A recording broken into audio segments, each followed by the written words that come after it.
those heroes that you don't really want to straight up lane against. You can't leave your offlaner one-on-one. It's just a matchup loss for pretty much any offlaner. And so it creates a lot of issues because it's good at every phase of the game as well. Like it has a strong laning phase, it has a good mid game, and a late game, it's a very good anti-core in that regard. And I think those are the heroes right now that are so successful, the ones that succeed at every phase of the game. Okay, if there's one exception to that, it's your man Paparazzi, who picked the Jug in this matchup in the previous series and looked absolutely incredible. Yeah, I thought the Jug game, when I saw it picked up, I thought it was actually going to be a disaster, but he destroyed on it. And that's, I like to be able to see just that little bit of flexibility. The Vici Gaming, they're willing to reach a little bit outside of the... comes to those meta picks. I do like our discussion though, because I agree. I feel like it's Razor, I feel like it's Terrorblade, and again, I do wonder if Gyrocopter is going to be maybe one of those answers by Vici Gaming when it comes to those meta picks, because we've also seen Liquid pick up the Razor, right? On top of Man running with his Yule Scepter build, perfect hero for him, right? Very similar to the Viper when it comes to space creation. Okay, I've got a question for Kevin, which actually came from Twitter. Oh. Which people said, first. Can you explain why Shadowblade is so good right now? It's an initiation item that lets you find people without them knowing that you see them. With Blink Dagger, it's great for being able to gap close and go in instantly, but Shadowblade is best for doing that sometimes, but also for searching areas for heroes to find. Because if you have Blink Dagger and you find somebody in a jungle, they see you, you see them, they have a moment to react, but Shadowblade gives you an advantage in that way. Yeah, we saw that. I raised it now because we've got a player in here who's very good with it. Miracle used it very effectively in a couple of games already this tournament. Yeah, it's also a good disengage. The game that he bought on Queen of Pain, he was against the Storm Spirit, that forced Storm to have to carry Dust in the mid game, or if he does do something aggressive, he knows that he can Shadowblade afterwards. But primarily it was Shadowblade, look for hero kills, kill the guy, then blink to escape rather than initiate. So it gives extra benefits like that. Okay, I'm hearing that we're just fixing one of the PCs on the Vici side, so movement speed. A few minutes.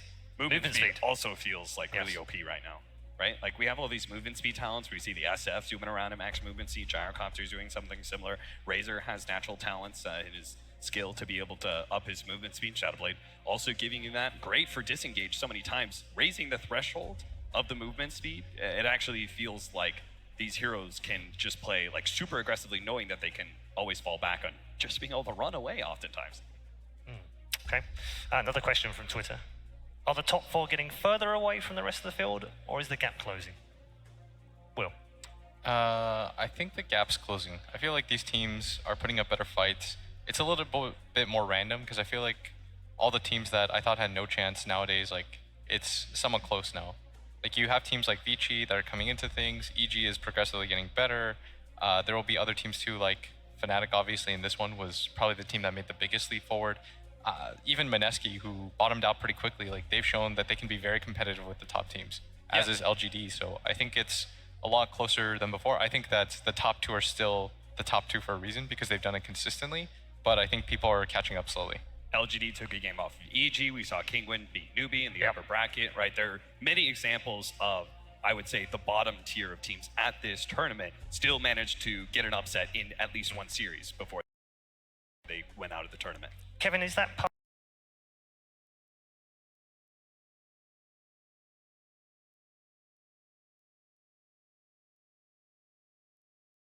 partly why they're not in the top 4 though? Because they keep beating each other. They've got so many people to get over before they can even take a crack at the top 4. It feels like this tournament as well, especially because of the format, that if there is an upset, it creates a weird situation. Like Fnatic, you could argue, had a fairly easy run until they played Secret. Beating Secret made it obvious, like, okay, they deserve to get through. Yep. They beat a really good team, but you know, Kingwin providing a Newbie upset gives them this next win, then Newbie goes down and has to play against LGD, and then the probably best example is Secret getting knocked down and having to play against Liquid, right? That was the knockout? Yeah. So that's really tough road for Secret. They would have gone a lot farther probably if they hadn't dropped the set to Fnatic. So yeah, it can cause those top 4 to get knocked out in weird places sometimes. Okay. We'll take one more just before we hopefully get into the draft. I've not heard just yet, but I think the PC issue has been fixed, but we'll update you in that in a moment. Where is the next superstar Dota 2 talent coming from? In which country? Or you can go region, I think, as well. It's you, Paul. It's definitely not me. Yeah, I was just kidding. Finally has a player. No It's definitely not me. I would love if we had a British player came out of nowhere and made a top tier major team. That would be amazing. But I don't necessarily think that's the case. That dream died all long time ago. We're going to work on it though, Cap. Don't worry about us. Where do you think? Where is a hotbed right now of talent? China is a guaranteed. Yeah. Southeast Asia, I think, is always reliable for some of those standout players. It's true. I think Southeast Asia is just getting better and better. Like the individual skill, we're starting to see that they've closed so much of a gap. Like the individually talented, like Jaime Mars core players just pop out of there like crazy. And the Chinese teams, like I was reading, because so many of these Chinese transfers are so expensive, like the buyout price. Nowadays, people are just going into Southeast Asia and just like pilfering the players that can speak the language. Yeah, why wouldn't you grab Nova, for example? Yeah, when you Chalice. need a 5 position. Yeah, Chalice is a good example of that. Awfu's probably one of the bigger ones too, and Chuan was Ice Ice Ice. The OG SEA. Yeah. Black. I'm sorry, Dominic. I did try, but these guys just crapping all over your history did you not hear about Clutch Gaming, Paul?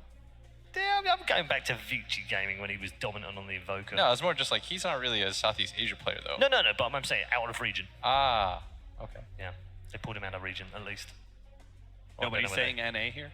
Yeah, I mean, that was the biggest thing. I'm surprised. What about your boy Azrael? I've got 3 NA guys on the panel, and not one of you said the next big thing is coming out of NA. But it's also willingness to move there. So you'd have to find somebody probably that's bilingual at least, which is already moderately rare, and then also super high level and willing to move to China versus stick in the NA region, maybe get a team house. Yeah. Okay. What about South America? I just feel like what do they lack right now? Leadership and experience. So coaching. Yeah, I think that they just need a little bit more time. Like, they've shown that they have the skill at times. Like, remember when they almost went really far at the Kiev Major? They almost beat EG. They should have beat EG. Should have, yeah. They took down Secret at the time, who was the top seed at that tournament, who hadn't dropped the game at that point. Like, I think all the talent is there. It just needs a little bit more time to, like, percolate, and they need to find a little bit more cohesiveness. We saw that from NA as well. For the longest time, we've said leadership is a big problem for NA. We have some pretty good individually talented players. They just need to find themselves on the right teams with the right leaders. All right, good stuff. We're going to head to a break and get the PC sorted out. We're hearing that we're actually going to swap it out for them because, we're going to make sure the players are all ready to the best of their ability as they go into this semi-final. So we'll take a quick break. When we come back, though, game number 1 of the first semi-final will be with us.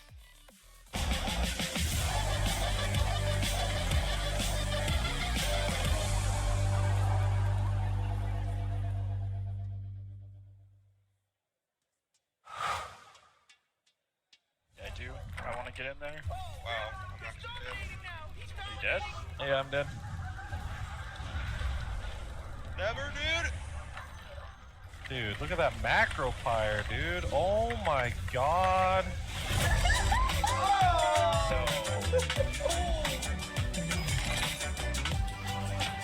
Game, record, and stream without compromise on Intel Core i7. Life is all about following a few simple rules. Dress proper.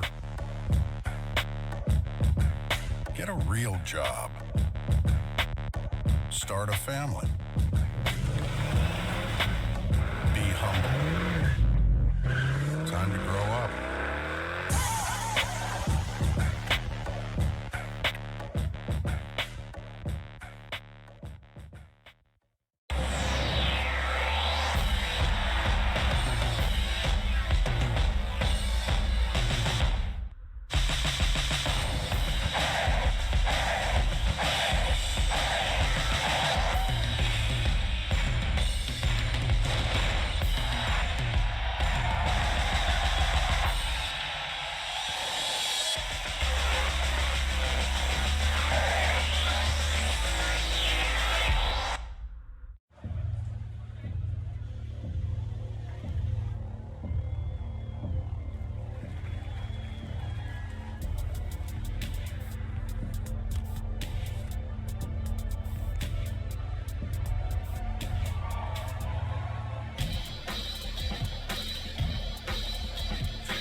Ultimately, this trip could bring my career to the next level. I'm not very worried about losing. I'm worried about missed opportunities. I just scream and say yes twice. Yes! You try your best, you feel good about yourself.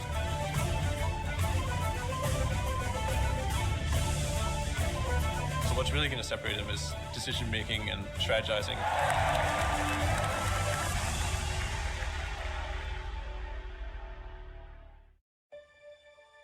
In 2045, there's nowhere left to go. Nowhere except the Oasis. whole virtual universe where the limits of reality are your own imagination. This is nothing less than a war for control of the future. Are you willing to fight? Help us save the Oasis.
ESL 1 Katowice is brought to you in part by Intel, Mercedes-Benz, Vodafone, Alienware, PaySafeCard, Logitech G, and Hacks.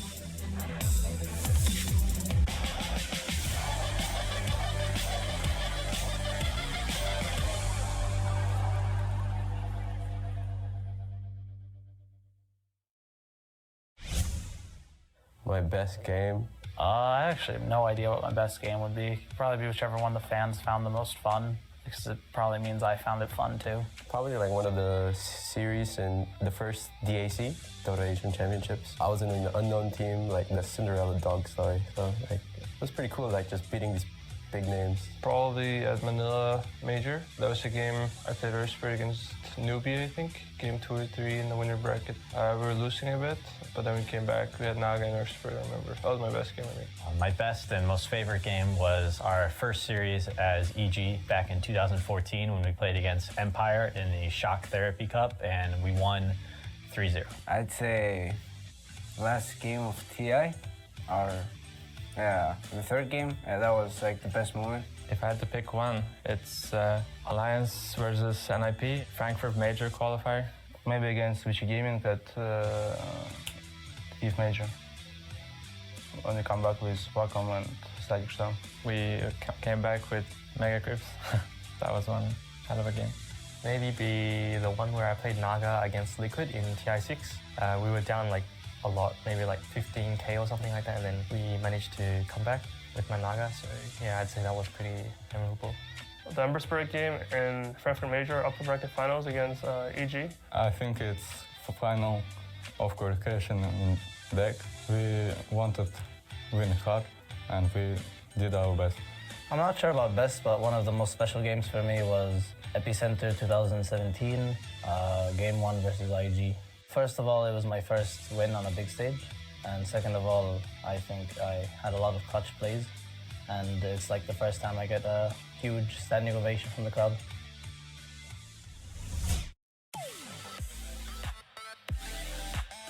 Welcome back to ESL 1 Katowice 2018, celebrating the 10th anniversary of ESL 1 and Dota 2. Our semi-finals are to come today. Our first one is hopefully not too far away. However, as you've seen, Vici Gaming going head-to-head against Liquid. It's going to be a cracking match. And just a quick reminder for you, of all of those who are here at the Spodek Arena and for you watching online, wherever you are in the world, the MVP vote for Mercedes-Benz, thank you very much to Mercedes-Benz again for their continued support on this one, is open right now. You can head to the link and you can also make sure that you vote on the right player for your choice. The top three right now, however, stand like this. Mr. Miracle, Mr. Solo and Mr. Arteezy, all in the mix for the MVP. No real surprise right now.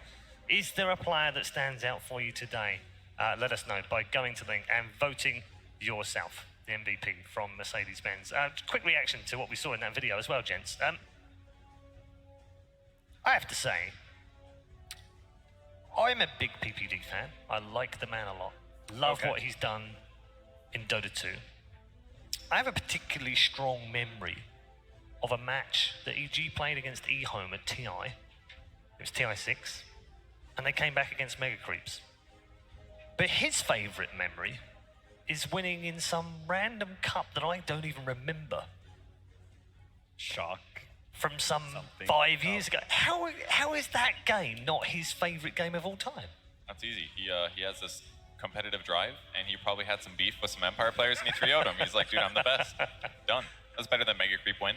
Also, he might have interpreted that as his best individual performance. Individual game. That's true. Actually, that's true. Yeah, I'll give you that.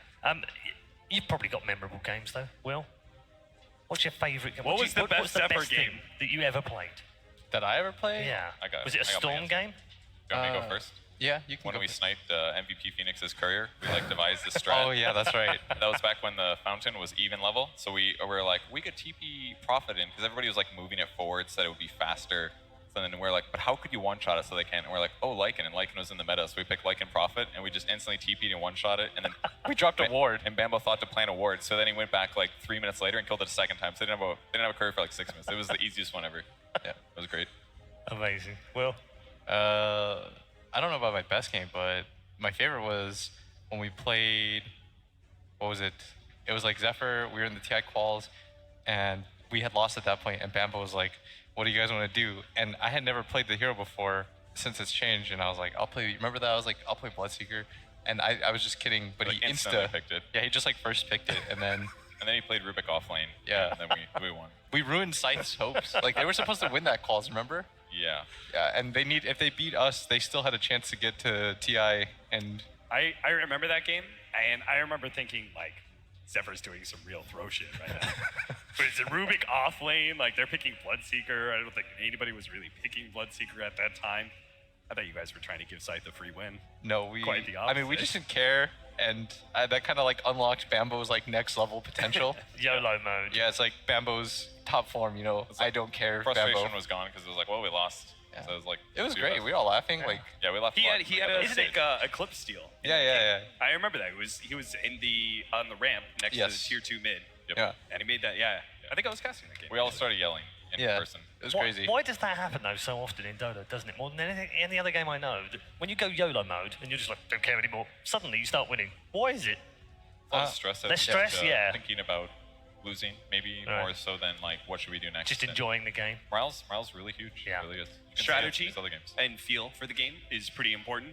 they're dealing with a Rubik off lane and a Bloodseeker safe lane. You think they've ever dealt with that before? Think they know how to respond? Yeah. They're like, what the hell's going on? It is a good point. Hopefully we can get into our draft very shortly. I'm hearing that everything is good to go between Liquid and Vici. So let's turn our attention to these drafts. Interestingly, Blitz, I want to run this past you. The first pick, Razor, in the first game, and then ban it for the next two. For Liquid in the last series they played against Vici. Was it because Vici had selection priority? I would imagine that's the idea behind it. Because the game changes based off of selection priority, like the way that you're going to approach the draft. Normally, you have an idea of like what you find as overpowered in the first pick. And if they think that Razor's that good, then they'll just take it out the next two. I'd imagine Vici won first pick game 2, and then they might have just won the coin flip again in game 3. Yep. As a result, though, they got Naga Siren and then ET as their 2 respective first picks. Yeah, I mean, I was going to talk to you guys about the Naga as well. Kevin, do you think, it seems such a crucial pick for Vici before, and again, when they played Liquid last time, again, they first picked it both the first 2 matches, and then finally, Liquid were like, okay, look, no more of that Naga Siren, because we're just annoyed. Do you think that's probably a first ban for Liquid this time around? It's been a couple days since they played. That was felt like day 2, maybe day 3 felt of like the weeks event. ago. It's a long time ago. I feel like it could be a little different now. Some of the other teams letting Naga through, maybe they can find some abuse against it. I think Liquid cares more about heroes they want to have, I feel like, than what heroes they let their opponents have. Okay, and Cap, do you feel like we might see a mirror image of that series? It's like Kevin said, it does feel like it was weeks ago, that series. Or is this a clean slate again? Clean slate, I would say, because I feel like Liquid has probably learned a lot from the series that they've been playing. I mean, their form is just a lot different once they got knocked down, right? So, similarly, Vici Gaming has had a lot of free time to just be able to watch some of these games. I'm sure they're doing a lot of scrimming on the side. They're probably adapting some of their ideas that they had against Liquid to begin with and incorporating some of the things that they've learned from the other teams. If there's a mark against them though, Cap, is it that everyone knows how they play? Liquid know how they play? They kind of know their style, even though it's very, very good? Is that still a mark against Vici? I feel like they're clean enough that it's okay.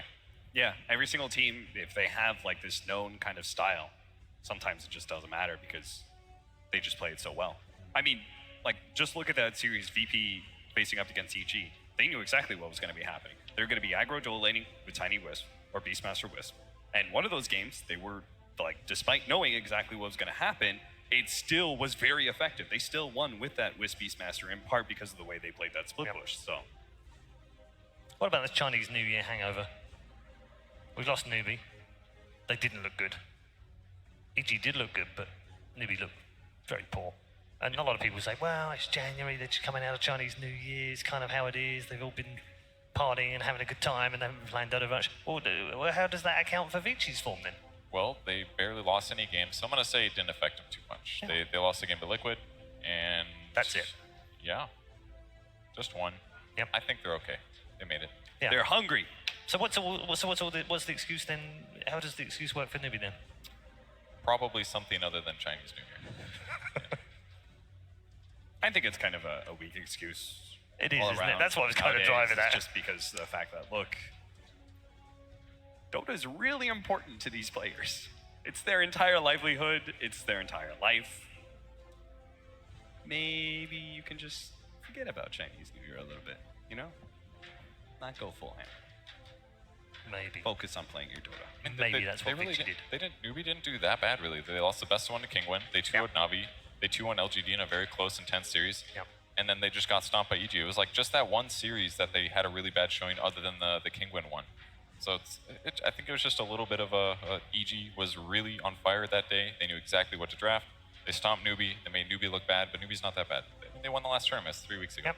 Yeah, I mean, that's the crazy thing about it, isn't it? They didn't make the top 8 here, and yet they were the champions just a few weeks ago and Genshin looked absolutely amazing. So, we await the draft, hopefully with us fairly shortly. I really felt like EG had the fire to go all the way, to be honest, after watching that Newbie series. And it just showed that they spent, maybe didn't spend it on Newbie, but they had this like next level up, and then they play against VP, and they slightly had it, but VP was better. So it's just like every team keeps improving and keeps learning the meta better. So yeah, I will say I feel pretty good about Ori's performances lately. I wasn't quite so sure about him back in the day, but he looks just as good as Paparazzi in many of these games. And then you've got Lanham and Fenrir. What a duo that they've carved for themselves. I'm kind of curious how the MVP vote's going to adjust. I mean, Arteezy's in third right now. I feel like over time that's going to trickle off now as he doesn't get to play more games. No, he's out of the tournament. All the more reason to get him that Mercedes. That's true. I mean, I would put Miracle in my if I had to make a pool of 5 players, I'd put Miracle in there. But he also has the amazing star power. Obviously, he's easily top 3 most popular player in the world right now. So I'm sure that's influencing. Yeah, surely GH deserves it just as much, but you don't see his name on the list. The surprising thing was that Solo was second. Yeah, that's meme points, dude. Right yeah, it's like, I think it'd be kind of funny though if we just kept giving it to Solo. Give everyone in his family a Mercedes. Yeah, it's like no, but like, can't he like super pull it and just get like one really sick car? Cut them all up. Oh, I see what you mean. Like, could he just keep saving? Yeah, he could just like, you know, every year this is like his bonus. He just rolls up. It's like a piece of paper that says 1 Mercedes, and he just tries to turn them all in at the same time. Yeah, I think it actually kind of works like that. That'd be pretty cool if he saved up the previous one. Yeah, no fixing of it, please. Try and, you know, vote sensibly. Objectively, I mean, I said that you needed a win, but I'll say that if you get top 2, you'll get my vote. Oh, you're giving out allowance now? You got to get to the finals, though. I don't think top 4 is enough. That's fair. I think that's very fair. Because there's more games to play. I like that you've come back from that, though. Yeah. Well, what about top 3? Whoa. Now that we have a third place decider. Come on. I'm a very recency person. I think that what have you done for me lately? Yeah, what have you done? Well, what if they have the grand finals and afterwards the third place decider? Would that be reason enough to push you over the edge? That might actually swing me, but I think that it's very likely that you have to be a finalist, and you can't get. There's a caveat to this. You have to win at least. If you do end up losing, it has to be like a close series. Okay, it's got to be like a 3-2. It can't be. If you get 3-0'd, then you were not the most valuable player. There was somebody that was even more valuable than you. Okay, so all right, but what if a player in the game does crazy sick thing? I'm thinking of Resolution the other day on his Storm Spirit, for instance. Had this incredible game but still lost. Maybe he has 3 games like that in a row and they lose 3-0. Is he not still the MVP? Oh, definitely not. Not after he started charging stuff to my room. Okay. Do you want to expand on this? Because listen, the community has already given us their top 3. They're going for the star power, et cetera, et cetera. CIS is banding behind Solo. Miracle's Miracle. Arteezy's Arteezy. How about we influence the vote a little bit? Okay. Blitz. Tournament ends right now. Who's your current MVP in your mind? Paparazzi. Okay. Crit. Well, should have said that this morning, Paul. I know. I think it's a little too late for that one. But you said it ended now. You said you already got knocked out right now. Did you watch the last series? They're out right now. I think he's still playing well. Kevin, you got one? I think Fenrir is probably my top 3. I think Miracle, maybe a Liquid support, perhaps. Yeah. That's the thing, though. You're choosing who did the best overall in the tournament so far. Yeah. That's what I mean. That's why it's hard to pick against the people that end up winning the entire thing. Because you can't not pick somebody from Vici. Like, I don't know any of the Vici members or anything, but I know that they're playing stellar Dota. So I'm going to be biased towards that. Like, you're winning. You are the most valuable team. You contain the most valuable player. Cap, are you along with that? I mean, I was 11. You heard me say Paparazzi earlier, right? Yeah, so I thought you might have gone with 11. No. Oh, 11's a beast too. Old 11 is a beast. I have some issues.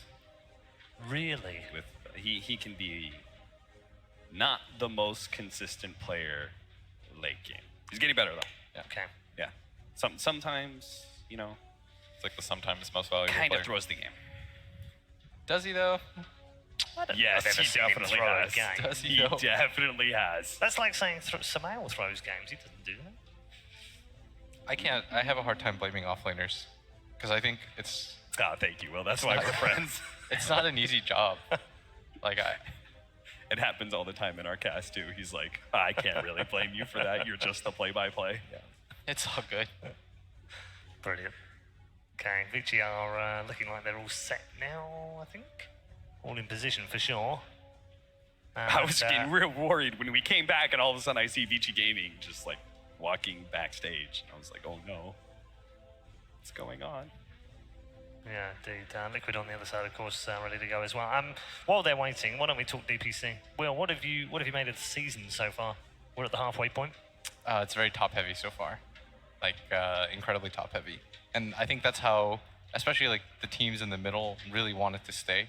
It's like you want Liquid and Secret to continue to do well so that you don't need too many points. So you can get 8th at just 1,000 points, yeah, right? Those 4 have so many points, you know they're in. So now you're just fighting for 5th through 8th. But if only those top 4 keep getting it, you just have to be the one that streaks like 2 major wins or something, and you're in, guaranteed. Yeah. Exactly. Like Complexity, they're not playing to win 4 majors. They're playing to win half a minor. And then Kyle's just gonna like root for the other teams. So you're saying Navi's playing to kick one more of their players and pick up another VP? Don't do that. Is that what Navi's playing for right now? No.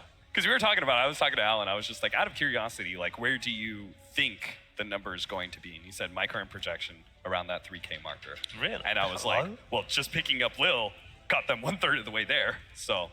Isn't it more than that? Yeah. How much? He's worth 900 points. Here's the thing, right? What if one of the other teams? No, because that's not going to work anymore, is it? Disbanding and then stealing one of the other teams. That's not going to work. Forget me. Instead, why don't we check in with another member of our broadcast team, which is the good, the lovely Shiva, who is backstage. Who have you found, Shiva? Well, not so much backstage as rather front stage, because we're standing here in front of the Mercedes, and I found some local fans. I'm here with Piotr and Simon, and they are actually Polish. And do I need to ask what your favorite team is? Well, currently it's Fnatic. Sadly, it's not NP anymore. And I'm hoping Envy's gonna do some good stuff today. And you're hoping that they're going up against your buddy's favorite, Team Liquid here? I'm just following Kuroki, that's all. Basically any team, from Natus Visceral to 5youngs to Liquid. It sounds like you're not the only one having that thought process. What do you like most about Kuroki? The fact that I think he understands the game the most of all the players in the scene. Should he win the MVP vote? I would go for GH, to be honest. He is just too good on Kotal and any flashy hero. Who do you think should win the MVP award this time around? I'm not sure yet. I think we should see the semifinals and finals to be sure to decide which team's the best. Because at the moment, Miracle is doing real well on the MVP vote. And he also had a rapier play, so that's bonus points. Definitely bonus points over there. So what do you think the chances are that your 2 teams are going up against each other in the finals? I would rather see Fnatic playing against EG, because I think that they have better chance to winning against them. But we'll see. I think Liquid's gonna take this one, and then it's finals against DPR Fnatic. But we saw Liquid lose against Vici Gaming earlier this week? It was just a bad day. It's 2-0. It's 2-0, I'm sure. Oh, that seems very, very confident. What's going to happen if you two do have your favorite teams meet in the finals? Is this friendship just going to go die? I think so, yeah. It's been already pretty shallow. We'll see. We're going to be okay, I'm sure. No matter the end result. Okay, glad to hear it. Well, for us, it's back to Paul, because I believe we have some Dota to be played. Yes, not quite just yet, unfortunately, because I'm hearing that we do have a PC issue that does need to be fixed. So you raised my hopes, Shiva. Shiva kind of got a little bit carried away. Why don't we just have a very quick chat with our desk boys before we send you off to a break? Just in that, I just want to go back on that. Mm-hmm. My favourite player of all time is Kuroki. I live and die by him. He's fantastic. I've followed him through every team. Who's the MVP for this tournament? GH. I mean, that's a man who can just be objective. There's no problem with that. No, if you follow a player, you're supposed to do it undyingly. Oh, yeah, I've loved Purge since the beginning. I like all of Purge's videos, therefore Purge is the MVP. That's the way it works. Doesn't it? He also skipped a major timeline for Crow there in Team Secret. I don't know why. We don't talk. Purge. Don't know. We don't talk about that. Maybe he's not a puppy fan. You're so cruel. Right, anyway. Enough of the nonsense on the desk. We're just having a little bit of fun filling him in while we're waiting for this particular semi-final to start. But we are going to break right now. Hopefully when we come back, we will get our draft underway. Stay tuned.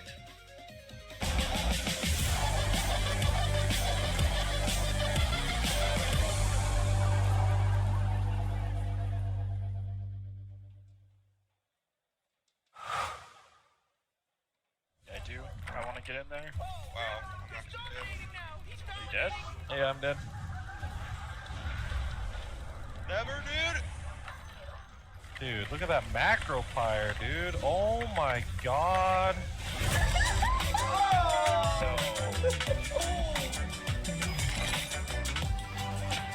Game, record, and stream without compromise on Intel Core i7.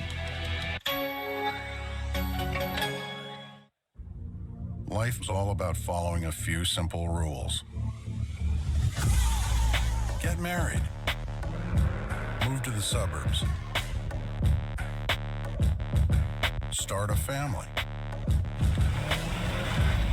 Be humble. Time to grow up.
Start your esports career now at play.eslgaming.com.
still be there for you.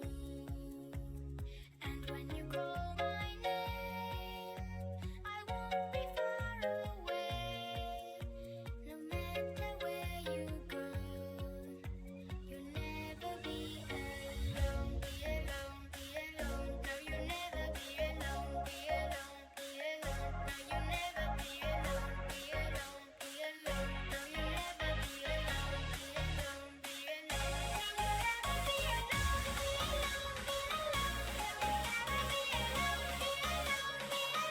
never be alone. Be alone, be alone. No, you'll never be alone. Be alone,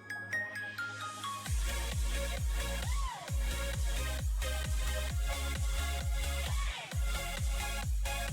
alone. No, you'll never be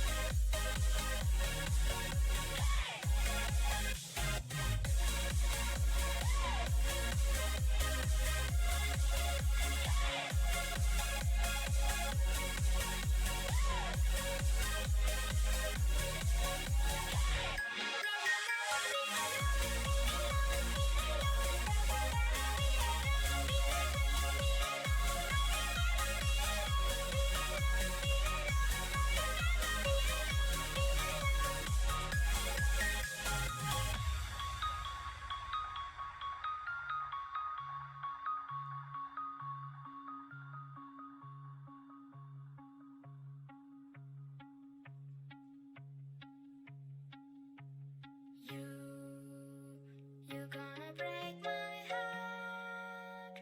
You're gonna tear it apart. No matter what you do, I'll still be there for you.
very warm welcome back to ESL 1 Katowice 2018. Our cosplayers are enjoying themselves. We hope you are enjoying yourselves, amusing yourselves in the break that we've had. Apologies once more for the issues. Hopefully they're all fixed and we can get into the draft very shortly. Gents, let's turn our attention towards that draft. Vici versus Liquid in the semi-final, first semi-final.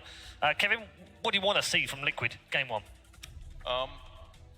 I think they just have to play perfectly is what they have to do, and I think they've been playing like that recently. Obviously the secret match wasn't completely one-sided, but they need to take their lanes, even if they're a little bit bad, and they need to outplay their opponents, similar to what Miracle's doing, but maybe in all 3 lanes. Okay, do they need to draft perfectly though?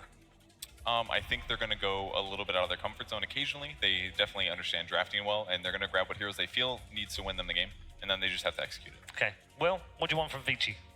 I want Vici to just stick with what's gotten them this far. I don't think you make too many major adjustments. You already sort of have the formula on how to beat Team Liquid, have a decent laning phase, and be ready to engage them at all times. I feel like the Chinese always have had some idea about how to play against Liquid. It's just the execution sometimes that lags. Okay, we're going to get into the first draft of the semi-finals between Vici and Liquid. Make sure that you give Ori one of his heroes. That's your key point? I mean, have you seen his record? Guy's going off right now on Dragonite. Feel like I'm watching Super. Seriously, he's playing really well. He is playing very well. Has had a very good tournament. Maybe. Didn't you used to flame him? Ori? Yeah. Yeah, he's been giving him a lot of crap over the last 6 months. But I talked about how he's... I have much more faith in him than 1 year ago. You went off on him at, was it ESL at Bucharest? Yes. Yes. See, I'm glad you remember that too. Well, he deserved it. Did he? Hopefully my flame incentivized him to become a better player. Right, He's here now. It's all down to cap. The Naga has been picked by Vici. It was picked when they played these two before. It was picked in the first and the second game and then banned in the third. So Liquid are just going to let this one go through, presumably, Will, because they think we've got the answer for it now. And they think the answer is Chen Viper. Now, this is interesting because Chen was banned in all 3 games last time they met. Yeah, this time around it's opened up, but interesting to note, like you brought up the Naga Siren, Liquid has historically had some issues with it. In the last 2 tournaments that they played, it feels like it has been a problem for them. A lot of times they just end up banning it out of the way, but this time around, they opt to ban the Razor instead, which is the hero that we said, for the most part, has caused so many teams so many problems that they haven't quite figured out, but it's kind of like pick your poison. Do you give up the Razor or do you give the Naga? Yeah, it's interesting that Liquid actually had the Viper banned twice against them last time and the Chen 3 times against them. And yeah, Vici have decided this time, let it through. Game 1. I mean, again, they played multiple days ago, and at this point, Viper and Chen are still popular heroes, but they're not the same as like TV, Razor, stuff like that. The Gyro for Vici. So, again, this is the same opening as Game 1. I feel like the Chen can pressure the Naga Siren decently well. Like normally she does fine against most support matchups, but against a Chen it's like the one place where she falls a little short because she can outdamage a hero and a creep, and her disable is not always enough when you have to worry about Chen disables. They have pretty decent heroes to deal with the Disruptor, but I still say they should not give up that combination.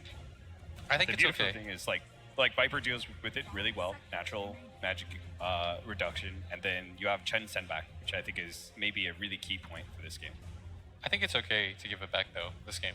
Yeah. It's like, because you have a Chen so that you're going to dual lane anyways and go aggressive, and that's what Disruptor, I think, is the worst stat. He just can't deal with when a lot of heroes end up in his lane. Yeah. And he can't harass back.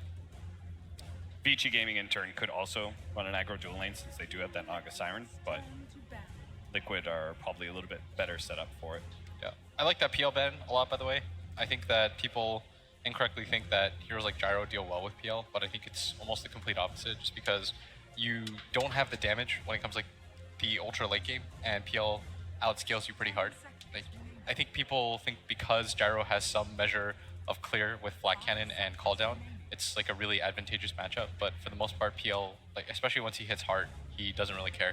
I think the good thing about Gyro versus PL is timing more than anything else. I completely agree with you that the AoE is just not that effective, especially late game. Do they ban the Disruptor here? Well, Will said no. I don't like it that Liquid much do against ban Chen. But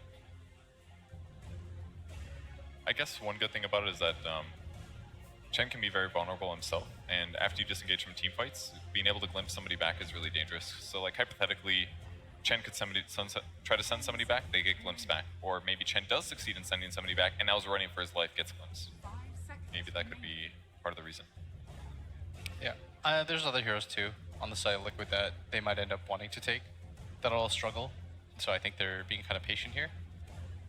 Sand King and Beastmaster are kind of usually my go-to offlaners when you have a Chen. I feel like both of those heroes take really good advantage of the pressure that comes out from the Chen.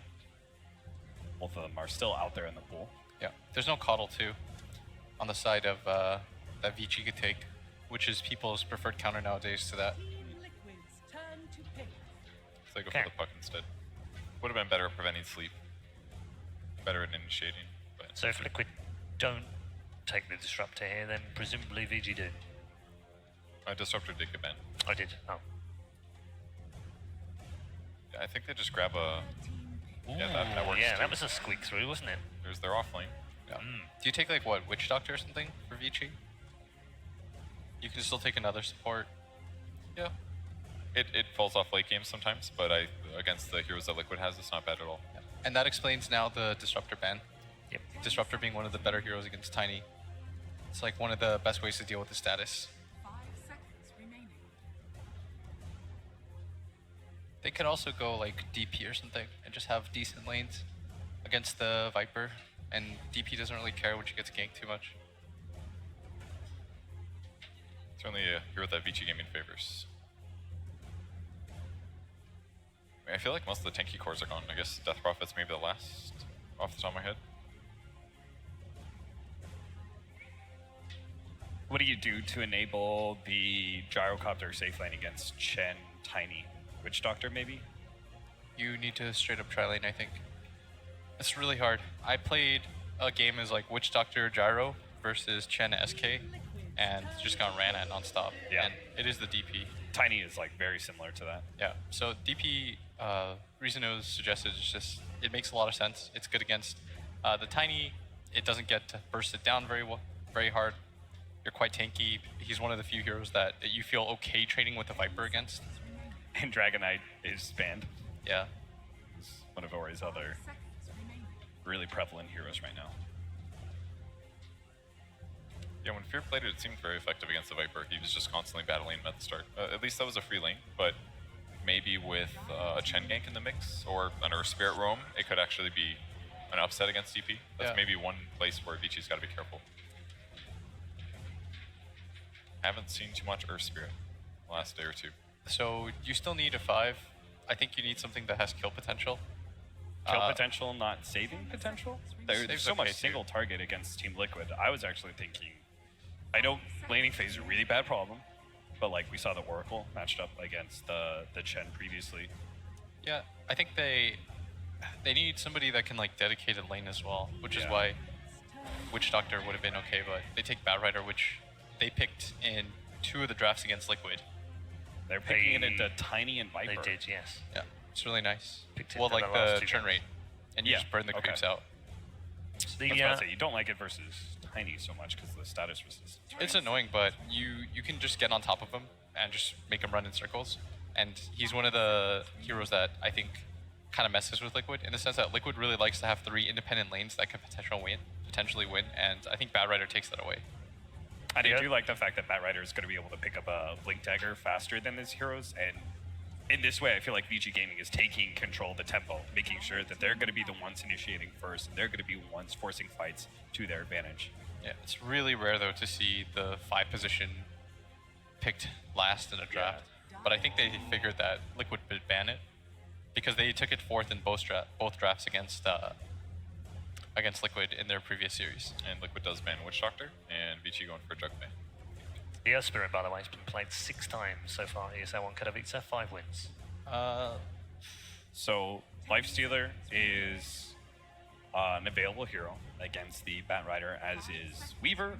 Not seeing any Weaver lately, but... What do you take here, like Rubik?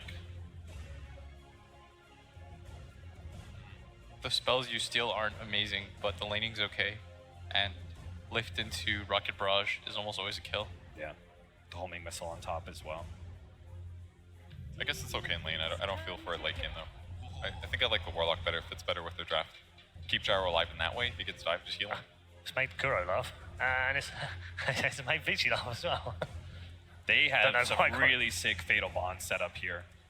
Fatal Bonds with all this Flat Cannon and AoE damage from the Batrider as well as the Death Prophet. You've also got the Upheaval set up into the Sleep, so you can just start off and get a really good slow on them.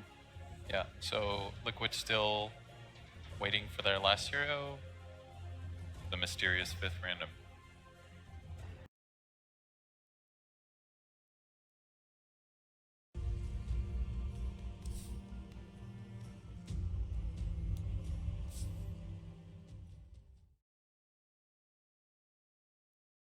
Team Liquid's turn to pick.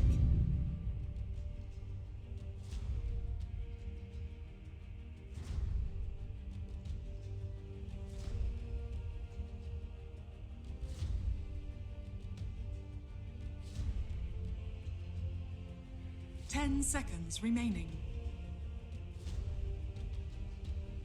5 seconds remaining.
You may now select your heroes.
Prepare for battle.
The battle begins. Kills.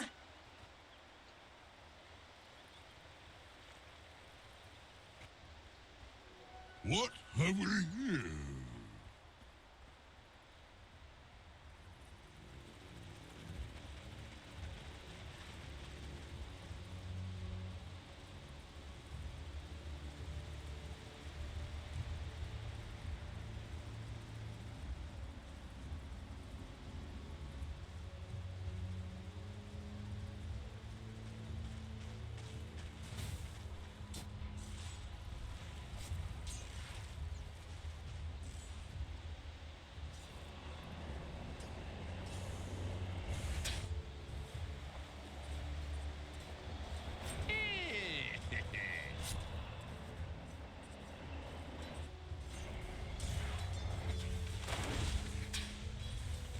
好了，芬迪尔这个走位暴露了，在等机会。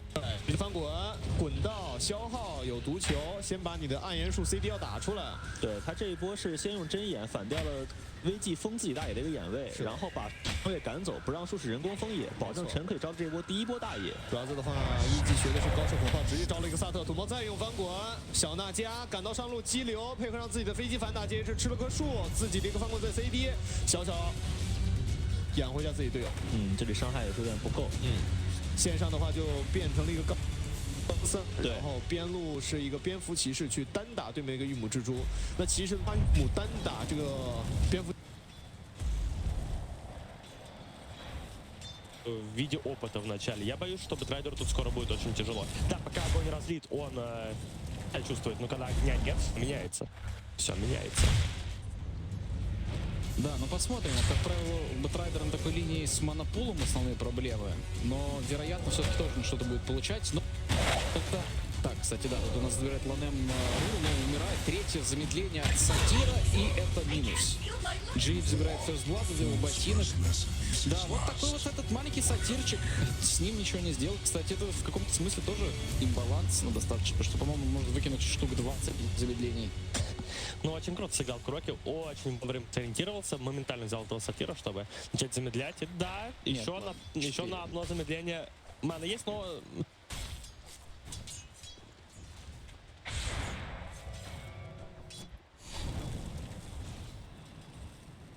Так, у Матумба Мэна 13-4 крипстат, уже лучше, чем Бэтрайдер, и со временем будет все только лучше и лучше, потому что он будет подфармливать, скорее всего, еще и лес. Казалось бы, Бэтрайдер тоже может это делать, но вряд ли не будет хватать маны на то, чтобы убить и паучков, и отпушить лайн, и фармить лес. Поэтому тут, конечно, у Матумбы все будет хорошо. И вот уже задумываешься, есть 900 золота, летишь такой, может, мана ботинок купить? Мана-то нет. Ну, вот она, новая мета.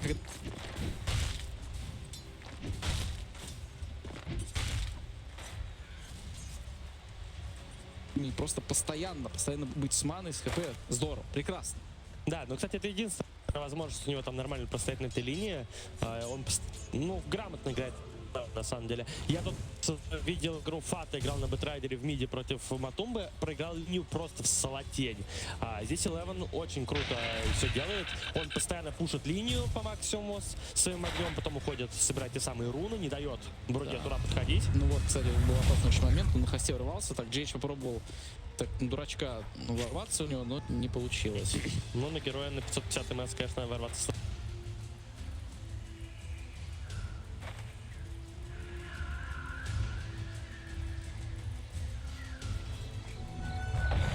My thrift rewarded.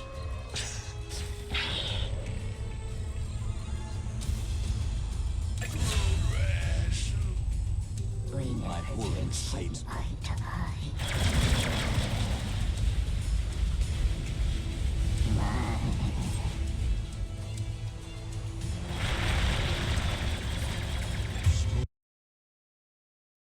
Despite going down once, he's still managing to farm in this lane. Yeah. He definitely isn't suffering as much as we've seen some of the matchups against the Matuma Man Brood. So 11 definitely playing to his best here. Maximizing as much as possible, and this is really because of the bottle that he's picked up, so he's able to abuse those bounty runes a bit. Top lane though, the tossbacks there, they've managed to get the control onto Paparazzi. This poor old Gyro, who was already massively suffering going down, has only got 12 CS at 6 minutes in Paparazzi. This lane is an absolute write-off really for Vici Gaming. They have to rely on the other two cores to sort of create the space eventually to be able to bring this Gyro back into the game. The fear of this Chen, and look at bottom. Matu, is he just gonna And get he 11?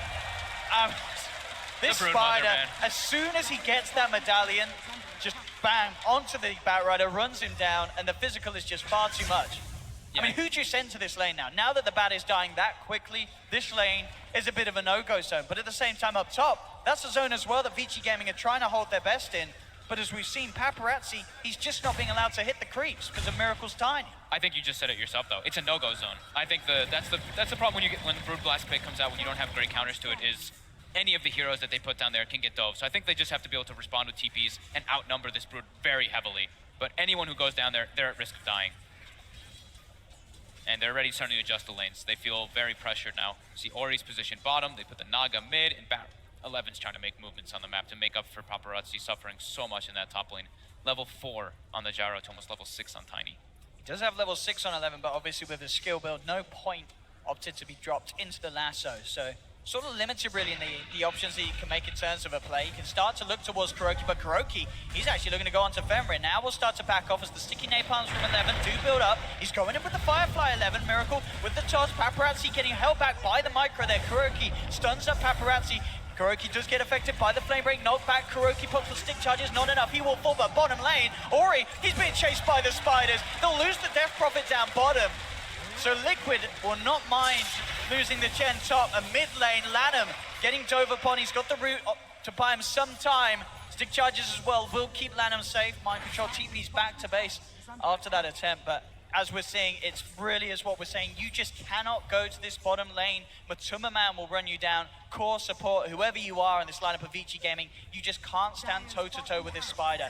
He's already got 2.2k gold on top of the medallion soaring. He's going to be incredibly rich. He's queued up a butterfly. He's queued up a butterfly. He could really go for whatever he wants now at this stage, Matuma Man, and he's still killing anyone on the map. Yeah, it's normally just the Desolator and just the minus armor build, or that Orchid that we see pretty commonly. Top lane, GH tries to close the gap onto Paparazzi. Ori has come back in. First Siphon will be wasted as Matuma Man instantly breaks it. The Bat's still farming fine, so they're really just going to need pretty much the Bat to get a Blink Dagger, and that's the way that they can actually deal with this Broodmother, because other than that, I'm not seeing a way for the moment. Top lane, GH. Looking towards Paparazzi, already Fenrir, he's TPing out of this. He does not want to be a part of this top lane. This wraparound that's coming in, Kuroki and the gang looking to push in onto this tier 1 tower. VG have to be very careful about how they take this. Paparazzi still level 5, doesn't have the cooldown.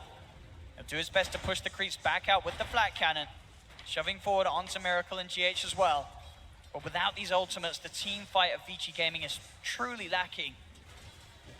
And Liquid just have this upper hand. They're 9 minutes in, they have a 4k gold lead. Yeah, they need level 6s and they need the Bat Blink. That's the way that they can come back in this one. Just this Brood is an absolute menace. He's just claiming the whole bottom lane, taking all of the jungle creeps as well on the side too. The right side of the map is pretty much his. Matu, the Brood. It's definitely looking to go exactly how Liquid would have planned when they picked that final pick Brood. And they're having the other lanes go great as well because of the pressure they're causing. They're forcing movements. Mid-lane, Ladham getting chased down. He's level 5. There's no chance for a Song of the Siren. Silenced up as well. Liquid just claiming kills wherever they want to roll. Matu's like, oh, okay, I'll just come take mid now. I don't have anything to gain for the most part. And he's still racking up his gold. I mean, as we said, he's got the butterfly queued up, but he's got so many options on this Brood. Who knows what he's going to invest in? Could go for the Radiance, the Dagon, or say the Desolator. We'll see what sort of fun Matuma Man wants to have. Has 4k gold, just held in the bank of the Spider, and that's the scary thing. He doesn't need to spend it to be able to kill any of these heroes. The fundamentals of this hero are enough to to do away with Vici Gaming side up in mid lane. GH looking for the roll in, tries to go for the setup, does get the two-man silence, and there the Spiders bringing 11 down low, but 11 does get the chance for the lasso. Holding GH in place, Paparazzi's trying to move in, they've got the root onto Matu, but Matu turning with the lifesteal, able to bring down the bat, but Matu is falling low. Can he keep himself alive with that lifesteal from the insatiable hunger? He's still alive for now, will be healed up by the urn. They've lost 2 on Vici Gaming. Boulder Smasher and GH comes through onto Lanham as they're chasing down a third. Liquid, they'll kill 3 of Vici Gaming, and VG can barely put a dent onto the lineup of Liquid. 9 for 2, 7k lead, 11 minutes in, top tower is going, and I don't think we're seeing the Spider again this series. I don't think we're seeing the Spider anymore. There's no way that Vici Gaming let this through again. They've pretty much won every single lane. Vici, they need to get their level 6s. They need this Blink Dagger on the bat. They have it now, but Lasso was expended. They were quite close to actually bringing Matu down. He was stacked up 4 times by the sticky, and they closed the gap on him, but with GH and mind control there, they didn't have enough to take him out. 11, he's looking towards the top lane, but he doesn't have Lasso for 40 seconds. So very unlikely to be able to make a play. Matsu's still yet to spend his money. He's looking at those items, wondering what he wants to go. We may see him just buy the full-out butterfly as sort of just for the psychological threat there. You see this Spider, 1 minute he's got nothing, and 1 minute he's got a full butterfly. He's getting very close to that point. Like you said, though, he doesn't need anything to kill everybody just at this point still. And look at Vici. They're all around a circle inside their jungle. They don't want to play anywhere near the Broodmother. They're like, bottom side is completely hers, cannot make the contest. And it does look like it is going to be a Yasha and a quarterstaff. So he's going to get both the butterfly and the Yasha very soon. Oh, it's mind control, Yasha. Oh, it's mind control. Yeah, apologies. So there's going to be just a full butterfly. Yeah, he's just getting the butterfly. He's, yeah, as you say, just a couple of 100 gold away from having enough of the talisman and the Eagle Song. So that'll be there. So this 12, 13-minute butterfly. The toss in there with the stun will be reacted to by Lanham. They've got all their ultis ready. They do. They could look for the setup here. Here we go. Is it going to be enough? They look towards GH. They've got the control with the lasso, dragging and holding in place Miracle. Miracle will fall. GH tries for the TP out. He's not going to make it. Vici Gaming, they'll get 2, they'll get 3. Double kill for Ori. That's the combo that we talked about. That's what they Gaming need to do. Absolutely. They have to do it a fair few more times, but the potential is there. If only it had shorter cooldowns, because they did get that one out, but it's still pretty early in the game, so everybody's back up within 20 seconds, and now the sleep is down for 130 seconds, Rock is down for 140, even the exorcism as well. So now it's Liquid's time to kind of punch back. Vici, though, slowly climbing back after that one. They need that to be executed perfectly every single time to take advantage. I can't believe he went full butterfly. He did. the earliest butterfly of all time. Could it be? Let's see this combo again. So as we saw, Liquid getting a little greedy there as they were looking to try and move in onto the gyro, but this is what we're talking about. The sleep always going to be the perfect setup for this huge team fight that Vici Gaming have. Slowly inching Paparazzi back in this game. He's still bottom 5 net worth as this gyrocopter. Oh, and they're going to be even further behind as well if Liquid get away with this. Straight into the pit with that butterfly and Matumba Man. They can do this very, very quickly. No way that Vici can contest this. They've expended everything. Impossible for them to get into the pit. So 14 minutes in, the momentum will continue for Liquid as they'll grab themselves the Aegis onto Matumba Man. This invincible spider now has to be killed twice. It's going to be a very, very tough ordeal for Vici Gaming. They just have to wait for their ultis to be back online for them to take fights. They have to play away from the Broodmother and just kill the rest of the heroes for the most part, unless they can actually isolate Matu and bring him down twice. But it has to be away from any of the towers, because that's when the TP support can come in.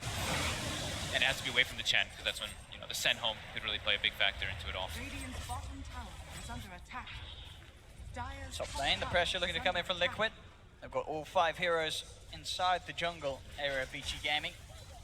Ready to back up mind control with this push. GH and Miracle smoked up at the moment. Miracle with that newfound Blink Dagger, ready to catch out any member of Vici Gaming if they dare come forward. Vici just has to play as a unit. If they start running around individually, that's where the Brood just shines. And I don't think Liquid's going to stop here. I think they're just going to go for breaching the high ground. They're looking to get a catch. Miracle still smoked up. They are able to get a tower bottom without having to expend any ultis, so Warlock ult is in about 5 seconds. They've got the max upheaval skilled as well. So they could look to take a fight here. See if they can find that setup. They need that perfect song, but look at the positioning. Liquid making sure to keep some members on the back lines, but the front lines will be jumped on immediately. They come in with the lasso, Miracle with the response, gets the two-man avalanche, but they have the root. They've managed to get the damage down. They bring down Matumba Man once. They have popped a lot though. Can they kill him a second time? The rock gets dropped onto Miracle and Kuroki. They're looking for the send back onto Matumba, but it won't come out in time. The sleep comes out. Vici Gaming, they found Matumba Man for a second time after the Aegis. Miracle will get the blink out. Kuro left behind. Kuroki will fall. Vici Gaming, can they get more out of this? 11 trying to chase forward. GH with the roll away. Miracle, can he get the blink off in time? He can't. The root comes out. He tries for the TP away, but they have the Yule Scepter to cancel it. Vici Gaming, they'll take Miracle's life as well. They're pulling a defense together again with these ultimates online. It's happened twice now that we've seen Liquid try to play into these ultimates. And I'm sure they'll start playing more carefully because each and every time, as we've seen, it's giving Vici Gaming this chance to swing themselves back into this game. And it gives them a lot, in particular in the experience. They start to catch up heavily in that one when they go for those fights. They do have to commit every single ulti in those fights, but they have to. It's absolutely worth it. Just bit by bit, knocking back that tempo that Liquid are achieving.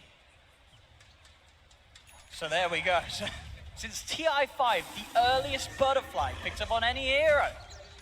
I mean, it's no surprise. I can't remember the last time I saw anything even close to a 20-minute butterfly, as you said the previous record was, but Matumba Man, 13 minutes, just about, right? 13-minute butterfly.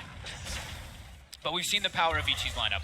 Just like everybody was talking about, like the panel was saying, they still do have that big sleep wombo combo with the Warlock. We saw Newbie use this one at Genting as well, and they're executing it to perfection. They're halting Liquid for that big Roshan push that they were looking for. Matumba Man is trying to get himself closer and closer towards that BKB. Will be very, very important when trying to push into this combo that Vici have. Yeah. It's going to be BKBs all around the board here for the chorus. Paparazzi has one queued up. Ori does as well on the Death Prophet.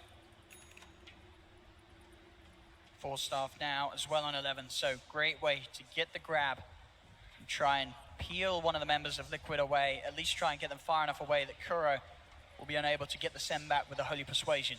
They have to watch themselves now in Vici, because now it is GH with the Blink Dagger, so he can counter that initiation pretty heavily as a Zerg Spirit.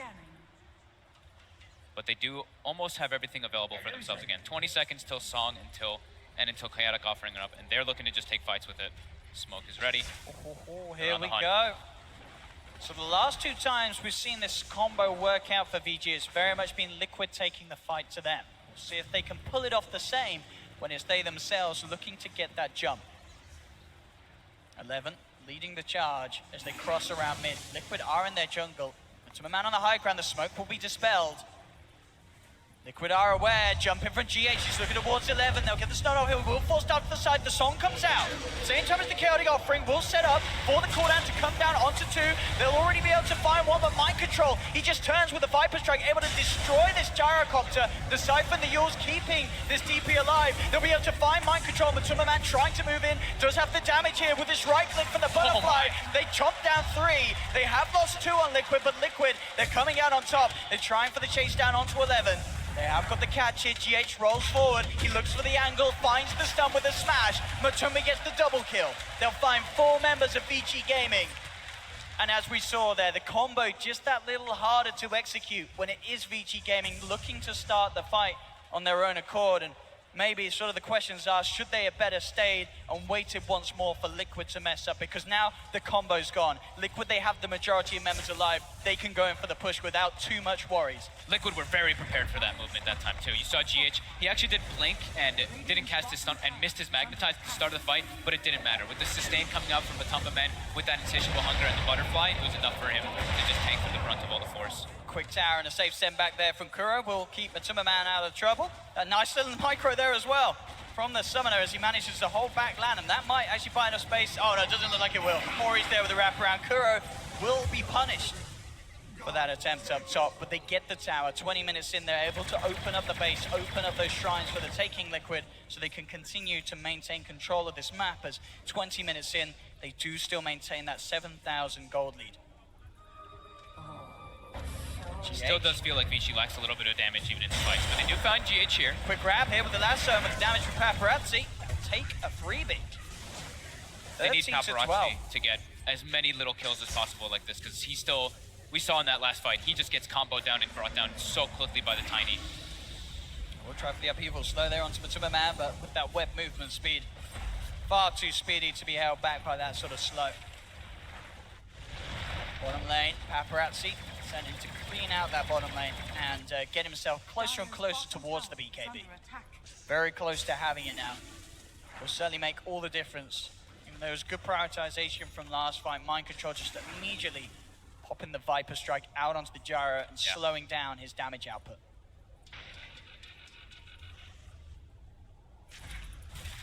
VG certainly keeping the game going against this Spider.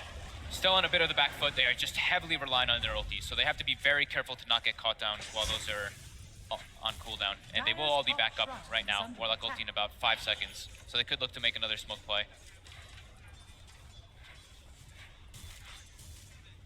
They want to ideally look for the GH or the Broodmother grab. They have to be really careful to not get counter-initiated. Paparazzi showing himself here in the mid lane. Liquid keeping themselves grouped up as a team up top. There will be a smoke coming out from VG. They'll look to once again go into the jungle. They have all these ults up. They're going to try and find that perfect setup. Liquid fairly good, so they get the grab onto Matuma Man. They drag him straight back into the cooldown, into the chaotic offering. Do they have the damage to bring down the Spider? They do. Matuma Man will fall. Miracle comes back in with the counterplay. The Magnetize is out as well from GH, but GH loses his life. They've found 2 kills. They move towards Miracle. The Siphon from this DP doing so much to help out the fight. They've found 4. Kuro's going to get caught out as well. The net's there from Lana. Vici Gaming. They're making the comeback. They're holding on to this game. The upheaval in the backline there from Fenrir. They even start pinging him right away. Kuro's like, we can't move in the fights. Upheaval just limits us completely. I mean, VG, a lineup that's been looking stronger and stronger throughout the course of this LAN. They didn't even have to use the song setup there. It came naturally from 11 getting the insta-pick, insta-grab on Tomatu. If they're able to outplay and defeat a Matuma Man Brood, and a Matuma Man Brood that had a very, very good start, it's going to be quite something. But here, she said the setup. Look at Fenrir in the backside here. He just starts channeling upheaval, and they can't actually make their way out of the fights. Look at how slow Mind Control and Miracle are moving. They actually just can't distance themselves in the fights, and Ori just stands his ground with Exorcism. He's got him. He's perfectly fine with all this type of fight. Yeah, perfect Siphon usage as well. He had all the charges ready to go, and the fact that they clean up everyone. Yeah, and now Lanem has a Meteor Hammer. So this they've got game, even more combo. It's getting into scary territory for Liquid. They had such a sizable lead. But these wombo combos from VG are certainly bringing them back into it. Remember it. Just get the heal off, but unlikely to be enough. A quick tree toss to the backside from Miracle will take out the Warlock. I think Liquid's going to have to play a little bit more split up now, especially when those ultis are around for Vici. It does seem to be a bit too much of a problem for them to be grouped and get caught by multiple initiations like that. VG seeing if they can get the grab onto that Spider once more. GH. Looking towards that Earth Spirit. Quick boulder smash comes out, won't find the connection. They look to split up. 11 with the blink up to the high ground will be fine. Backs himself up to rejoin the rest of his forces. VG just holding back, holding on once again. No point fighting without the big ults. 12 seconds before that Exorcism's there. They have managed to find the batter on the side. They're trying to go in on Kuro. The Bandage, they've got the silence, the root, the hammer comes down, cancelling the TP. They've found 1. They've got the BKB popped by Paparazzi with the sleep. They're looking to set up for more. They'll surround the Viper. Kuro is going to be focused by 11, jumps forward, gets the kill onto the champ. Mind Control, he's surrounded. Double kill for Ori. They've found 3. They've got the root holding the Spider in place. VG, they're doing it absolutely again and again. The homing missile onto Matuma Man. Triple kill for Ori. Wow. They are doing it here. Every single team fight going the way of VG. And this time, they didn't even have to have the chaotic offering. The fight just kind of came naturally to them. They had Lasso at the end there to grab Mato, and now Exorcism with Solar Crest. Easy Roche, Aegis cheese for them. Liquid getting rattled. This is quite a sight to see here from VG. They get Roshan, Aegis to Paparazzi, and now they are the ones with that net worth lead. To see this team dismantle a lineup so confident with that final pick Brood. Wow. It's pretty crazy. And it's a lot of fun to see because they're doing it in style. They're doing it with these wombo combos. Look at that experience graph, Owen. Look at this plummet. Now the question is, let's see how Liquid can play from being behind with this Brood. Top lane Miracle does get the jump in onto 11. 11 quick with the Yule Star, Force play as well. He's going to have the Blinker available straight into the trees. He's out of there. They can't catch the back. Things getting a little slippery for Liquid here. It's those kills that they need as this game, as we're seeing, it's just slipping massively into VG's favor. I mean, this is the question. When you are the Brood, surely you expect to be ahead. You dominate the laning stage. You look for the quick and easy win. But at this stage now, where sort of the force of VG, your opponents, is building up and building up, you've got to sort of, how do you deal with this as a Brood Mother? Do you just go for the split push? Can you still turn up to the fights? They've got to change the style that they're playing at now. Now they have to be able to build toward the late game. They were trying to close it out like you were mentioning, but now they have to make the adjustments. They have to itemize differently, and they have to be ready to see those backlines. Because under most of these fights, it has been Vici with the vision advantage as well. They've had wards down. The fights have been taken when they're on the high ground, and Liquid were majorly on the low ground. So get those BKBs for Liquid.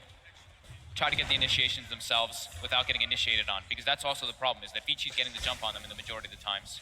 And they've got a Blink Dagger now on Lanem. So there we have, there's one of the big BKBs out for Matuma Man. Level 18, so he's got those 3 points in there. Well, these are ready for Vici. And they're sort of baiting it out with Paparazzi. The rest of Vici hovering behind the Gyro. We'll see if Liquid take the bait. Vici actually wrapping around offensively in front of Paparazzi, looking to sort of sweep across and catch any members of Liquid that are hiding here. They spot out the army. 11 knows there's people there, jumps in immediately, gets the grab onto Kuro. Kuro looks like the rest of his team will just leave him for dead. A quick, safe, tactical grab from 11. Rips Kuro apart from the team. And as you can see, it's exactly what you said. Liquid, they're changing the playstyle. Mind Control, he sat up top. Miracle, he sat down bottom. They don't want to try and take fights as a team unnecessarily anymore. They can't take the 5v5 fights until they've got different items. Until they've got the match community, which will help them at least disengage a bit. 5v5 is going to be way too hard. And, you know, there's an Aegis and Cheese too, so it does make it a bit more difficult. Miracle bottom, though. You've got the setup.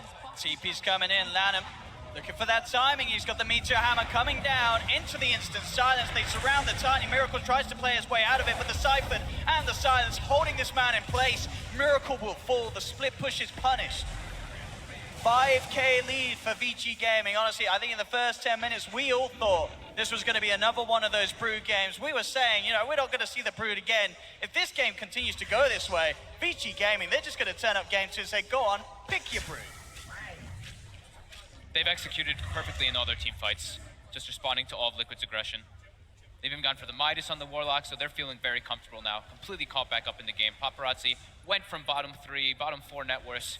He's now top 3. Yeah, this is amazing. The recovery from this Gyrocopter, he's less than 1,000 away from having a completed butterfly. Yeah.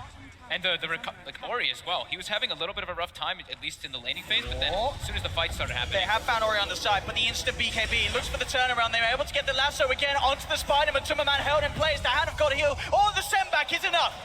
Kuroki will be able to save Matuma Man's life for now, but the rest of Liquid in trouble. 11 chasing him with a Firefly. They found Kuro. They found GH. GH will fall. Kuro as well. Matuma Man is saved, but the price to pay, the 2 support lives of Liquid, as the lead just continues to grow for Vici Gaming, and Liquid show no signs of being able to stop it. It's been all Vici's game for the past about 10 minutes or so with all these setups, just executing their ultis at perfection. And they're just claiming full map control too, because they picked up an early gem after all these 1 fights. Ori is 12, 2, and 10 on the Death Prophet. Straight up top, the push with that butterfly, nice and quick for Vici Gaming.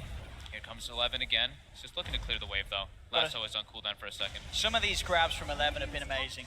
As we sort of said in the laning stage, sure, he got picked off a couple of times, but the farm was there. They made the lane rotations, and now each and every fight, you don't need to rely on the combo from Vici Gaming, because they can rely on 11 to find these quick grabs so they can sort of pick apart Liquid one by one without having to overcommit with the ults. And it was the Bat Rider in the last series that they played versus Liquid that really led the charge. It was 11 again. He's just playing it perfect on this bat, finding actually the perfect grabs every single time. Finding Matu when he had that Aegis top, finding GH in a couple situations, mostly singling out the Brood though. Now look at this Liquid. They're ready to go. They're smoked up there themselves now. But again, this is going into pretty much every ult apart from the Exorcism. So it's not an easy fight. There's cheese as well on the Death Prophet. We'll see what Liquid can fight it, but there's definitely potential for Vici to find the turnaround if Liquid don't find the perfect angle of initiation. Claiming high ground here. They might be able to catch Lanem off guard. He is going to walk up into this one. He senses something. Doesn't want to go blindly up into the high ground. Will still have the jump forward from GH, trying to move in with the play. It's going to be the chance for Lanham to get the silence off, though. BKB comes out from Matumba, but the rest of VG are coming through. They've got the route for the BKB. The cooldown, it comes out onto 4. The chaotic offering as well. Catch it onto 3. Silence onto GH. Jump forward again. 11, he's got the grab. They've found Matumba Man. Matumba Man, he's surrounded. He's trying to run himself away, but he won't make it.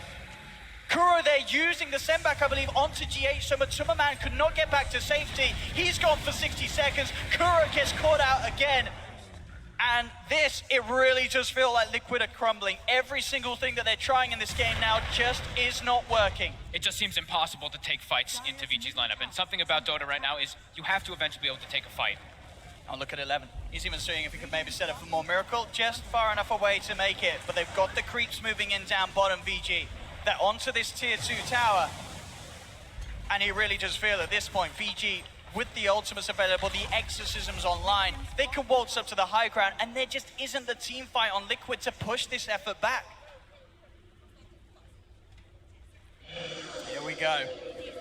32 minutes in, VG ready to attempt to break the base. GH and Mind Control having to keep their distance. The tier 3's mounting. Old 11 again comes in with a quick grab. They find the Viper. Miracle's trying to jump in and help out with the route through the BKB, holding Miracle in place. He's falling down to half health. Kuro's trying his best to help with this effort, but Miracle is falling so low. The Yules throwing up into the air. They'll chase towards Kuro. Kuro, he'll die, he'll fall. Double kill for Paparazzi. Godlike for Ori. Liquid are falling apart. They're being forced back to their base. VG have the area, and GG is called. Ladies and gentlemen, what a game one for VG. And I gotta be honest, I know there's a lot of Liquid fans out of there, but I'm sure there's a lot of fans happy that we're probably not gonna see Brood and Viper again because VG just absolutely destroyed them. 11 is just absolutely on fire in this with this Bat Rider, and the way that they played, it was picture perfect with their ultis every single time. They always found the right opportunities. It didn't even feel like they really had a cooldown. It seems like Liquid were unable to take advantage of these 2-minute cooldowns every single time. Vici, perfect uses of smoke, perfect execution, and perfect grabs every single time. Absolutely. I mean, we saw there as well. You knew from that draft, from the way that Liquid were playing at the start, they planned to close this game up in 20, 25 minutes. But it was not the case here. Vici Gaming came to play. And I've got to say, the exciting thing for me is that game 2, Liquid, they've got to step it up. They've got to bring out something better. And we know that they can. You know, this is Liquid. They're TI winners. They've definitely got more tricks up their sleeves than a 5th pick Matumba Man Brood. They crushed all 3 lanes, and they still, Vici were able to punch back that hard. That's got to rattle Kuro quite a bit here. It really does. This game 1, ladies and gentlemen, of a series that is absolutely going to heat up, I can guarantee. Game 2, though, Fogged, quick calls. What are you changing if you're Liquid? Are you banning anything from VG? Do you take away that 11 back? Because that was a pretty phenomenal performance again. I think maybe it might actually just be the Death Prophet and the Bat Rider. In combination, the way that they played around these 2 heroes, sure they were underfarmed, but that's the one thing the Death Prophet can always provide you. You might be underfarmed, but if you get a couple levels, your Exorcism will always do that substantial amount of damage in team fights. Well, there we have it, ladies and gentlemen. Game 1 is certainly going to shake up Liquid. We'll see what they can come back with as an answer in Game 2 as Vici Gaming take the lead this series 1-0. Thanks very much, guys. Yes, a very, very good victory for Vici Gaming in a game that one person backstage said was unlosable for Liquid. Our panel members are back with us once more. Will? What's up? Was that an unlosable game? Well, it obviously wasn't, but it should have been, shouldn't it? Yeah, I mean, Dota players, we just like to speak in hyperbole. Like, when we say something's bad, we say it's garbage, right? Yeah. And it's like, if something's good, it's the best. And so, do nothing hero. Yeah, do nothing hero is like, it's just how Dota players speak, I think. We've all been there, but this should have been a pretty hard game to lose, but the team fight aspect for Vici was way too strong. Like, something I want to talk about is how we talked about in the pregame. Vici, they're always willing to fight.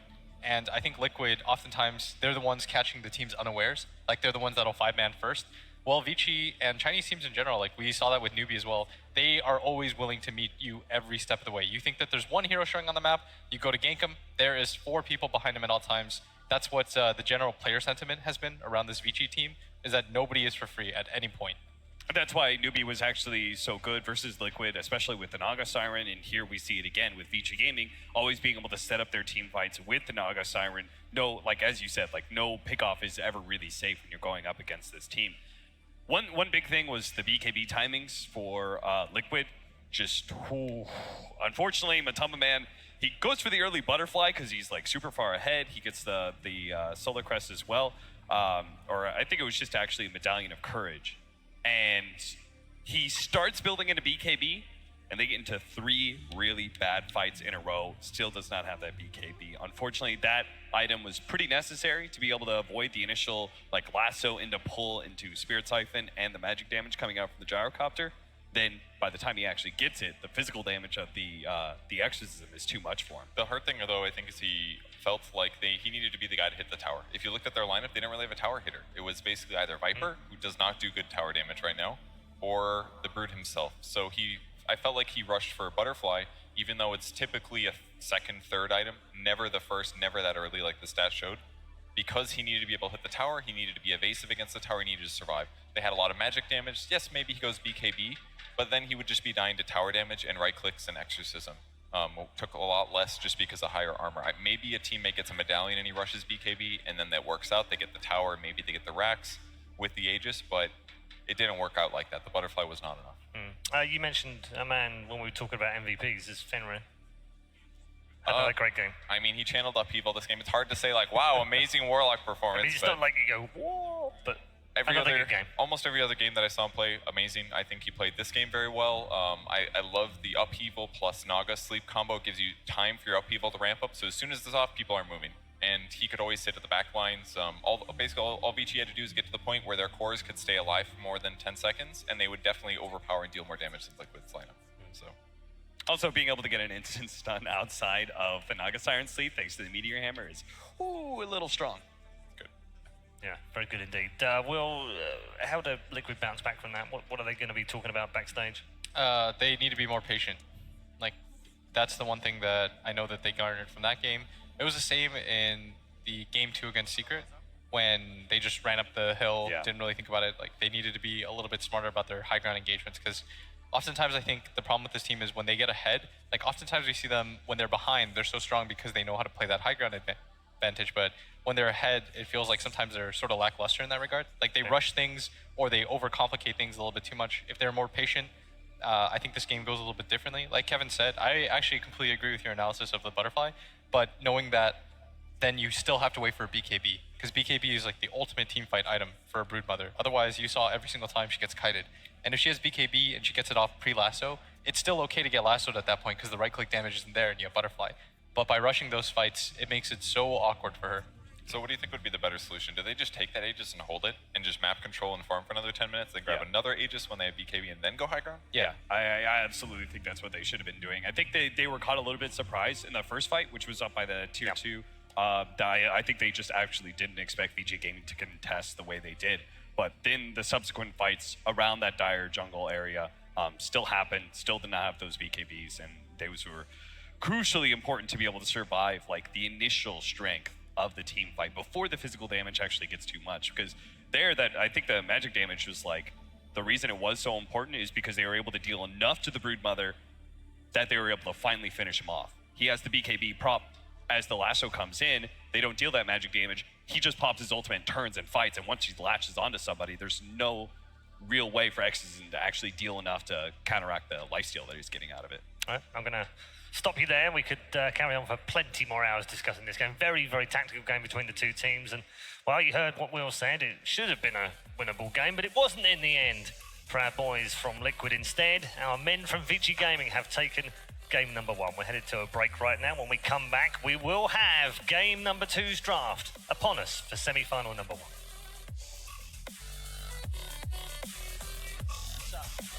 Going to try and find that perfect setup. Liquid fairly good, so they get the grab onto Matuma Man. They drag him straight back into the cooldown, into the chaotic offering. Do they have the damage to bring down the spider? They do. Matuma Man will fall. Miracle comes back in with the counterplay. The Magnetize is out as well from GH, but GH loses his life. They've found 2 kills. They move towards Miracle. The Siphon from this DP doing so much to help out the fight. They've found 4. Kuro's going to get caught out as well. The next there from Lana, Vici Gaming. They're making the comeback. They're holding on to this game.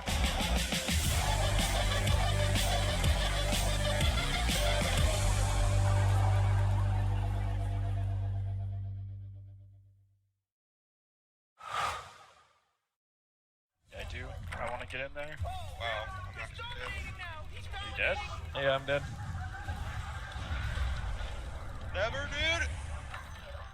Dude, look at that macro pyre, dude. Oh my god.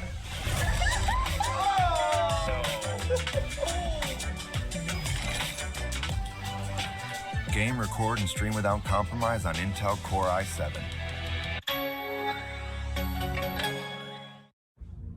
Life is all about following a few simple rules. Dress proper. Get a real job. Start a family.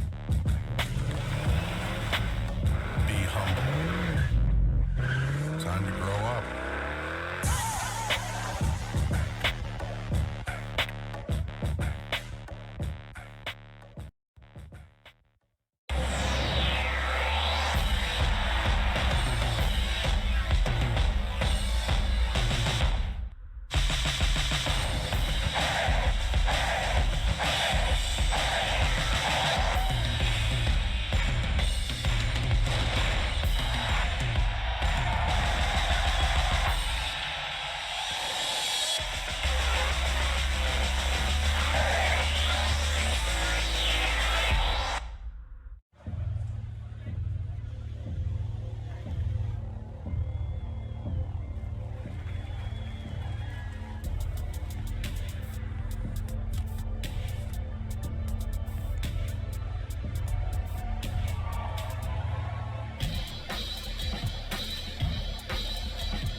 Ultimately, this trip could bring my career to the next level. I'm not very worried about losing. I'm worried about missed opportunities. I just scream and say yes twice. Yes! Yes! You try your best, you feel good about yourself.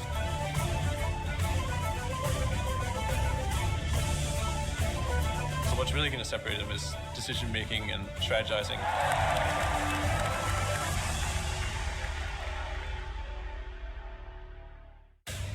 Laura, you found my secret. Our world is in danger. You must stop them. It will be an adventure. Some men like dangerous women. You shouldn't have come here, but I'm glad that you did. You messed with the wrong family.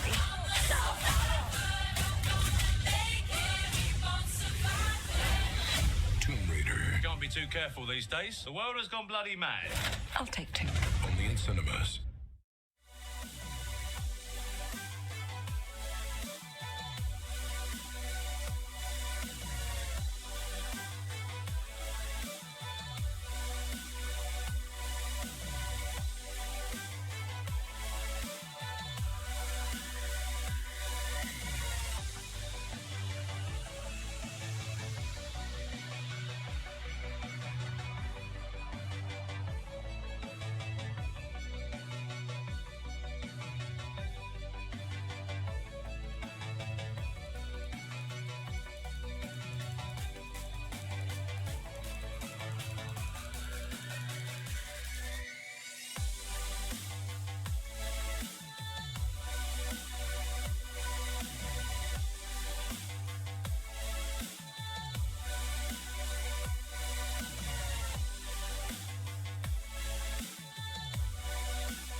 ESL 1 Katowice is brought to you in part by Intel, Mercedes-Benz, Vodafone, Alienware, PaySafeCard, Logitech G, and Hacks.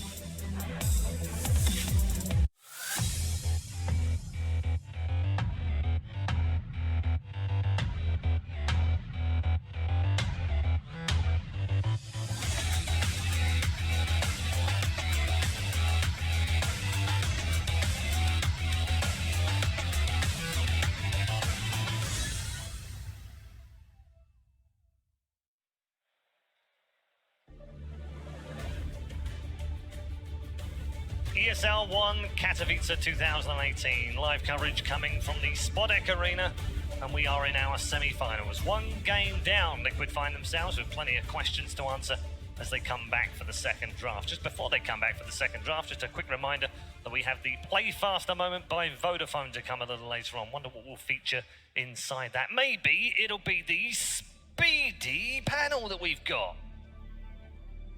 Or not? No. No? No. Okay, you guys are definitely not going to fill. You're not going to feature in the Play Faster moment. Sorry, guys. It's just not quick enough. filled for quite a while. If it was Feel Faster by Vodafone, you guys would be rocking it right now. You'd be MVPs. You'd all be going home with Mercedes-Benz. I would love for that to happen. I don't think that's part of the criteria. Let's look forward, gents, to the second draft. Lots of questions for Liquid to answer now, isn't there? And it kind of puts them on the back foot in the draft. How do they bounce back? I think their draft was actually it was pretty okay. I think it was more just the decision making in game where it felt like they rushed things. But I think the draft overall was fine. I don't mean that the draft was bad in the first one, just that it's given them more issues now because Vici have shown they can play against what they've just thrown at them. Yeah, I think less options perhaps. Look, I would love for them to ban Naga Siren. Yes, yeah. Seriously, that is the I one think that hero adjustment, just gives you way too free team fights. Yeah, it took them 3 games to ban that, Kevin, in the first series, didn't it? They've got to knock it out now, surely. I think they or at least were able to beat it in the lane. Like, that's what they proved with the Chen. But by the time they got to the mid game, and once they made that one mistake, all of a sudden Naga just really pulled her weight for the rest of the fight and the rest of the games. Here it is, draft number 2, and we do get a ban on the Liquid side as long as with a Bane. And no surprise to see the IR. There's 5 consecutive games against Liquid. They've banned that. And that was actually another significant thing about the Mad Riders, that his lasso was instrumental in locking down Brood in a couple of those fights. They traded lasso for Aegis, and in a couple other fights they lassoed him while they killed him pre-BKB. It was actually really significant despite losing the lane. And it was such a strong start to every single team fight, being able to get the lasso into the pull of the Death Prophet, who has Exorcism out at that point in time, sets you up for a Spirit Siphon, maybe a Silence as well. It was just like every single team fight started, like every single one that they won, which is toward later into the game. It was like such an amazing start for them because of the Bat Rider. In fact, Fog specifically ended that cast talking about the fact that, look, the combination here just seems too good by Vici game. I think that Vici is playing like how normally Liquid plays, in the sense that they're not getting rattled. It's the enemy team that normally makes these crucial game mistakes against Liquid because they're afraid to play against them. While Vici, it feels like they're willing to take every single fight, and they're not scared at all. Like, they don't care about the hole or the deficit that they're in, they just continue to battle. I really like that overall from them. And I think that Liquid has to be a little bit more patient this time around. Like, the general rule of thumb, of course, you shouldn't always follow this though, is the first Aegis is meant for map control, so that you don't have to force things. You don't really have the items to go high ground quite yet. The second Aegis with the cheese is generally where you want to go for the high ground after that. We don't even see teams like Complexity, who are kind of known for trying to force things. Even they chill out on the first Aegis, so it was pretty surprising that Liquid were kind of ensnared. I feel like if EG didn't 2-0 those teams in record times the other day, I feel like Liquid would have cooled their jets. Like, they saw other teams stomp, they're very confident because they're so talented. They had such an advantage, they felt the advantage, they really thought they could take the push. I feel like it was something like that. Yeah. Really like how far this Vici squad has come since like the beginning of the year where they got 2-0'd by SG. Yeah. And now they're in a position where they could potentially just 2-0 Liquid, get to the finals of their... I mean, how many times in a row have they been in a finals and lost? They've been in 3. They've been in 3. During the DPC, yeah. So the talent is clearly still there. Yeah, they've always just fallen a little short at the end of a tournament.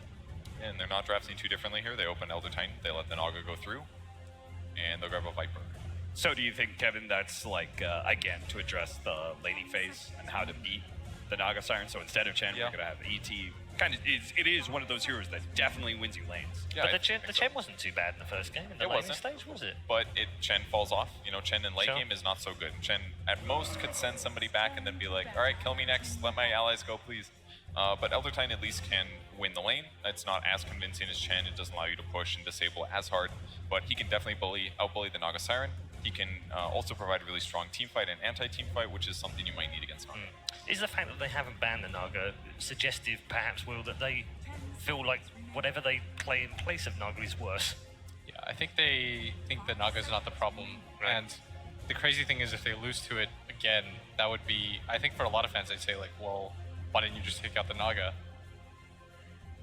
But I don't know how, like, this is something that you probably have to talk to Kuro directly to like figure out why they think what's happening is happening. And I'm not saying Kuro is this way, but captains do have that blind alley they go down sometimes saying, it's not that, it's not that, it's not that. And it just becomes one of those things that you just can't move past, doesn't it, sometimes? Oh, for sure. And that's something that all fans should know, is that it's never as clear as just like, oh, this hero is in and it's the consistent factor, so that's why they lost. Like, these guys are really good at evaluating most of these games. But of course, they're not infallible, and the great captains especially are very prone to this kind of stubbornness. And again, they get the gyrocopter. Good BKB core, which I think is pretty important here. Again, we talked about the timing of Vici Gaming and the Chinese teams in general. They get the Death Prophet again. Run it back. Ooh, yeah, same game. This is basically 3 games out of the 5 they've played at this event. They've started with the same 3. Okay, well, there's no initiator that gives you the same kind of advantage that Mad Rider does with the Death Prophet. So at least that part of the strategy will be a little bit worse. Yeah, that's basically what they've identified here, isn't it? Pull the bat out, it doesn't have the same effectiveness. Are they going to brood again? Yeah, well, why not? The brood wasn't the issue, was it? A little, maybe. Yeah, I mean, really, like you pointed out in terms of itemization and timing and what have you, but early game it certainly wasn't. The problem with like items like rushing butterfly and stuff is it doesn't really, at that phase of the game, is so early. It doesn't feel like it makes as big of an impact. Just give them a Jakiro this time round. It's like it's like an attack speed and armor and evasion item. That's better when you have more HP. Oh, they're gonna go Disruptor. Yeah. You know what game that reminded me of? That I don't know if you guys remember. It was Fnatic versus Liquid at TI6. They were really far ahead in game number 2, and they had like a Sven lineup against Dro, and they had an Axe. And instead of going for BKBs, like both MC and Matema Man decided to go like Heart and stuff. And they just got crushed in every single one of those They're fights. like, we'll get those later game BKBs. Yeah. Those are the real game winners. Just one more damage item. This will be okay. Okay, so we'll just kill him faster. Would you have still been fine if Disruptor was on Vici Gaming here? Yeah. I would. So you're still set on that, like, it's fine, you've got Viper. Yeah. I like Disruptor a lot though against Naga. It's like one of the best. Yeah. How about the clock? The clock, it matches up really well against the Elder Titan and the Viper. It's pretty annoying to play against, but it's meh against the Disruptor, although it cancels the Jug. It's a big Fenrir. Isn't it kind of meh against Viper? Why do you think it's good versus Viper? It's okay. You force him to get like 4 staffs. I feel like Viper has plenty of money to spend though. Like he got SNY last game, I'm like, does that even help? I don't know. Might as well have been a Hurricane Pike. Yeah, Pike would have been really nice that game. At the least, it could threaten Viper getting killed easily in a 1v1, I think is one dangerous part. But later, yeah, I agree. It's not, Clock's just okay against Viper. And we haven't actually talked about, is this Clock the other support? They just run You would think so. They usually run it as a 5. Yeah, I think there's no way that's off lane. Lanham has played it a little bit, Fenrir's played it a little bit. In fact, Fenrir's played quite a lot. That's so cool, by the way. Like with Vici, Mikasa's just sitting in the driver's seat. Yeah. He just and telling everyone to shut up while he decides. The bands. We were walking by their thing, and he has like a laptop set right in front of the players, and they pretty much just watch him the entire time, and he's just pointing at various things, saying like, "Look at this."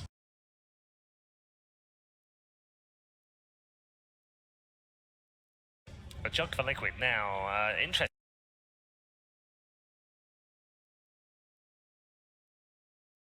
interestingly, it was this game last series they played each other that Vici Gaming pulled out the jug, and Paparazzi had an MVP performance on it. Yeah, Jug's very good against Gyro at most stages of the game, because Gyro usually rushes the fast BKB. Omni Slash cuts right through that, so that can be a nice advantage. Same against Death Prophet if she doesn't have Euls. And that's exactly what Vici did to Liquid last time, because it was Liquid that had the Gyro Disruptor ET. Do you think Vici used the jug? Are we set that this is a mind control last pick, or are they going to give like Miracle a different last pick? I think that's a Miracle Jug. Okay. I think you give Mind Control more of a playmaker than you do in the Viper last game. He seemed to do fine, but yeah, I agree. I mean, this is just like, if they pick up their offlane Mind Control hero, it's just a whole lot of fighting, not necessarily a whole lot of tower taking possibilities here, and they're just like directly contesting Vici Gaming. Like, the way that I see Liquid's lineup is they're picking a very similar draft. They're just focusing it a bit better for team fight and late game. Yeah. Like, Jug can win the early game and push really hard with Healing Ward. Viper can win his lane, push, but the supports are more team fight focused, so I figure you grab a ganking off lane, something that can set up those late game kills. Because they don't really have a good initiator. Okay, completely wrong. Win the lanes and push, I guess. It deals direct pure damage against that Gyrocopter. He hates that. Yeah. Hates it. Death Prophet can at least like Eul Scepter for a little bit when it comes to that single target focus. She's pretty vulnerable too. Like, there's not very high HP heroes on Liquid. In a lot of the games we've seen like tanky strength heroes against Death Prophet, but now it's mostly agility heroes. The only tanky one is really Viper. Yeah. What do you take here if you're Vici? You take like NP or something to try to... What about Ursa? Can they fit that in any way?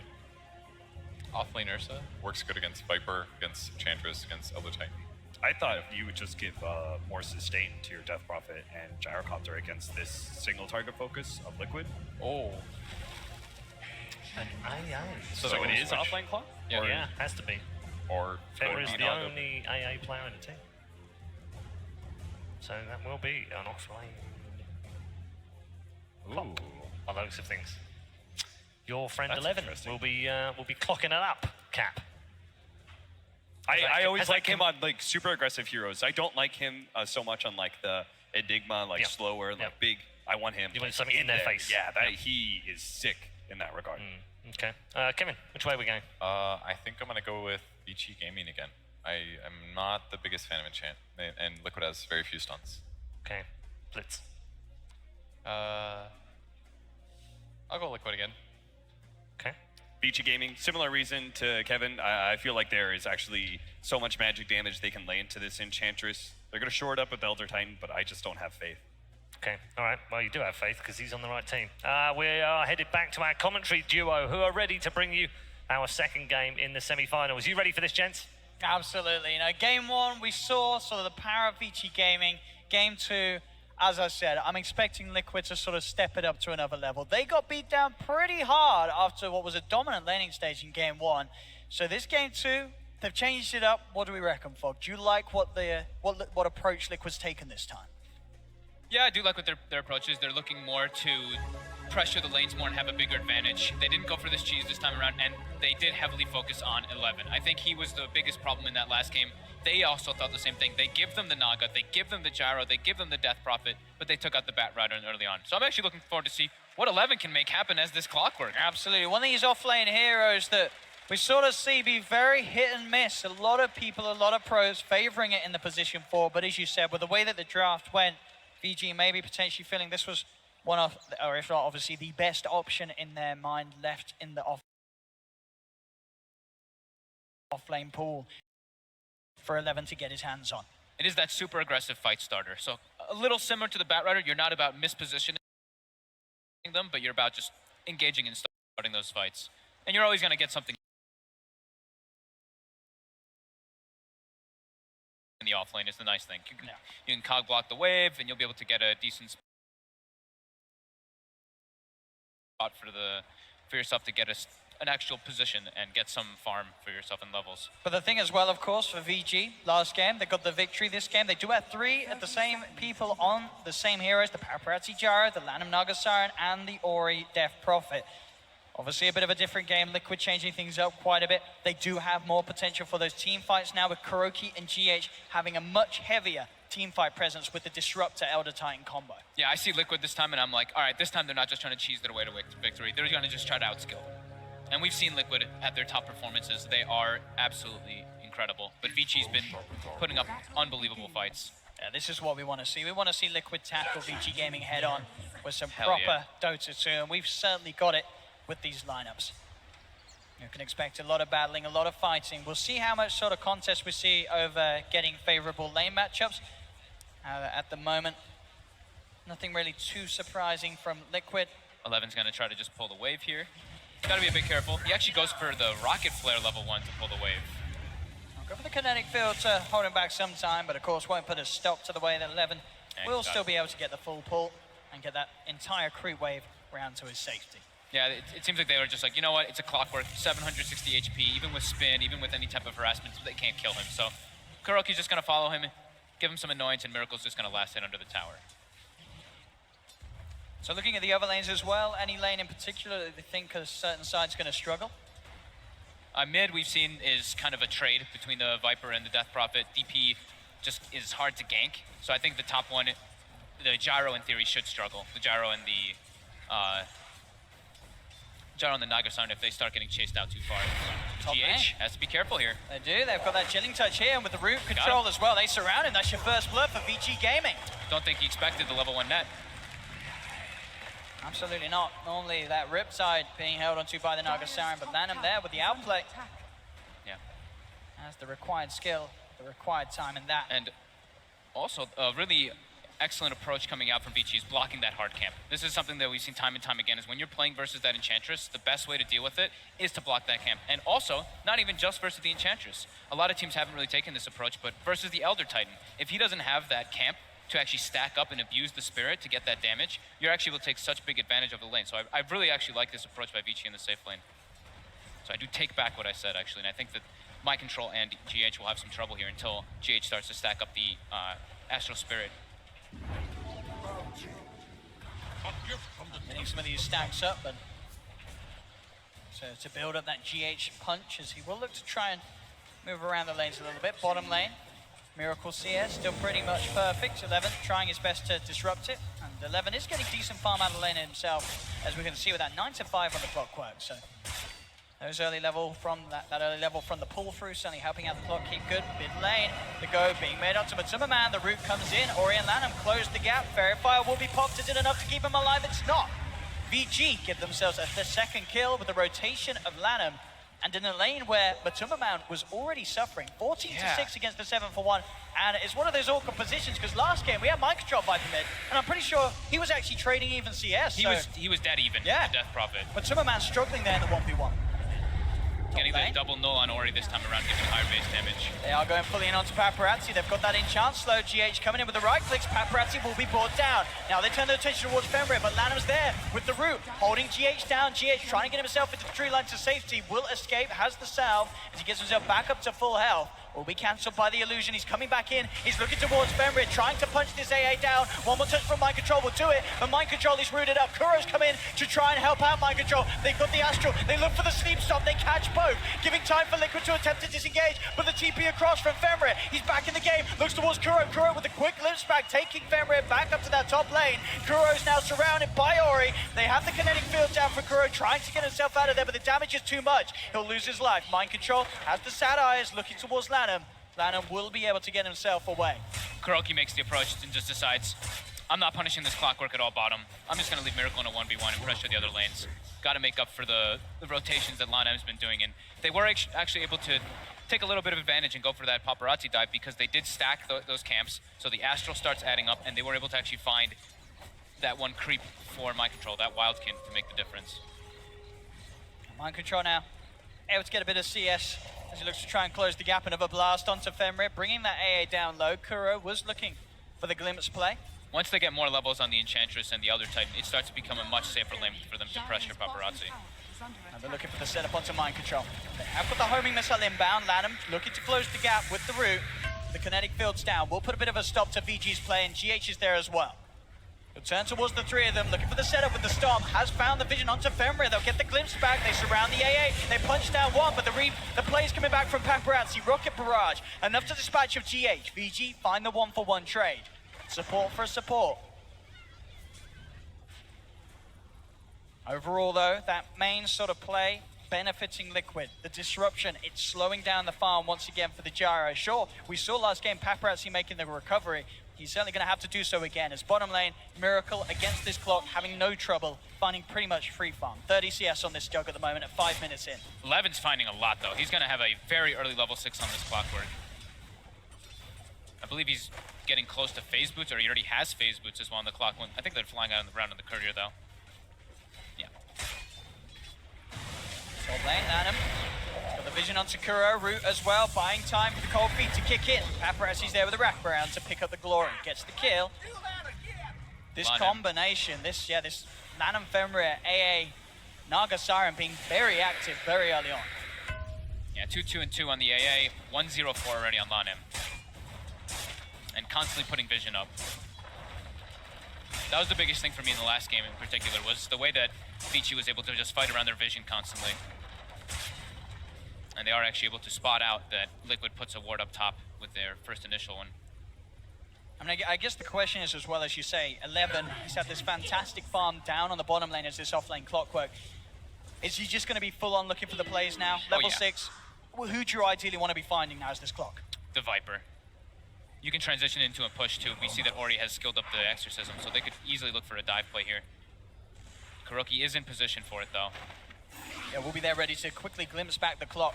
They're pushing in the wave heavily though. They lose the siege creep, but they're still looking to get aggressive. Let's see if they can find the angle. But Summerman is going to get run out here with the battery assault. 11 saving the hook shot so that he can go back in after he's glimpsed out of the play. They do find the 3-man sleep though. TP's coming in, Miracle with the Blade Fury, turning towards Ori, looking for the chase down onto this Death Prophet. He's going to jump in instantly with that Omni Slash as he pops the mango, has the mana for the ult. They get the trade there, a mid for a mid between these two teams. But overall, I think Liquid, they'll be slightly happier there as they do shut down that Death Prophet after she's popped the Exorcism. 15 seconds into the Exorcism as well. And now this gives space to Mind Control because the way that the Naga Siren's been running around the map all the time, Enchantress is able to get so much top because of those high levels in Untouchable and high levels in heals. Once the level 6 comes out, Paparazzi's going to be really in some trouble. GH back up here, ready to put the pressure on. We've also got Kuro back in the neighborhood, looking for potential wraparound. They'll go for the sleep setup onto Fenrir, but not looking to dive in as of yet. Mind Control, a few creeps away from having that 6, then he can look to start to get more aggressive. Bottom lane. Miracle's looking for him. Nice. He won't be able to find him. 11, TP's out.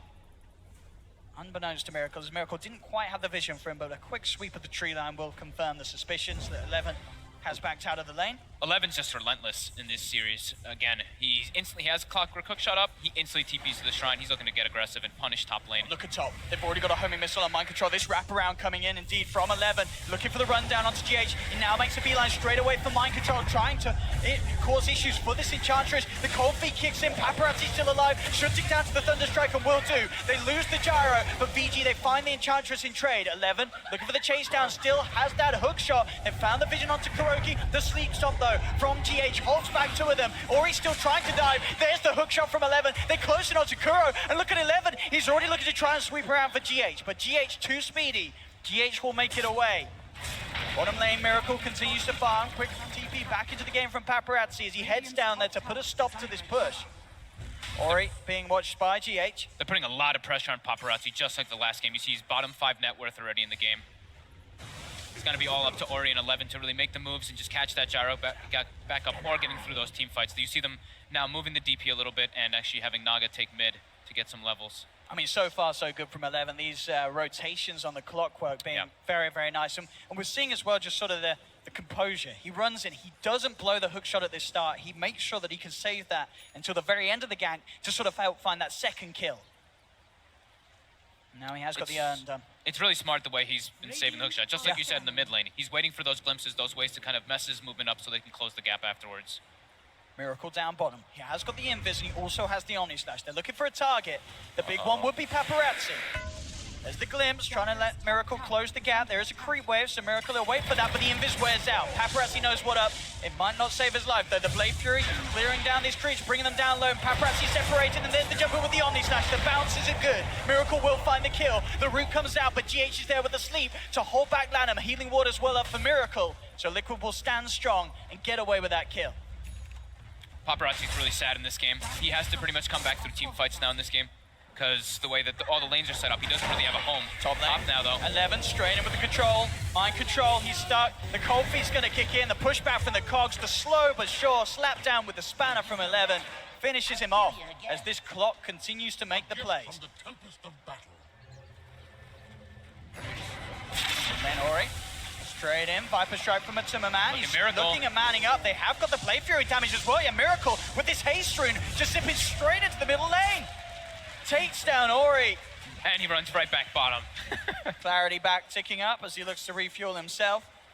Miracle certainly stepping things up this game. 4.8k top net worth at the moment on the board. They're just looking to continuously punish this gyrocopter. Look at mid. Disruptor's already here for the glimpse. He's found the setup here, straight back into the stomp. There will be the cooldown coming out just in time, but the damage from Matuma Man and Kuro is too much. Paparazzi will fall yet again, the 4th time on this gyrocopter, as Liquid continue to punish the carry. Non-stop bullying. Tries to go for this smoke there to create that extra bit of speed, but it gets dispelled immediately. Kuro, I don't think he's getting out of this one. He hasn't got a TP. Lanham and Ori will be there. So Kuro will fall quite deep behind enemy lines. Will try his best to spend up before he goes down. Top lane mind control, continue to farm, of course going straight for the 4-star in this game against 11's Clockwork. When Fenrir's got 6, they've got the kill here. Oh, and straight in. They've got the setup. Hook shot, there's the Ice Blast flying in onto mind control. No sort of heal's gonna save him, and again, these sort of combos, whether it be between Fenrir and Lanham or 11 and Fenrir, they get the job done every single time. Okay, Stomp not going to quite catch on to Ori. Miracle, he has got the Omni Slash back online once again. They've definitely still got some Jug and Viper problems. They're at top of the net worth board, and Paparazzi still not even close to being recovered. And Miracle, of course, with his phase, Yasha and the Keeler before getting the Battle Fury, giving him this potential to fight at this stage. And quite the potency. Anyone that he jumps on with a quick Omni Slash and then the movement speed with the Blade Fury chase down thanks to that Yasha phase boost, he's going to find the kill. Ori, mid lane. He's going to be jumped on straight away. Miracle just playing so aggressively here. This Jug utilizing his advantage. Vici, they have got the wraparound, they've got 4 heroes here, but quick with the Blade Fury. Miracle just starts to chase down 11. They've got the Stomp already into the Static Storm. They're managing to set up and surround Lanham on the Naga Siren, who will fall as well. The Viper Strike slows down onto Paparazzi. The glimpse from 11 taking him to the side. The Clockwork's in trouble. They will throw the Ice Blast down to Miracle. Miracle will fall. 11's still alive for now, but Timmerman and GH trying to focus both Fenrir and Paparazzi. 11 will learn up. They'll actually keep the rest of them alive, and now Vici, they're looking for the turnaround. Homing missile, cold feet onto Matuma Man. Ori's back in the game. He has the silence onto GH before the Stomp comes out. Vici, they'll turn the play around mid. They catch Paparazzi back up heavily, needing those 2 kills. 24 kills in 13 minutes. And it's this sort of coordination that brought Vici back into game 1. Yeah. Team Liquid, they've got to be scared of these sort of plays coming through, because Vici are so damn tight with that team play. Yeah, they have to be careful of. They have to be really careful of the comebacks because of the low respawn times that are at 13 minutes. They actually ran out of mana on Matu there, and they find a solo pick off there from Fenrir. Kuro just getting caught out multiple times now as he tries to come out for these warding missions. He's got to be careful. 15 to 10. Liquid still with the net worth lead. As you can see, all 3 cores of Liquid ahead, and Miracle very much so, as he still leads with a sizable advantage to the top core of VG's lineup on this Juggernaut. And that last death that he had in the mid lane, a little bit painful. Yeah, Liquid's gonna have to itemize with multiple 4-staffs here to deal with this Clockwork, because he's been having a great time. And it's gonna be a really good 4-staff game anyway, because if you look at Vici's side, they don't really have a whole lot of disable besides that Clock. It's Clockwork, Hookshot, and Naganet, and besides that, their catch is pretty minimal. 11 on that hunt, but knows that the 4-staff is now there on mind control, so we can no longer sort of go for that Hookshot Ice Blast play for the tag team of Fenrir to get that kill. Mid lane Miracle Omni Slash back up in a couple of seconds. He is nearing on hitting that level 12, so ideally we'll do so before the fight kicks off, but the fight's already here. They've got the setup, the sleep, the Death Prophet Exorcism coming out as well. Ice Blast thrown down straight away onto Matuma. He's trapped there, but Miracle, he gets the chance for the Blade Fury. He's looking for the chase down onto Paparazzi. Paparazzi will fall. Miracle, he levels up the ult, jumps in with the Omni Slash, the extra bounces, getting in the kill on Ori. They've got the stop down as well. Faber will fall. Miracle will lose his life.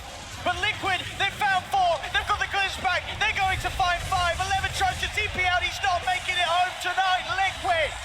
GH in the perfect positioning there. Everybody slept on the side of Liquid, but GH says we've got that mechanic as well. Sleeps everybody on Vici, him and Kuroki get the perfect setup in the back lines there, and they're able to turn the fight. Just like you said, Omni Slash gets leveled up at the last moment there from the kills, so he's able to get the extra bounces to finish up the kills there. Absolutely perfect there by Liquid. We'll see it again.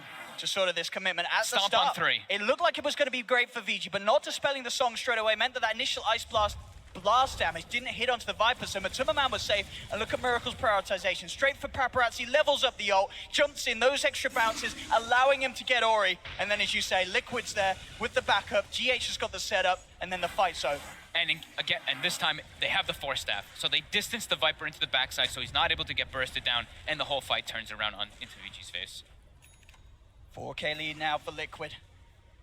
Still, though, a very close game in a match where VG, they have shown the potential with this team fight once again. But Liquid, 11 off the mark there with that hook shot. Matuma will get a free pass for now. But a lot harder for VG to sort of go for that team fight, as we're seeing with the Juggernaut. Really seems to be the crucial pick here. A hero that can react to that sort of setup. He's got the Blade Fury. He's got the ways to play around. Lots of damage coming out from Miracle. He's closing in on that Battle Fury. It's a hero that's just so damn good versus Gyrocopter, because there's just nothing you can really do. If he just runs at you a spin, you just have to run away yourselves. Omni Slash, of course, just going to eat you alive. Kind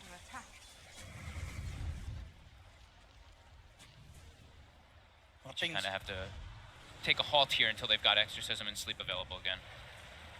Ideally, they want that BKB to be there on the jar as well, but that is going to have to take quite a few more moments for Paparazzi.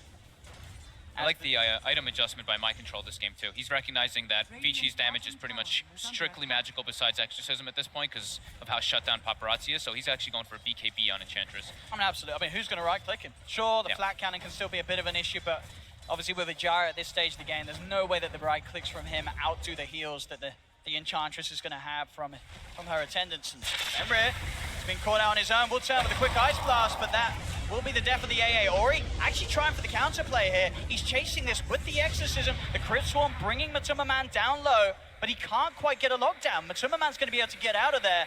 And that's Exorcism being blown, and it's not going to get anything productive done with it. Kuro glimpsed 11 completely out of the fight there too, so it looked like Vici was trying to set up, but their only real catch, like we're mentioning, it's majorly on 11 to make those plays. So as soon as Exorcism's popped, they have quite an easier way to disengage without that clockwork there in position.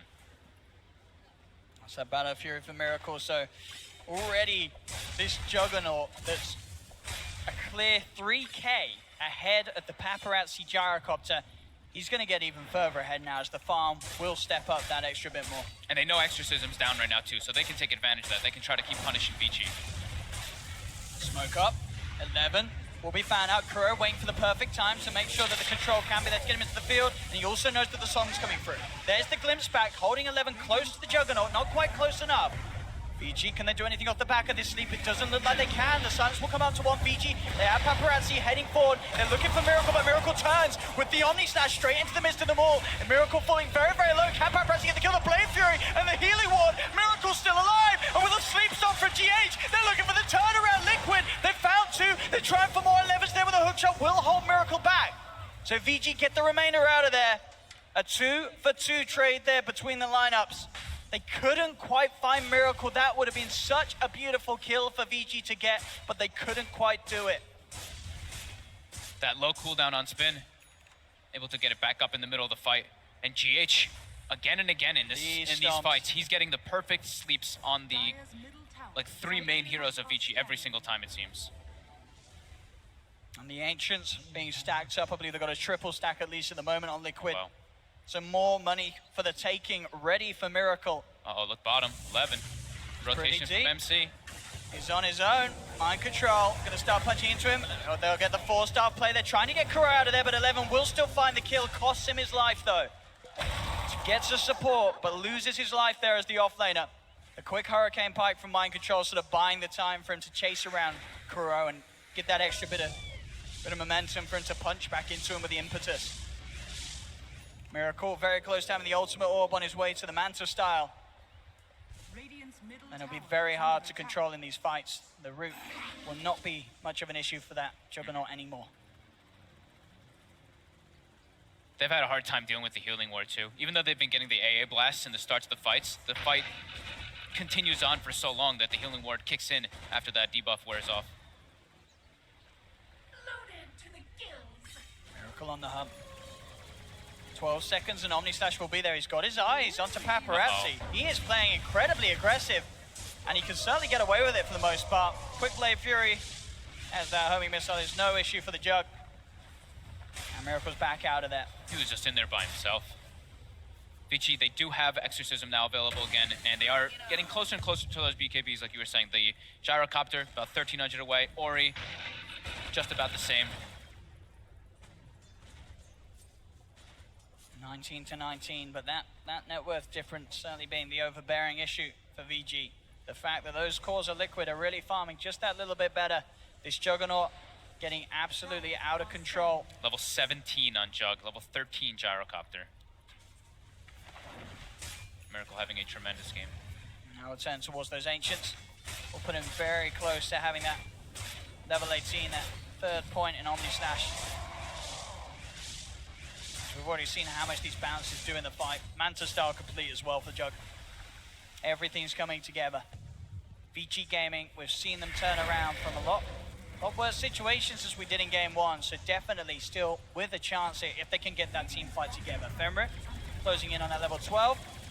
They have to heavily rely on the Exorcism in this game though, because of Paparazzi being shut down, and this time they don't have, you know, Warlock ulti or anything like that to really just close that combo together. It's a lot harder for them to actually keep the heroes of Liquid inside of the Exorcism. And look at that as well. They Rocket Flare Bro, so VG know that Liquid's in there, and Liquid know that VG know. But Liquid, they're standing their ground in the pit. VG... They're coming too fast. You know, GH also scouted them with the Stomp. They've got it.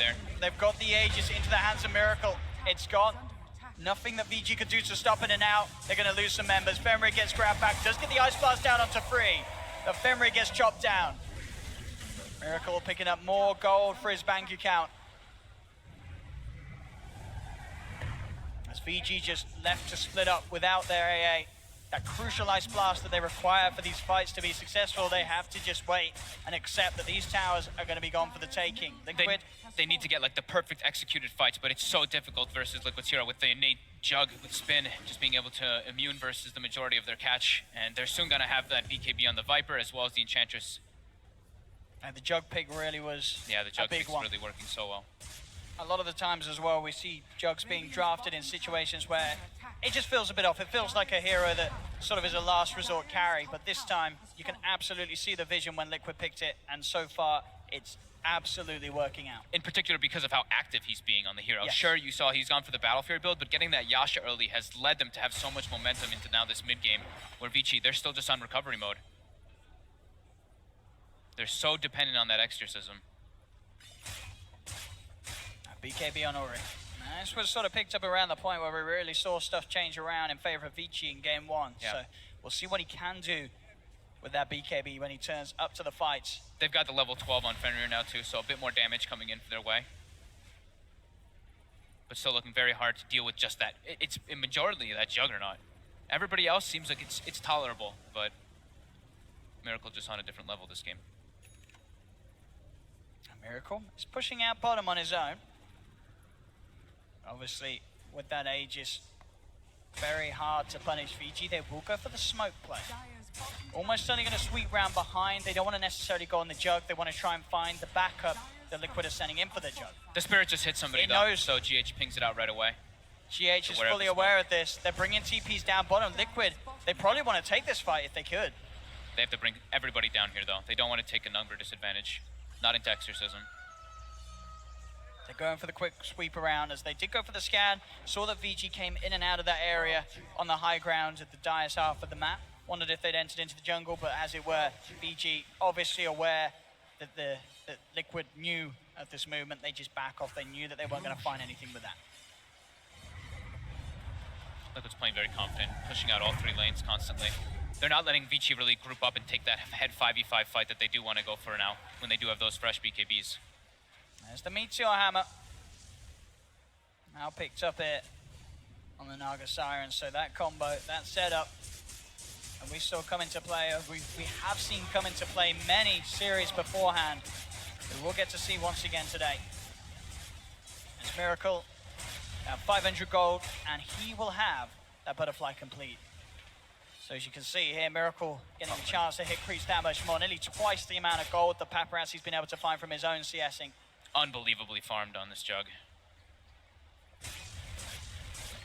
Vici a bit afraid too, still, because they're versus that Aegis. They don't really want to get caught off guard. They're all sticking as a unit, and because of that, they're falling further and further behind in both gold and experience. It's looking very hard for them to take the fights that they want. I'm very close to that very sort of dawning point for Paparazzi's Jara, where Miracle is about double the net worth. Yeah. One of those games where Miracle just goes absolutely off. He was not happy with that game 1, and he is very hungry to push this series to a game 3. He's just walking up on the high ground by himself. He's got the Aegis. He feels safe. He's got a full wand. He's got the Manta. And he knows that VG are going to be very cautious about jumping in on him. Yeah. And he knows that they're very limited on disables, as we've been mentioning over and over again. Vici now, they're just kind of stuck in their base. You see Paparazzi, he's trying his best to find farm on the map. He's still very far behind, though. A gift from the tempest of battle. Paparazzi just slowly trying to shove those lanes out, but having to do, obviously, so much more cautiously than Miracle can get away with. As this Jara, much more vulnerable to being punished by any sort of rotation. This time, though, you can feel also Liquid, they don't feel as rushed in this game. In the last one, they got the Aegis and they went straight for the high ground and they got wiped. This time, they've got the Aegis.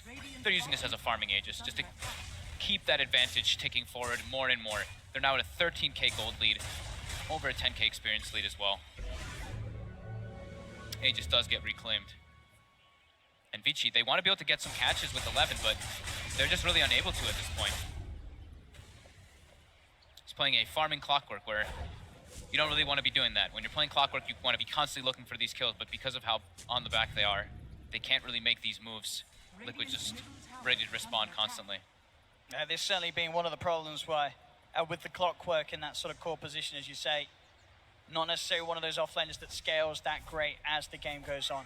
You have to make those plays. You have to sort of get that overarching advantage very early. Otherwise, 4-stars BKBs come into play and the clock can just be ignored.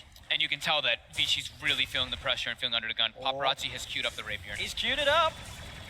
We'll see if he gets there. Would be quite something. He absolutely needs it. They've got their only damage, like we've been saying, it's that exorcism. Everything else is mostly countered by Liquid because they can just distance themselves and kite around that exorcism. BKB. It's pretty much done for Miracle. One more bounty rune, Matuma Man will be gracious enough to let Miracle take it.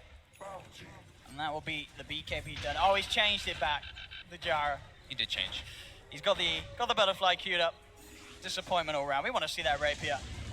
And then 11 gets Dims back. There's the quick play. Hookshot's back in. And after a bit of a dry patch in terms of kills, 11 will be finally there to break it. And shed some bloodshed out of Kuroki's. It had been quite a while. It's been almost 6 minutes since the kill actually happened on the board. It was just Miracle taking towers. That's what it looks like. Well, this sort of slow pace, as you say, though, definitely favoring Liquid's lineup. Yeah, with their tri-core. Everyone's staying relevantly farmed too. Sure, you see Miracle skyrocketing at a portion where we don't see besides, like, yeah, this looks like Alchemist levels of farm. But his other teammates, they're still keeping up in farm a bit. But yeah, this jug is just I mean, it really feels at this point, the rest of Liquid could sort of DC and let Miracle finish it. He's just that far ahead. The fact that he can go up and take a tier 3 without any sort of answer, like, the rest of the team have done his job. They've made that space for Miracle, you know, the fantastic sort of rotations and reactions to that of VG's plays. have led to the point where Miracle's just been allowed to get this incredibly massive. It's Vici who had this type of juggernaut game during the group stages too, versus Liquid. Miracle's giving Paparazzi a taste of his own medicine. And Miracle just keeping every lane shoved out. Full basher now too. He's getting items pretty fast. He's almost 6 slotted at 30 minutes. It has to be one of the most farmed jugs in a while. 800 GPM, the pre-30 minute mark. This has got to be up there in the books as one of the best. Yeah, and Vici, they're trying to catch back up. 11, he got that solo kill on the Disruptor, but besides that, they just seem a bit afraid to take the engagements, take those head-on fights. Ori is about to be level 18 for that level 3 Exorcism, but they really want Paparazzi to have that one big item because a phase BKB drum gyrocopter it's not threatening. It does nothing against him. The Basho on his way out. Look at that. He may be level 23, but he says, guys, I need the tome. He's got that out coming to him. We'll see if he takes it. He might give it to someone else. No, he takes it. He wants to get that 25. He wants that 25. He wants those Omni Slash strikes. That's a lot of it. +5, that's a lot. That is a lot. Halfway through 24. He's going to get it very shortly as well at this rate. It does look like Liquid is trying to take a fight here now with how strong Miracle is. See what VG can do. They've pulled off some phenomenal team fight execution in the past. They still don't quite have the butterfly finished on Paparazzi. But they've got the level 18, they've got the level 3 Exorcism on Ori, and he's pretty much got a Shiva's Guard if he can ever go out and buy it. Can they kill this jug? That really is the question. Paparazzi, he's scared. They don't have... Oh, the smoke's to the Dispel. But man aware something's in there. I mean, it doesn't matter. Paparazzi will TP out immediately as soon as he sees Viper turn up to lane. They have Miracle under vision here. This is their big chance here to try to go for something. I mean, he's got Mantra and BKB. Can they really do this? A quick patch onto the Naga. Lanham, he does have the song. If he needs it, they'll get the pushback, but Miracle pops the BKB. He's just going to turn and fight back into them. Jumps through. There's the Stomp as well, coming in for the sidelines of the rest of Liquid are coming in to back up Miracle. The Earthsplitter comes out, takes down the Naga Siren. Miracle will heal himself back up to full after the Ice Blast wears off with that healing ward. They just can't kill this Juggernaut. He's got 25k net worth. He's got the same net worth as both Ori and Paparazzi put together almost. They popped ghosts. They popped everything for that to try to bring him down, and they still couldn't. And now he's full health, and they're ready to push. No ghosts, and they've got the rest of their heroes now. It's not looking like Vici can stop this jug. Try the best with the cooldown to D-push. The siege creeps are still up there, removing that backdoor protection if Liquid want to go in. But looks like Liquid are going to respect them. Back off. Let's sort of Miracle refuel as he is low on the mana. Some big items coming out though. Committed for the B-fly, or for the butterfly. Anything will help that little bit for Vici at this stage. Shiva's Guard, as you say, finished Paparazzi. He has got the gold for the complete butterfly. So those items will be picked up for their 2 cores. Second Roche, this is the one that Liquid wants to end the game on here, with the Aegis and the Cheese with this level 25 Juggernaut. I think VG feel they have to contest yes. They cannot hold a push against an Aegis Cheese lineup that Liquid have. They don't have their Exorcism though for 60 seconds. That's their big team fight right here. It's so hard for them to get in. Maybe they can go for a steal. At this point, if you can throw away the clock's life and get the steal. All-time Juggernauts at this time. I'm not surprised about that. This really is one of those games for the books from Miracle. He's played it absolutely perfectly. As I said, that game 1 definitely riled this boy up. He was so hungry for victory in this game too, and he's not been blinking at all. He's just fully focused, fully into the game. And this is Miracle playing at 110%. Glimpse back the Naga, they pop the BKB, and they're able to get the Aegis and Cheese they because can't of the Glimpse. disrupt it. VG can't get in, and Lanham, he's trying for the TP out. There's the Stomp from GH. Lanham will fall. And with no Naga for 50 seconds, Song expended as we just saw, but perfectly ripped away from them with the play. And at this point, Liquid, they're just going to A-click down the lanes. They do have the Ice Blast, the cooldown, the Butterfly, and the Gyro. Is it really enough, though? Miracle cuts his way through the cogs. Will A-Fury to dodge that missile and straight in onto the racks. 11, quick with the 4-star to keep his distance. Siphon does bring Miracle down fairly low. Quick shove back, but he's got the healing ward. Viper Strike comes in onto Ori. Matuma Man being focused by Paparazzi. They're bringing him down low, but the cheese comes out. There's the setup. They move in. The Earth Spinner as well, ripping Vici apart. 3 to 4. Ori, he's in trouble as well. The Crimson Guard, the Siphon isn't enough. No, the impetus, pure damage. Fights through the guard, takes him down. GG is called. Liquid, they woke up here in this game too. They showed they came here to play and will be pushing this series to a game 3. This game was Miracle with no mercy whatsoever. Absolutely not. As I said, this is Miracle playing at his full potential. He was making the moves for his team too. He's like, all right, I feel like I need to make some roaming moves. He roamed, he got a haste from bottom, runs, kills Ori mid, runs back bottom, continues that farm. Yeah. He had an impeccable performance on the Juggernaut and GH as well. His Elder Titan in that mid lane, in the mid lane multiple times, getting those 3-man stomps every single time to turn the fights around where it looked like Vici was starting to be able to come back. They just kept saying, no, sorry, Paparazzi, you're going to be under-farmed on this gyrocopter, and we're going to take this. And to sort of harp on that again, I think as you said, with this Miracle Juggernaut, sure, we sometimes see some high net worth jugs, but it's been because, oh, they get a nice fast timing on the Battle Fury, oh, the team's creating constant space, the Jug's not been in the game at all. But that was not the case. He was fighting. Jug, he was in the fights, Miracle was there, sort of 8 minutes onwards, making those rotations, and wow.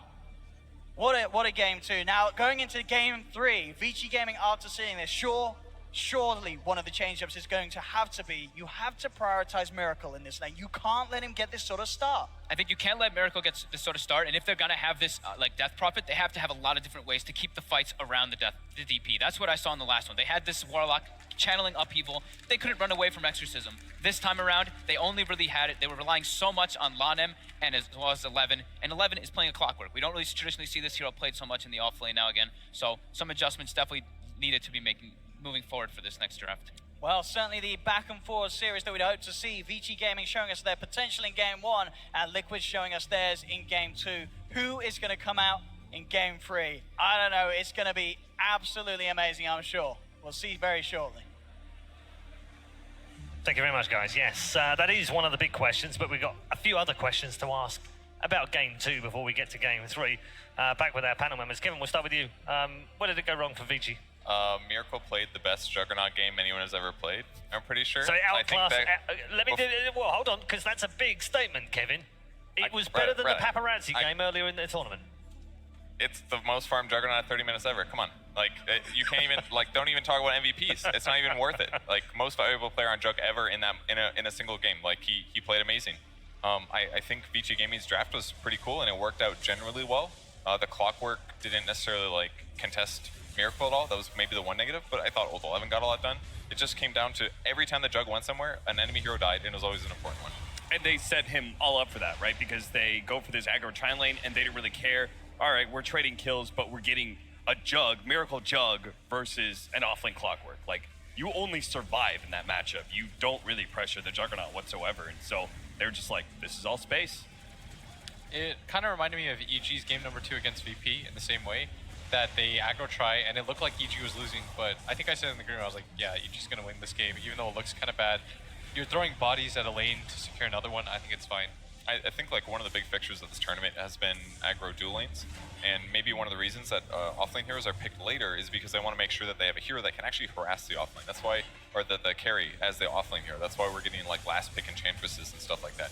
And even though MC did die a few times, he was always there, right-clicking the gyro, giving gyro bad game. And then if Miracle rotates like twice and gets gyro kills, then gyro has no farm and he can't compete. So I really, really liked how Old 11 played Clock. He was almost unanimously getting kills every time that he rotated, but Miracle just played too well. So my next thought is maybe they needed more armor on their cores. I mean, you could say maybe swap heroes. Maybe Death Prophet goes for a fast Veil build instead of trying to rush Yule. Something like that that would allow them to barely survive an Omni / kill Miracle and maybe win a team fight. Was there anything they could have done differently in the early game, Vici? Well, there was one really big trip up by them in defending the mid-tier 1 tower. They ended up going for a sleep and got interrupted by GH's Stomp at the same time as they were throwing out Ice Blast. So they throw Ice Blast, does no damage because they're still asleep, and then they've kind of like completely bungled their whole entire initiation. I think that was actually one of the I think that was the moment where I was like, oh, Vici Gaming lost. Like, once they bungle that one team fight, it felt like there was no real way for them to be able to recover, I think. Vici Gaming had to be able to keep up a very crisp game plan throughout the whole entire thing. Yeah, well, in a positive assessment of Liquid, how different did they look this game compared to the last one? Oh, a lot better. I think when you give Miracle the best hero in the game, he's always going to look like this. And I think that's been the key to when Liquid wins games, is that this guy, you have to let him shine. Like, you can't really coop him up on these heroes like Tiny. That's why a lot of teams, like, they might give their one position or their two position to Tiny. Oftentimes they give Mind Control that hero, and they give something that overwhelms on the side of Miracle. That's why, so far, I think he might be my MVP. Okay, interesting. Let's talk about the man himself. You know, because on the first game, I think one of you, I can't remember who it was, but one of you said, you don't think Miracle looks comfortable in game one. Yeah. I mean, when he plays these heroes like these Tinies and stuff, the ones that don't just like straight up end the game, I think he always looks kind of average. Like, you have to, I think his comfort zone is knowing like, okay, if I get farmed, I can carry my team. Like, when you put him into those kinds of positions, it feels like he knows exactly what to do. Whereas if he has to be like just kind of a cog in the machine, he feels a lot more awkward in that sense. I think it's as well that Tiny doesn't necessarily provide strong carry potential. It's more of like a hybrid gank kind of thing. You look around, look for hero kills, be in the right place at the right time. He tried to go carry build, didn't work out. Tiny's not really in that kind of a hero position right now. So I think a hero like Jug, he can rotate and do these occasional ganks in between farming. That's exactly what suits him. Yeah. One thing I would say besides Miracle looking a little different is that Liquid as a whole, I thought were a lot more patient when it comes to ending the game. I thought they really made sure they built up their advantage. Part of it, though, is a different scenario, right? As Will said, best hero in the game, they actually had that late game scenario where they were like, we're fine if this, like, there was no pressure for them to end out the game like there was, I felt like, in game number 1. And what about this Jug? We haven't seen a huge amount of it, but every time we've seen it, it feels like it's ridiculously good. It's because the only time they're picking it up is late in the draft, and it's usually against like a gyrocopter or a hero that Omni Slash is very effective against. That's most of it. As simple as that. I mean, Spin is also very good. He's good at rotating. Yep. He's just weaker in the lane generally. Like, he can help you get a kill, but it's mana reliant, long cooldown. So if he has a good matchup like he did, he can free farm and also rotate correctly because he's Miracle and he doesn't make very many mistakes, if any. And then, yeah, it gives you a big gold lead, transition to Battle Fury, then you become late game. It's, I feel like very similar to the last pick, like Life Stealers. When there is a Life Stealer game, it's usually a really good Life Stealer game because similar situations where you need that direct physical damage onto somebody, magic immunity, and then obviously having a vehicle for Life Stealer is pretty important. Here with the Juggernaut, you can be a lot more independent if you're a Miracle. Absolutely. How annoyed are Vici going to be, having done that to Liquid in game 2 of the previous series, to have it done back to them in this game? They should have seen that coming, shouldn't they? Maybe. I think there was definitely still some options, but Juggernaut was, I think, by far the best. Yeah. Other than that, Vici Gaming changes for the game 3 draft. I was trying to think about it. I thought their well, hold that thought, Kat. Hold that thought, because we're going to come back with game 3 draft very shortly. We're headed to a break right now. If you're just joining us, you've missed some great Dota 2, but don't worry, there's still plenty more to come, because after the break, it's game 3 in our first semi-final. Liquid versus Vici Gaming. We'll see you soon. Slash back up in a couple of seconds. He is nearing on hitting that level 12, so ideally we'll do so before the fight kicks off, and the fight's already here. They've got the setup, the sleep, the Death Prophet Exorcism coming out as well. Ice Blast thrown down straight away onto Man. He's trapped there, but Miracle, he gets the chance for the Blade Fury. He's looking for the chase down onto Paparazzi. Paparazzi will fall. Miracle, he levels up the ult, jumps in with the Omni Slash, the extra bounces, getting in the kill on Ori. They've got the stop down as well. Feather will fall. Miracle will lose his life. But Liquid, they've found 4. They've got the glimpse back. They're going to 5-5. 11 tries to TP out. He's not making it home tonight. Liquid.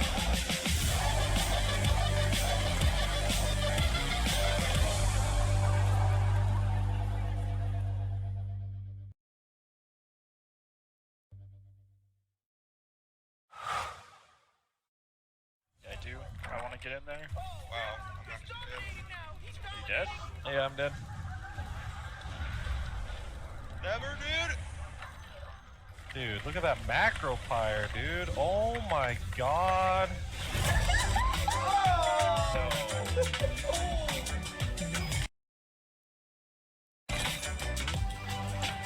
Game, record, and stream without compromise on Intel Core i7. Life is all about following a few simple rules. Get married. Move to the suburbs.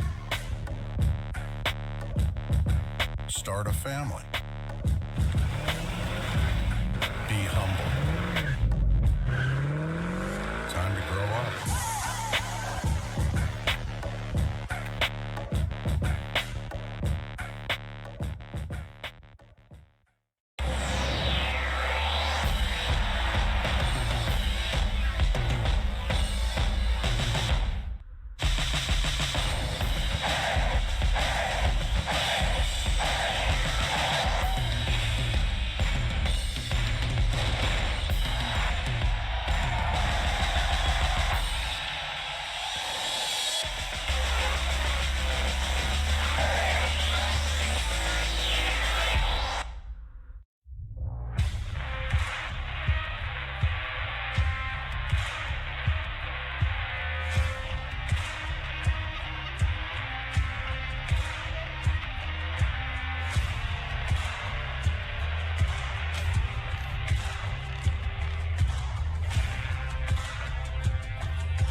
ESL 1 Katowice is brought to you in part by Intel, Mercedes-Benz, Vodafone, Alienware, PaySafeCard, Logitech G, and Hacks.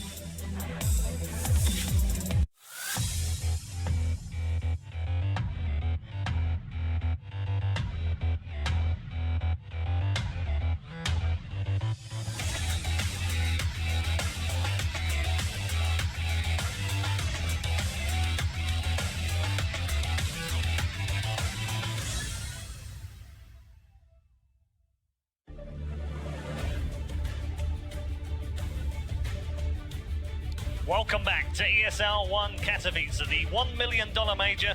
Attendance in Poland for the first ever time here in the Spodek Arena. We're into our semi-finals right now, and it is tied up once more. 1-1 between Liquid and Vici Gaming as we head into our third and final game. Don't forget, we've also got the third match of the day, the second semi-final to come as well. So plenty more Dota to come. And also, if you haven't voted yet, maybe you've been swayed by that last performance by the Juggernaut in the last game from Miracle. He already leads. He doesn't really need any more votes. But if you fancy it and you want to give him a bigger lead, you can go and do that right now, right on the site, on your screen right now. The MVP by Mercedes-Benz. Thank you very much for your support again, Mercedes, on the MVP trophy, which will be, of course, delivered tomorrow, as will the grand final. We're still a little while away from that, though. And Liquid and Vici right now, locked horns. They're tied up. It's time for game number 3, and our panel are ready to bring you all of their wisdom before the draft begins. Look at the 3 wise men we have. Do you want us to talk He's to missing a beard. True. All wise men have a beard, Blitz. I'm trying. It's not for lack of trying. Yeah. He's been growing that for 20 years already. Leave him alone, Cap. This thing has been, I think it's like 4.5 months or something. If we could have like a camera zoom in, you could see the little follicles. Kev's already going through Kev's mind. Why can't I not shave for 4.5 months? That's me too. I don't know what you're talking about, Red Okay, Kevin would be like, he's like, think of the time efficiency. I would actually save so much time in my life. All right, let's get into this draft. 1-1 right now. Will, advantage Liquid, do you feel now? No. Mind game-wise? I still like Vici. Okay. I was the one that called Liquid, and I didn't even feel confident about that. I feel like Vici's team fighting last game was a little bit sloppier, but if they play anything like they did in game 1, I think that they are the team of this tournament so far. Okay. Do we depart, Kevin, from the norm between these two? Because we've seen 5 games between them now over the last 4 days. They've all felt fairly similar in terms of the way that they've both drafted and whether they've drafted the other way. You know, we saw the Jug versus the Gyro, then we saw the Gyro versus it. We haven't seen anything crazy so far. Is this the game? Maybe. I'm not sure, I guess. It all depends on how the openings go, like who gets first pick, how that adjusts based on the first bans. It's kind of like a well-known maze that only the teams know because that's what they're planning. That's a good way of explaining it. Liquid are refusing to give them both the DK and Gyrocopter. I was thinking about that. I think they actually set that up where they're like both Gyro and Death Prophet, both of them very susceptible to the Juggernaut. The Clockwork definitely fell into their hands, though, because the time that Vici Gaming went for it, it was against a Nyx Assassin, which is another hero that can't really contest the enemy carry very well. It's very similar for both games, actually. They beat the Naga, too, which I think was huge for them. Yeah, it's a mind block gone, isn't it? They demonstrated, like, okay, guys, it wasn't the Naga. Kuro said, I think the Bat Rider is the bigger issue, and I think ultimately he was correct. Especially since they've gone 2 series against it now. Yeah, that's what I mean when I say, like, a lot of people will say, like, well, Naga's the common link. They can't beat it. Just get it out of the way. Well, he just beat it. Yeah. It's worth remembering as well, they did win one of the games in the best of 3 against the Naga as well, so it wasn't like they couldn't beat it. I'm still okay with Vici Gaming getting Naga Siren. Because again, I think their team fight is so good, and it looks that much better with Naga Siren. You could still get a different lineup around it. Do they do it again here? Well, would you say that that Liquid beat it with any particular hero? Because the hero I was thinking was Elder Titan, and they banned it themselves. So what do you think they're thinking there? Are they going to let him get Naga? Are they planning to think Naga will get through? Like, Will, why don't you think Naga is the important hero? I think it's good, for sure. It's just, in this meta, like, there's so much that, even though it feels as though the 3 bans on each side are enough. It really doesn't, because people are finding abusive ways to like play heroes. I think that it's also a draft advantage too, if you can consistently beat the Naga and you can just keep baiting it out. And if you personally don't think it's a problem, but the enemy team thinks it's the reason why it's winning, it's a pretty big advantage, right? That's true. Like Vici's in a weird position right now, because they're in the idea of, okay, well, we've gone this far with this hero, it's consistently won. Do we really give up on it at this point? And Liquid might be on the sense of like, oh well, we're past this hero. We don't actually think that this is the reason why you're winning. And I mean, this best of 3 kind of like, it'll prove who was correct in their assessment of that. It's true. The bat has gone. Yeah. I think it's really hard though in these positions, just because like first pick versus second pick, these kinds of things change it too. And Liquid very clearly look comfortable against it, but Vici, and like I said, they've won with it so much. We have such a strong focus on lanes. The Bane has been left out there this time around. Yes. Yeah. Very, very popular with... that is a hard hero to beat. A pure damage nuke that also heals him up. You think Vici are willing to take the Disruptor second this time around? Be easier setup, I guess, but I feel like they'd be too vulnerable in lanes. I think this is the longest delay for a 2-3 pick of the tournament so far, at least recently. Chen PL. PL? Oh, it's to block the gyro. Yeah. That they've been taking. Because they could, and they have done in the past, taken the Jug Naga first thing. Yeah. It's just to dissuade them a little bit, Will, isn't it? Yeah. This is the miracle hero that will hopefully, regardless of like what late game situation you run into, will win the game for you. And I think Liquid play a lot better behind that anyways. What about Tiny versus PL? It's okay. The tempo's alright. When's the last time Vici picked it? I was going to say, not something they run. No. I was looking back a couple of months, couldn't find one until there was a match at Genti that they played it. But first you probably have to guard against the Chen, right? Like I think you would deal with that problem first. Yeah, in fact, when they played SG, they played it in all 3 games and they lost one of those, Will. Good switcheroo. Okay. Is he okay? It's good. High armor. It'll be difficult for PL to kill him, but you can drain his mana, but he'll go Soul Ring, so... And splash damage, I think, is very helpful against the PL in these fights. Honestly, DK carry has been super impressive all tournament long. Has been one of the standouts. It's currently at 70%. 20 picks. Yeah, you don't want it to be your solo carry, but as like a secondary core, it still looks really good at like 40 minutes. Yeah, it's incredibly tanky. The teamfight aspect of it is very strong. His stun is really nice. All of his talent scale. There's no weak aspect of this hero. The laning is also very good because of Dragon's Blood. Would you say he works well enough against Chen though? Like, because I feel like if you hit him like level 1, level 2, you can certainly gank him, maybe even level 3. Yeah, but it's more that the meta has geared towards the Chen going into the off lane that I think he's somewhat comfortable against. And there's not a lane that you really get wrecked in as a DK. He doesn't really care too much about what you put against him because he feels like Zeus in the sense that at worst he trades out. So you take away Viper for the break aspect. Is there any other mids that you would be worried about, Will? Like Death Prophet or something? DP is kind of annoying. Shadow Fiend is problematic as well, but there's a very good chance that this is just straight up like a PL mid. Yeah, because the matchup is fine for you, right? Yeah, I don't think they care about this matchup very much. In which case you're still looking at maybe like a Sand King pickup or the Beastmaster that we were talking about in the first series as the coupler for the Chen. Yeah. In an ideal world right now, what Liquid will do is they'll run some kind of dual lane mid, and then they'll dual off lane, and they'll put Matama Man in a hero situation one-on-one at the top, where no matter what, he's always going to be okay. Which is why Vici, they very smartly, I think, banned the Lone Druid. Like, this is one of those heroes that doesn't really lose any straight-up matchup. Maybe the Batrider's okay against it, but Liquid already banned that in the first phase. And I think they realize, like, the Batrider's annoying for us when it comes to the draft, because if we take if Vici takes Batrider, then we don't get that guaranteed, like, Matama Man will be okay in this lane kind of situation. It's kind of like the Razor problem in some ways, that way. Huh. So Earthshaker at the next pick. So I think that it's really hard to find a support that matches up against Naga Siren that can be a threat, right? Because otherwise you have like a core trying to counter a support in that regard. And that's why I liked what you said about Disruptor being a pretty good hero versus Naga Siren. I feel like Earthshaker could be one of those heroes as well. And that you're just like a jump in, instantly blow up a hero.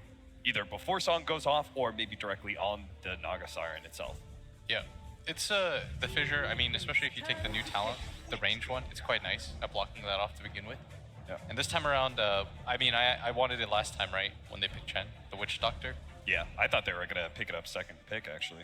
But they last picked Earthshaker 4 months ago against Vici Gaming. Dota pick. And won with it. What's the... That was a weird game. That was a Brood TA Kotl Lone Druid Shaker game. I think there's a couple games since then, but yeah, just in terms of against Vici. Oh, okay. Yeah.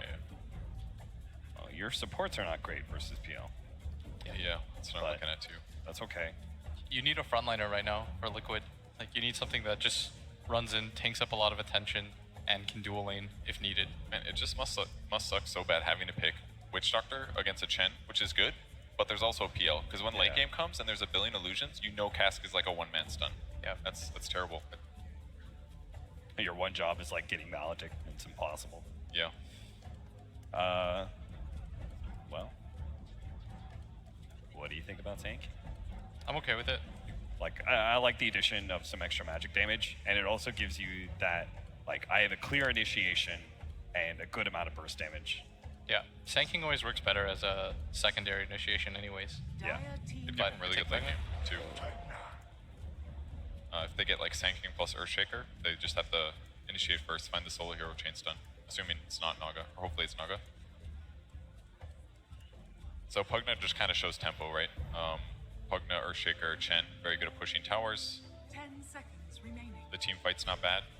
There's always a disengage too with the Earthshaker. And Pugna, it kind of works as a good hero overall. Like, it's very fast, it clears out the illusions very quickly. Nether Ward's obnoxious to fight under.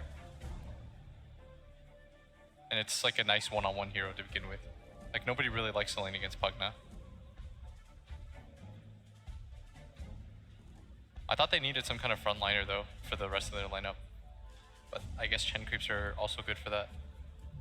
So that now comes from whatever safe lane, off lane hero. Yeah. Rather. Underlord's very good against Chen creeps. A lot of damage there. Pretty good against PL for most stages of the game too.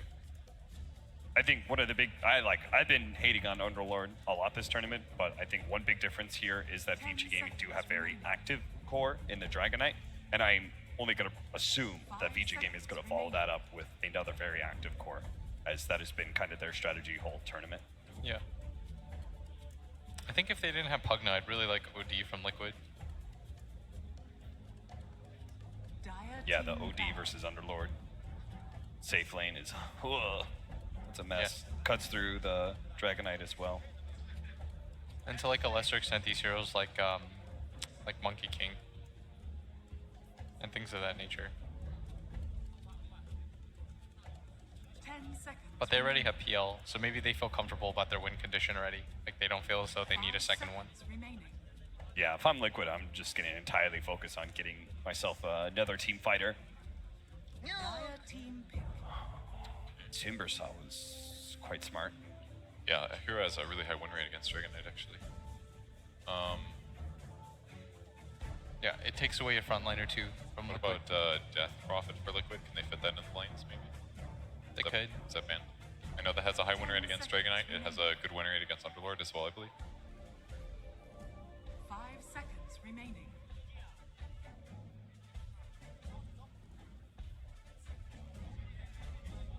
I'm trying to think what else Vici need. Oh.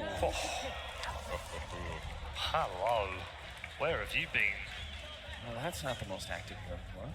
Is that the first this tournament, Paul? It's not the first pick or ban. Or the first pick, actually. It has been picked once. And one ban. No, in fact, just once. No bans. Just one slight pick, which was in the VP versus Vici Gaming matchup, would you believe, in the group stages. Yeah. That was also... That was a weird game though, because that was with Sven as well. The odd picks here that I'd be okay with are like MK or OD.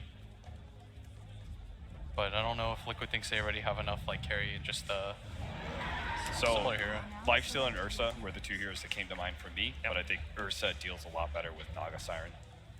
Than MK? Than Lifestealer does. Yeah. Okay. You can lane against all the enemy cores as well, so I don't think we'll be doing too much lane swapping. There's still plenty of argument going on in the Vici gaming camp. Meanwhile, players are getting themselves set, they're getting themselves ready, so we'll get our final thoughts on the panel. Kevin, which way is this going? I feel more confident about Liquid's draft, I believe. I feel like this at the tempo. Okay. Well? I think you're going to say Liquid, so I will break up the clean sweep and go with Vici. What was playing the game? Cap? I think I am going to say Liquid because I'm not sure about the Underlord with the Alchemist. I don't know. It feels like one of those lineups where Liquid really could run you over. Okay, all right. Well, we're ready. Hope you're ready, everyone here in the Spodek Arena and everyone tuned in around the world, because this is the final game of the first semi-final. A chance to go through to the grand final for Liquid and Vici, and this is where MVPs are born.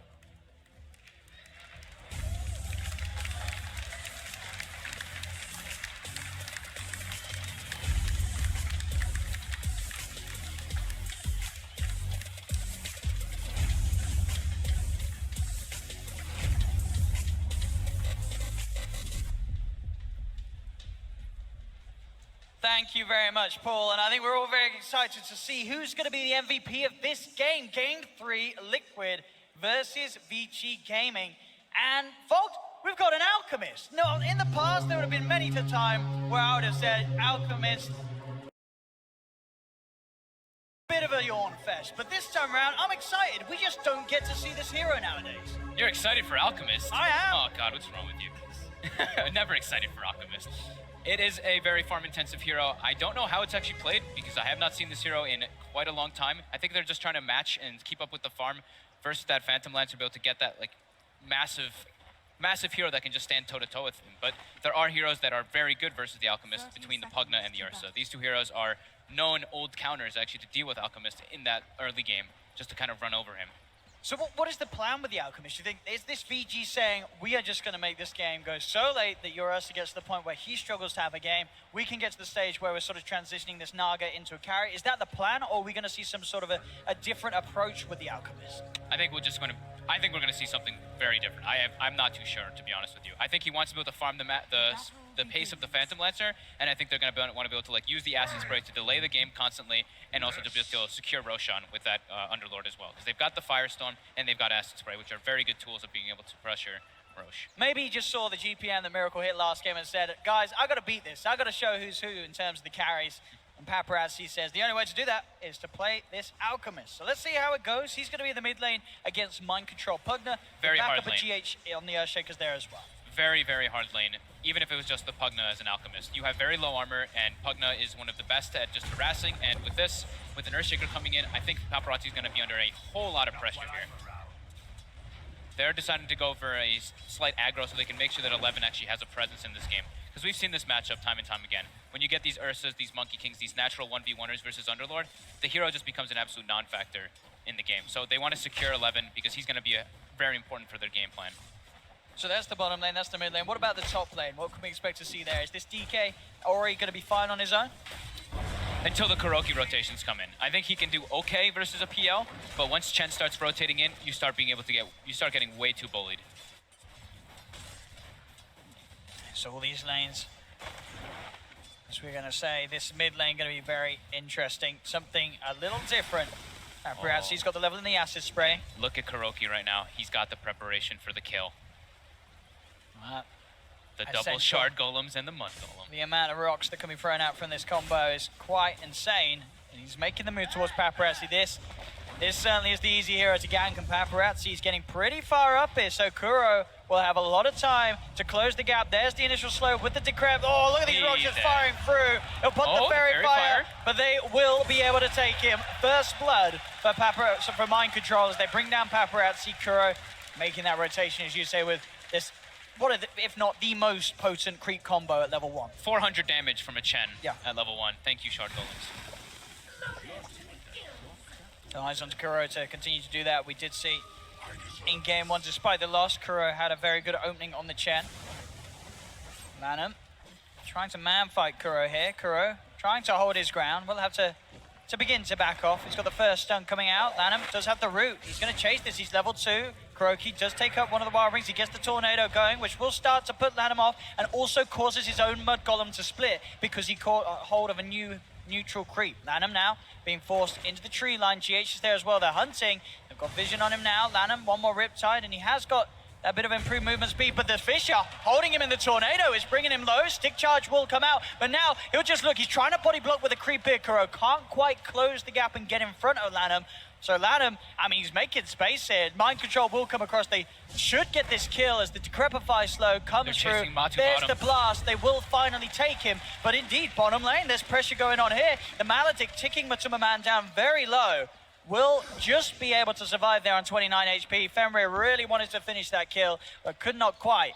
They'll salve up on Matuma. GH is moving into position, may be able to find a Fisher to set up for Matuma Man to close the gap. We'll go for the attempt here, and he manages to get a perfect block off there.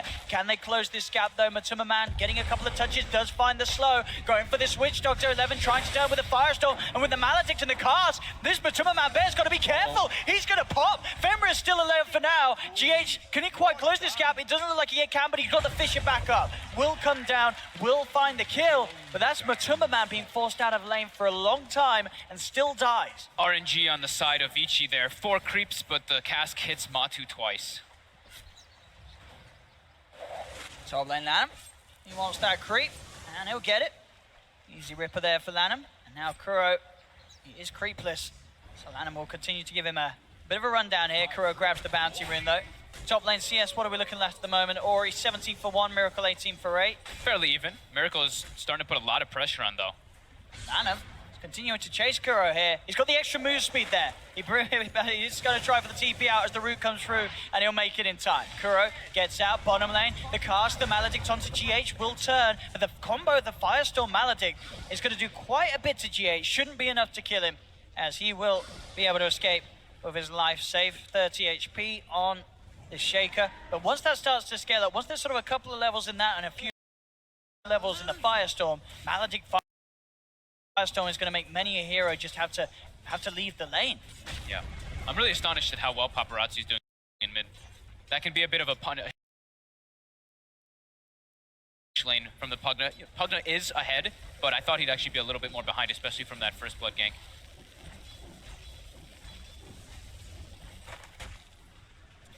All right.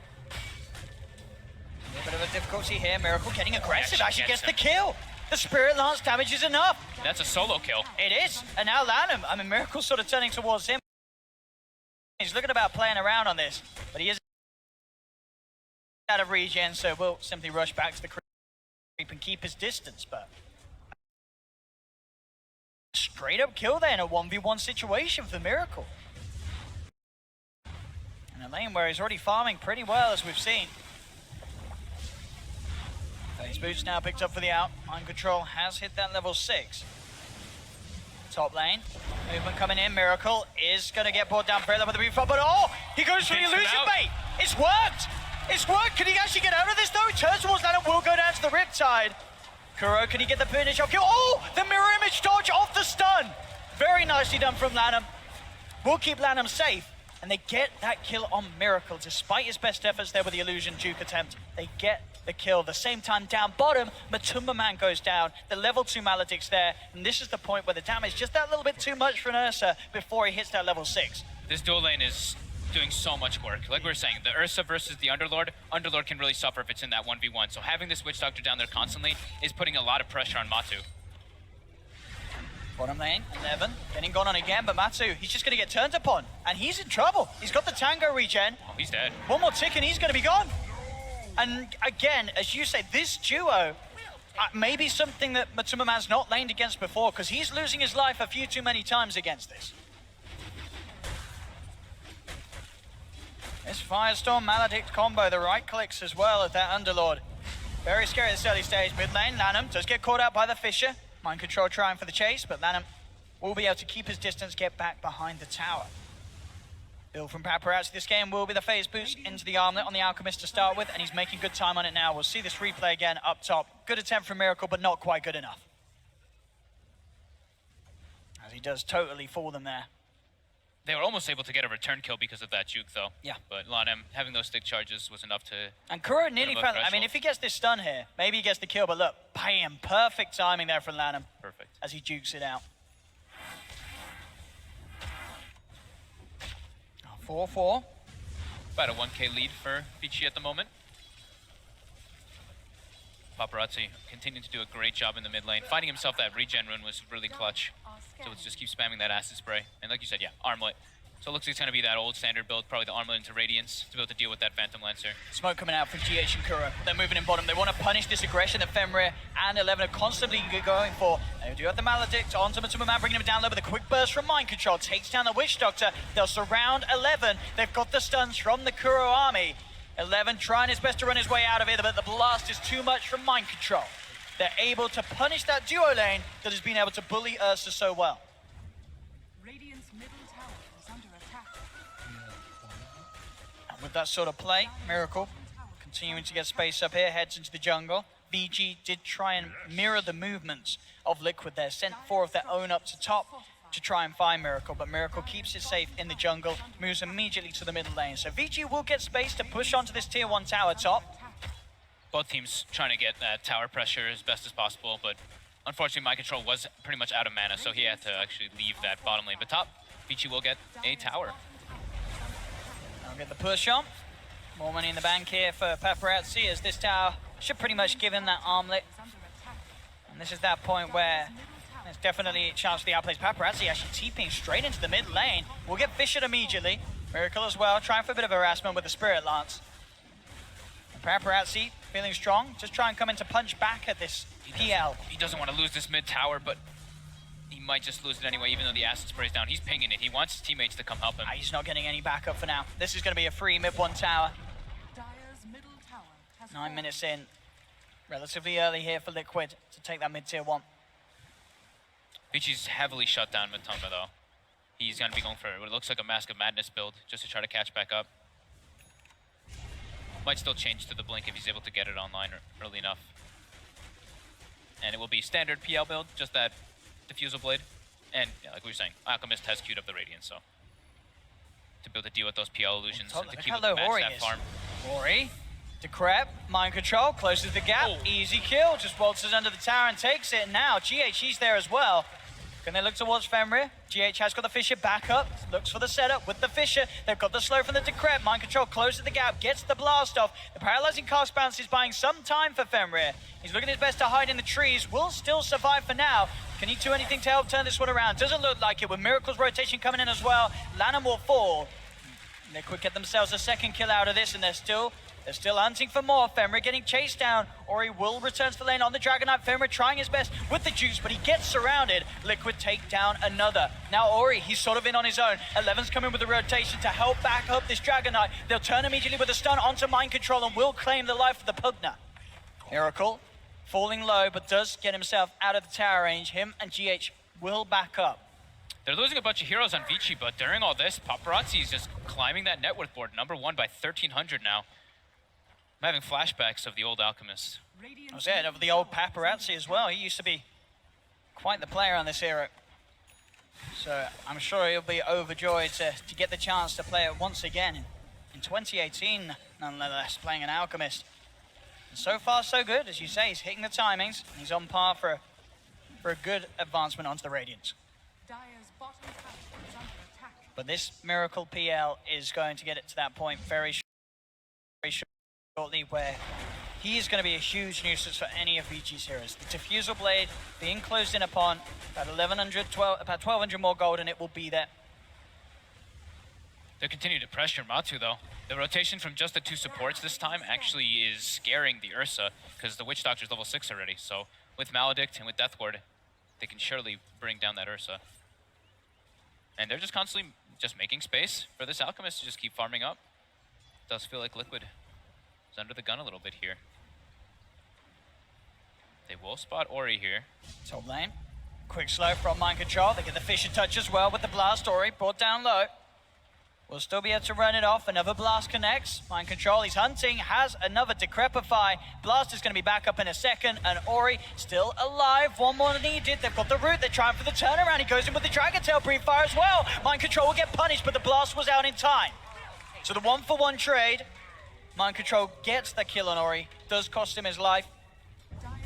Miracle continuing to get space in the middle lane now, as he starts to push the wave right up to the tier 2. Paparazzi's there though with the deep push. Not about team fights this game. Just looking at both lineups, they're both about just getting their farm up on their individual heroes and then take the fights when they're large enough, because neither of them really have those natural team fighters. It's pretty much just the Earthshaker and the Pugna on the side of Liquid, while on Vici it's majorly that Underlord and Dragon Knight.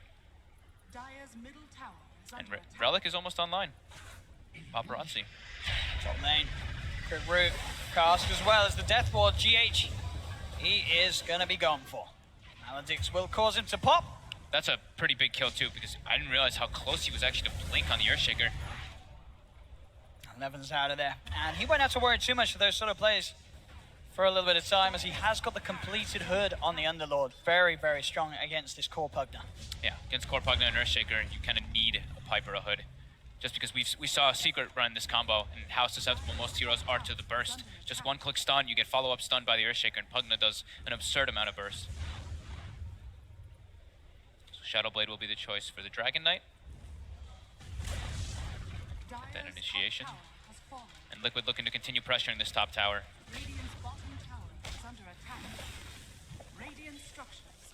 Keep pushing here down middle. Paparazzi 500 away from that Radiance. As we can see from the stats, a pick that is very, very rarely looked towards. And even when he has done so, it's not a successful hero. But can Paparazzi show us the strength of this hero in this day and age?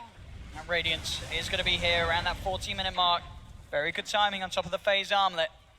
He's on par for the outgame that he hoped for. Similar timings that we used to see on the hero. Top now though, Mind Control, he's trying to take advantage of all this space, get this tower push while his team is also taking Roche. So like we were saying, it's a lot of trade situations that are going to be happening in this game until they get those bigger, more aggressive items like the Blink Dagger on the Ursa, and the Shadow Blade on DK. For the side of Liquid, they get that tier 1 tower top as well. Blink Dagger finished for the Ursa on top. They're even at it. What is just the moment, just the Morbid Mask. It's going to poke top a little bit. Let's see what they can do with this Blink on Shaker, Diffusal Blade on Miracle. A lot of these fighting items being put together. They want to keep the pressure high against this Paparazzi Alchemist. They do not want to draw this one out. Yeah, they've got the double blinks is going to be a big option for them to actually kill this Alchemist. If they can kill the Alch, they can threaten the high ground here with Chen. I mean, yeah, Paparazzi's got to be so careful. They're not, the blinks are not here just yet. They're on the courier. Full out pipe complete for 11. They're poking at this one, Liquid.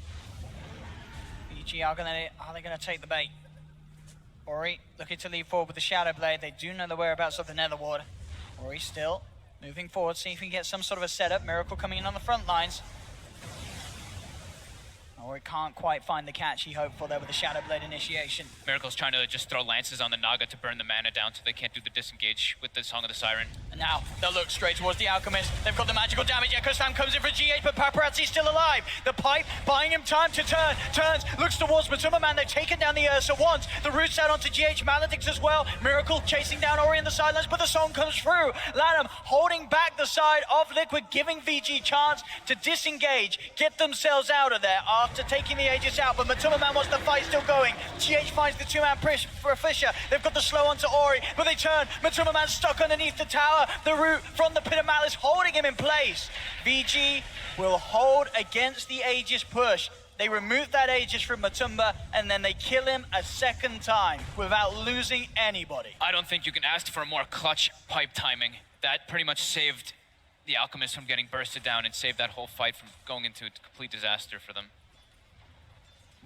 A big hold from Vici Gaming, and a hold that have become quite familiar to see them being able to pull off. They're very, very good at sort of holding back these early advances that Liquid do like to take. Advances that would definitely work out for Liquid against numerous of the teams that we have here today.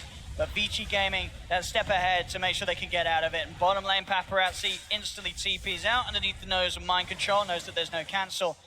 But Vici Gaming proving to be a team that can just keep hold of a game very, very, very controlled. Yeah, and they weren't aware of those double blinks coming out just yet. That was the first reveal by Liquid. They just had picked it up off the courier. So being able to stop that initial first showing is really important for Vici's lineup. With the defense, Paparazzi closing in onto the Manta style. As they have that 2K lead. Obviously something that as time goes on, Vici Gaming will want to feel a more sizable advantage than just 2K. You have this Alchemist, you do expect to be in quite a lead.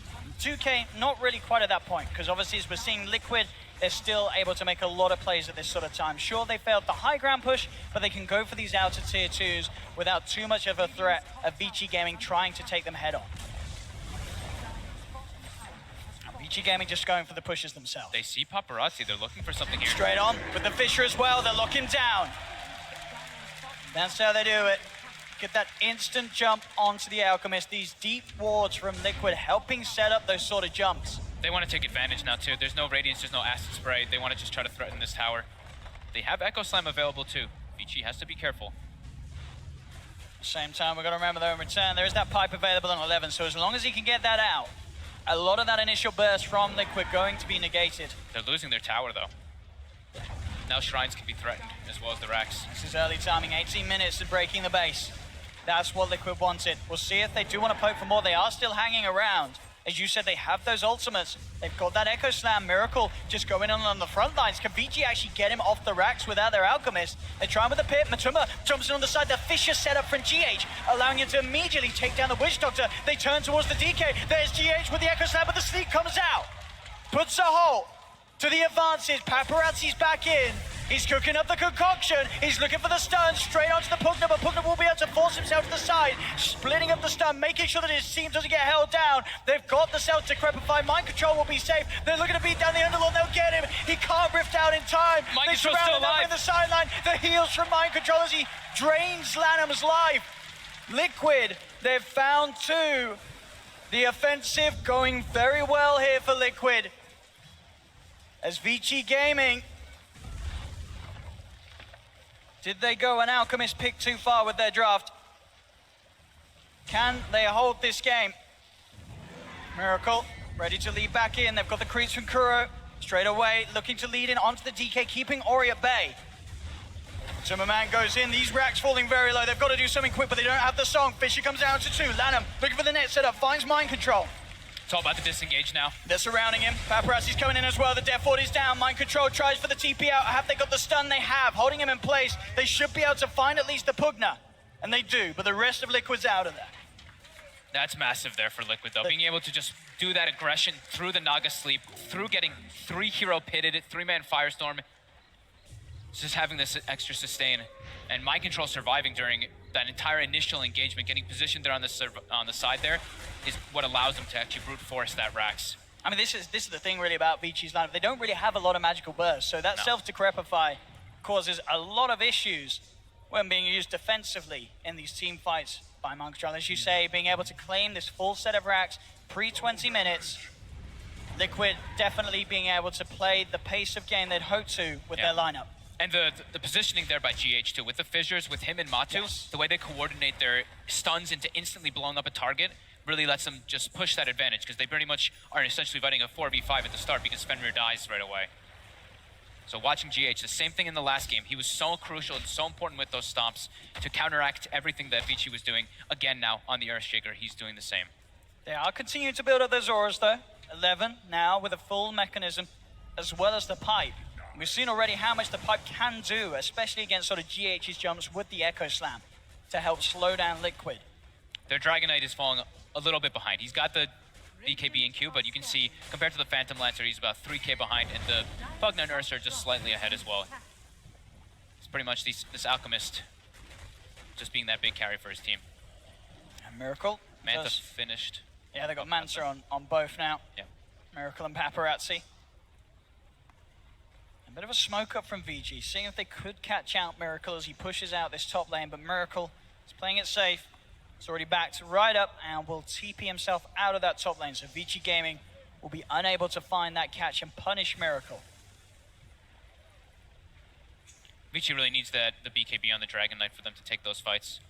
It's the same. It's almost similar on the side of Liquid, where if once they get the BKBs on both the Pugna as well as that Ursa, then they can really start to just claim that advantage. Because if you look at Vici's lineup, they're full magic damage oriented. The only real right click is coming out from.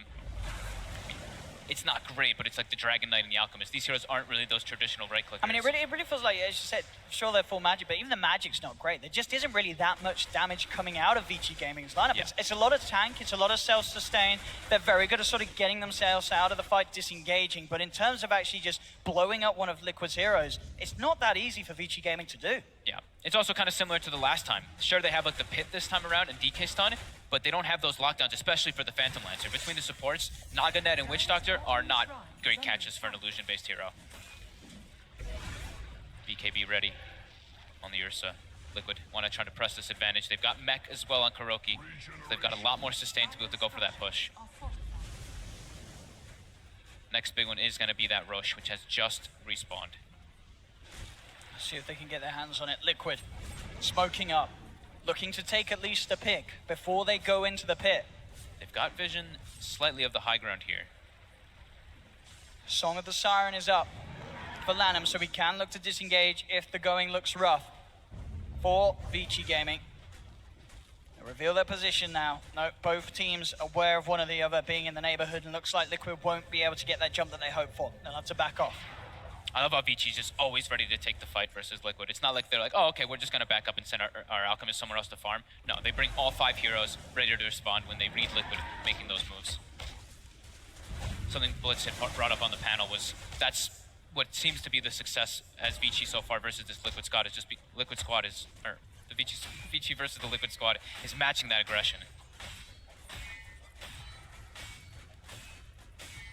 I'll be interested to see what talents Paparazzi continues to get as well on. Yeah, Alchemist does at level 15 take the 400 health. At 20, do you imagine we'll see the cleave, or is the 400 damage too much to pass up on? 400 damage is quite a lot. But the farm. But the farm. He might feel like he needs to, but he's not really that right click oriented hero just yet. But they're scouting out of the pit this time. But Summerman won't be able to get away with a free Roche without VG being aware. VG are starting to take position around the pit, but as we said, it is very hard for VG to fight into Liquid's lineup. With this Alchemist, he's not at his timing at the moment. He has to wait for a couple more items really before he's going to be a true sort of threat in these team fights. He is going to try though. They're grouping up. They are going for the smoke play here, VG. Or he's the big damage dealer at the moment. If he can get the lead in him, which he might, finds Matuma runs straight in over the fissure. The jump for GH comes in with the echo. They're looking to turn. Gives Matuma the chance to pop the BKB. And for Liquid to try and turn this one round. The net comes out to Matuma, but now it wears off. He cuts through Lanham. They've lost 2 on Vici Gaming. Matuma will survive 11. He's just looking to try and minimize casualties, take the rest of them out of there. And he will, but oh, Fenrir gets left behind. Jump forward from GH. He's got the block off with the fissure. GH. That fight there, that jump in, buying time for Matuma to react as Matuma sort of nonchalantly walked into the lineup of VG, but GA said, no, we're turning this fight, we're taking it. Matuma, pop your BKB and start hitting the enemy. He's been so clutch in all these engagements. Just the counter initiation. Did you see that by Miracle in that fight too? He manted and got pushed all the way down to the low ground, but he had such high maledict on himself that he just died when he was getting sent home. Again though, GH coming in clutch. It might actually be that he has to take the 25% cleave in this game, though, like you were mentioning. I do think that he might be forced to do it because of that. He's the only actual right-clicking hero on his team. Look at GH straight away, buying that time. Otherwise, Matuma, he was guaranteed dead. And as you say, they did get the kills, but Miracle does get caught out. Yeah, he gets caught in, and he gets hit by the maledict as soon as he jumps in. So see, look, they're pinging him out, and look, he gets force-staffed, it looked like, as he manted going down. But the maledict was more than enough. They bail out with a few heroes, but they take get Fenrir home. Yeah. Poor old Fenrir. The life of a 5.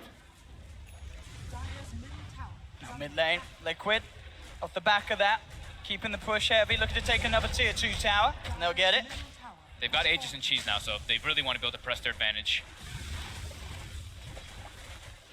Miracle's queued up the BKB. He's feeling a bit of pressure under that pit. Just getting locked down a bit too much in the fights. Octarine, the Radiants are there. Paparazzi continuing to grow to that point where he will be able to shove out multiple lanes, really keep the split pressure on against Liquid. I mean, are Liquid going to be able to deal with that sort of pressure once he does have sort of these constant side lanes being shoved in against them, or do Liquid have to group up and go as a 5? Because I'm looking at some of their heroes, they haven't really got the best individual heroes to deal with sort of this Radiance illusion push.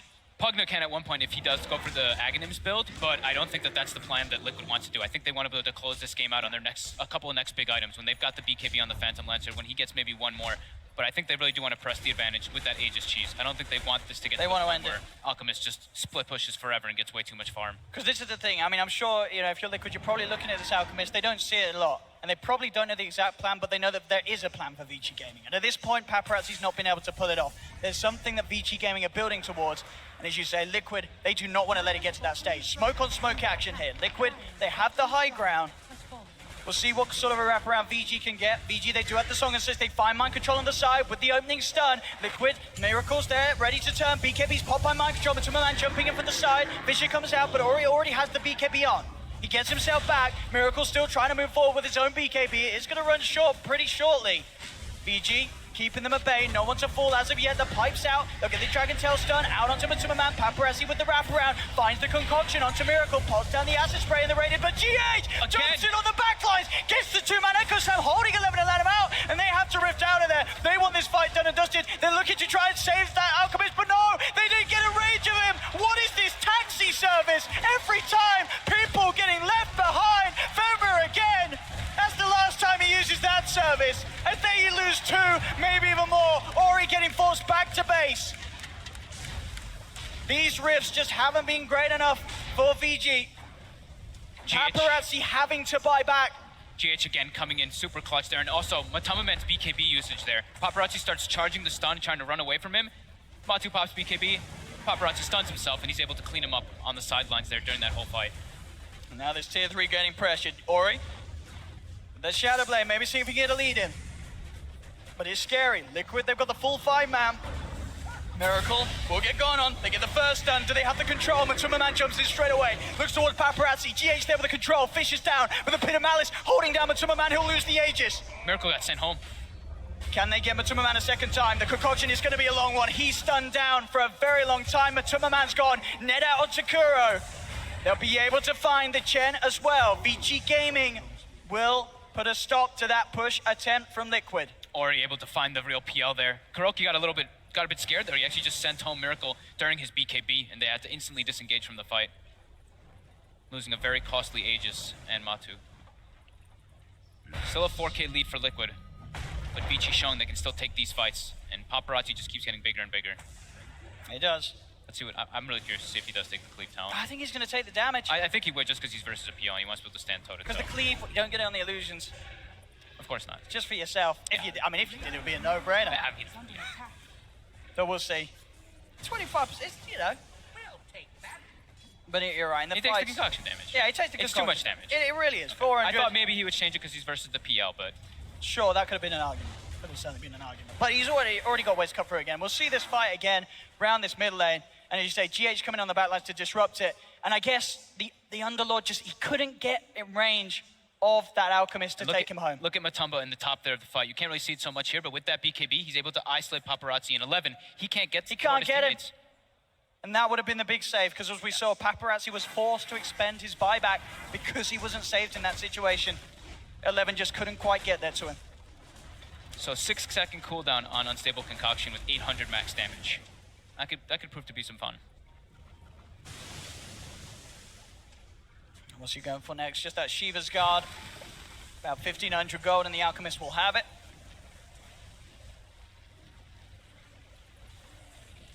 And then at the level 25, what do you even say? I can't remember the last time I saw a level 25 Alchemist. The regen sounds pretty good.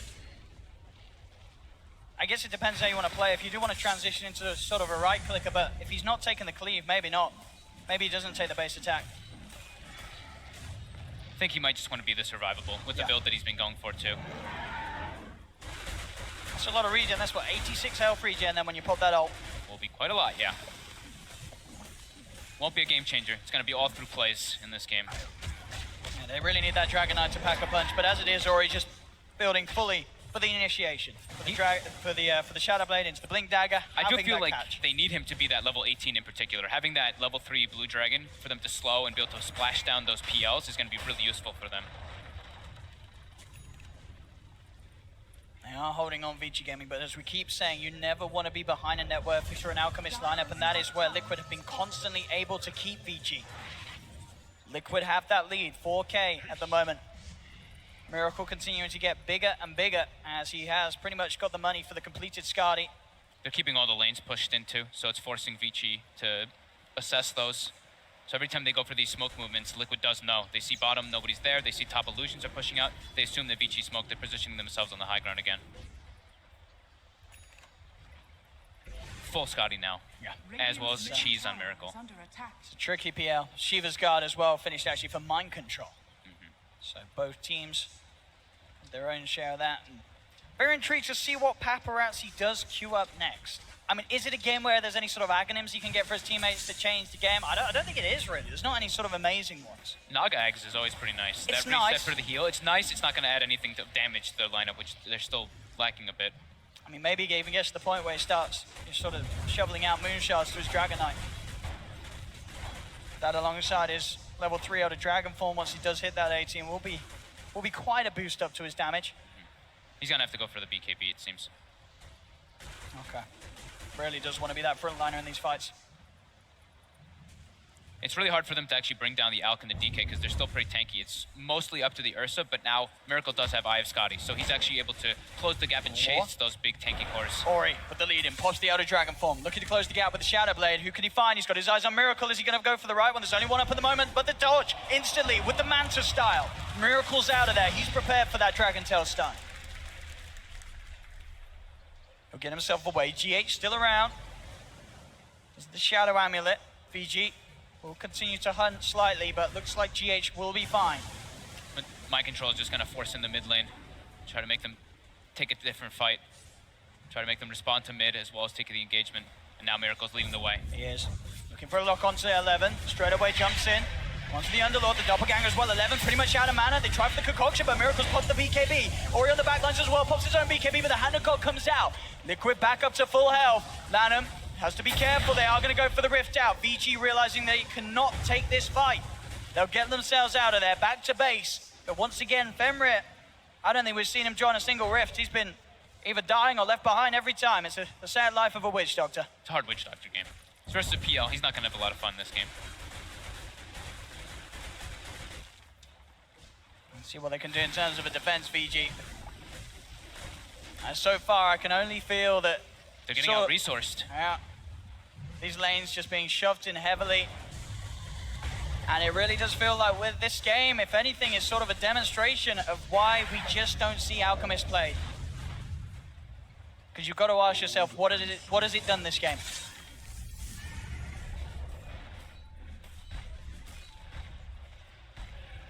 And I think your silence is pretty much the right answer. He's been tanking up. It really hurts just because of how behind Ori is on the Dragon Knight. So he's really their only kind of damage besides the Underlord with the Firestone, which is percent based. And now third Roshan spawns. Look at quickly make their way in. That's a refresher shard too. I don't know if VG are getting here anywhere close enough to contest this. I mean, Ori's trying to move across. Is he actually going to head towards the pit? That's the question already. GH is positioned, ready to block off any sort of attempt. And of course, with an Ursa on their lineup, Roshan melts. It's gone. For the time being, they'll hold the refresher shard on Matsumaman.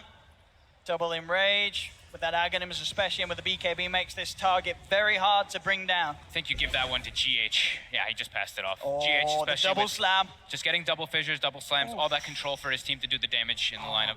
And honestly, that shard is the absolute dream for a Shaker. Because sure, it's always fun when you see the refresher plays, but you're a Shaker, your mana pool ain't great. At least with the shard not costing any mana, you've at least got the chance to get out that full double combo. They're about to have Butterfly finish now on Miracle too. The 3 cores on the side of Liquid are just keeping that farm up while it seems like both the Underlord, 11, and Ori, their farm has stagnated completely. It's just the Alchemist getting more and more gold, and his teammates just kind of stuck in the base, unable to farm anything. Shadowblade's there, of course, for GH as well to help him close the gap. He's got all the tools to position himself. Force, Blink, and Shadowblade. So you can bet yourself that we are very likely to see something incredible from GH. They've got DD now on Miracle. They're looking to go. They've got their lanes in a great position too. This is the fight Liquid's looking for.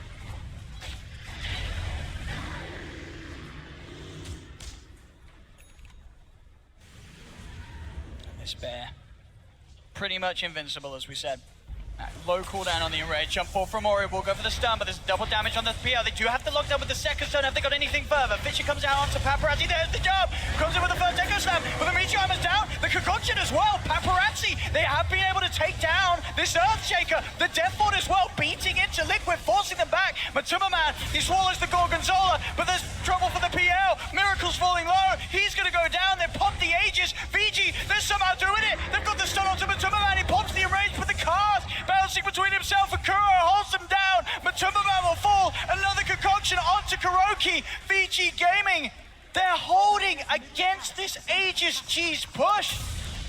They're perfect lockdown from hero to hero. Honestly, with this lineup, I feel like they could have given themselves a harder lineup to pull these sort of fights off, but they are doing it. They're showing off here. Look at the Alchemist's damage in the fight. He's pretty much everything for them. He's got, oh my he got 6 unstable concoctions off. Well, that's what the Alchemist does. Vici Gaming say, in response to my question earlier. Yeah, just they kept the fight also around the Pit of Malice. So as soon as those BKBs wear off on Liquid, they just started getting chain pitted. And they're still having trouble. They are having trouble actually focusing fire and burning somebody down because of all those auras, like you were mentioning earlier. The Atrophy aura starts building up, as well as the Greaves and the Pipe. Even versus a PL who's this stacked. And as we say, you know, we've got to remember that with that damage, it is a lot of damage from the Concoction. That's an 800 physical damage you can max charge on a 6-second cooldown. So you are getting easily 2 of those out each fight. Mid lane, the push comes through. The tier 1 falling low thanks to the Meteor Hammer. They'll get it. Mind Control will get the deny. More defensive items coming out for 11. He's got the Crimson Guard. Vici Gaming, could it be that their plan of action with this Alchemist pick is starting to unfold? We're starting to see what sort of potential it can hold in these defenses against Liquid. They're starting to get that farm too on their other cores that they really desperately need. The Maelstrom's almost finished up on Ori. Level 18 now too, so he's got that level 3 dragon form.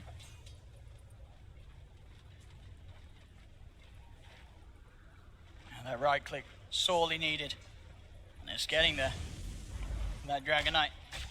The Axe, they're beginning to be built here by Paparazzi. He's got his first one queued up. As we said, where's it going to go? That last fight, the Death Ward looked pretty nice from Fenrir. I feel like he's been a bit of a forgotten man, as we've said with the Rift players. You got to give this Witch Doctor some love. But do you think it'll be more likely to be the Naga? Naga or Underlord, more than likely. Okay. Because Underlord's also is pretty decent. Sure. If he can survive throughout the whole fights, your Atrophy aura starts to build up a lot on your teammates. You get a lot of bonus damage if you kill any heroes. Paparazzi just on Bounty Rune Collection. He's got the first Aghanims when he wants to pick it up. He wants to save for buyback though. Understandable, because Liquid, they are looking to knock on the doorsteps. Once again, as they come down mid. They do still have a cheese on Mind Control, and they do still have the Refresher Shard on GH. 40 minutes in, ready to try and look for that second Rax. Paparazzi, looking for the opening with the Concoction. Quick doppelganger from Miracle, keeps him safe. Doing their best to clear out the waves here with the Acid Spray, the Breathe Fire, the Radiance. They've got such good high ground defense with all the spam. Liquid kind of feels like they just gotta keep farming some more. Get that bigger net worth advantage until they can see a perfect jump from GH with that Refresher Shard. Smoke comes out, Vici.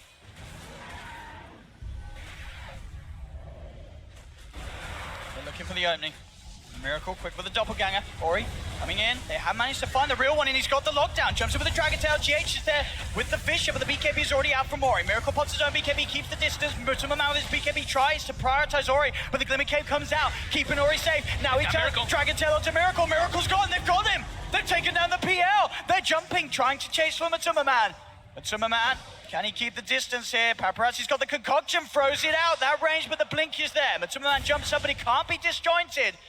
They'll continue to try and chase, but the stun time not too long, as he was unable to fully charge it up, but still, that's the Phantom Lancer gone. Miracle dead for 80 seconds. They'll take the courier, and Vici Gaming, they're now the ones pushing. They're the ones on your tier 2, and they are looking for more. With these 3 tanky cores, it does seem like it's just so hard for Liquid to actually focus fire anyone down. As soon as they get their BKBs up with this high armor. And now they're on the high ground, but the Fisher block comes out. Paparazzi's been separating, but Tumberman enrages himself out of the pit. Vici Gaming prioritizing the towers here. Fortification comes out from Liquid. They're trying to force this buyback. Mind control.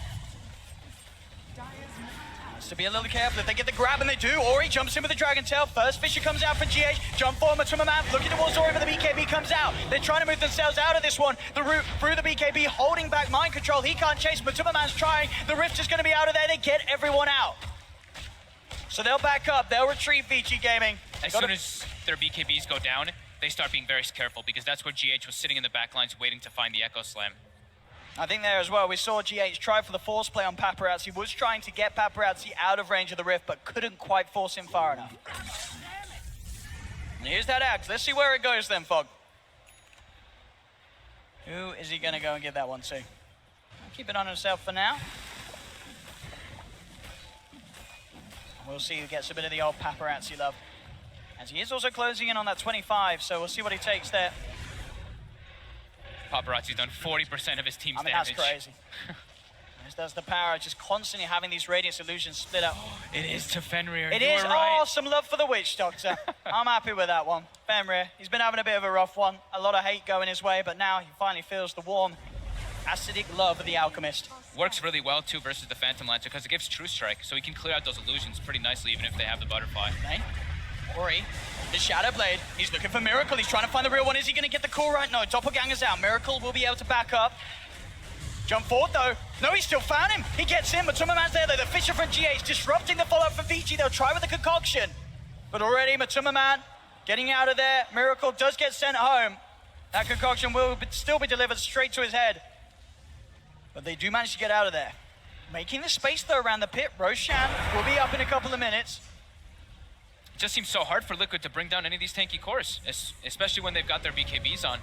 The Phantom Lancer does not deal that big damage when he's standing inside of the Atrophy Aura at all times. Absolutely, yeah. This Atrophy Aura, the combination with that, the Crimson Guard, the Greaves, the Pipe, this sort of, the Underlord pick making absolute sense in this context. And again, another one of those heroes that does get questioned quite a few times. We see it come up, but we're seeing 11 push it to the max this game.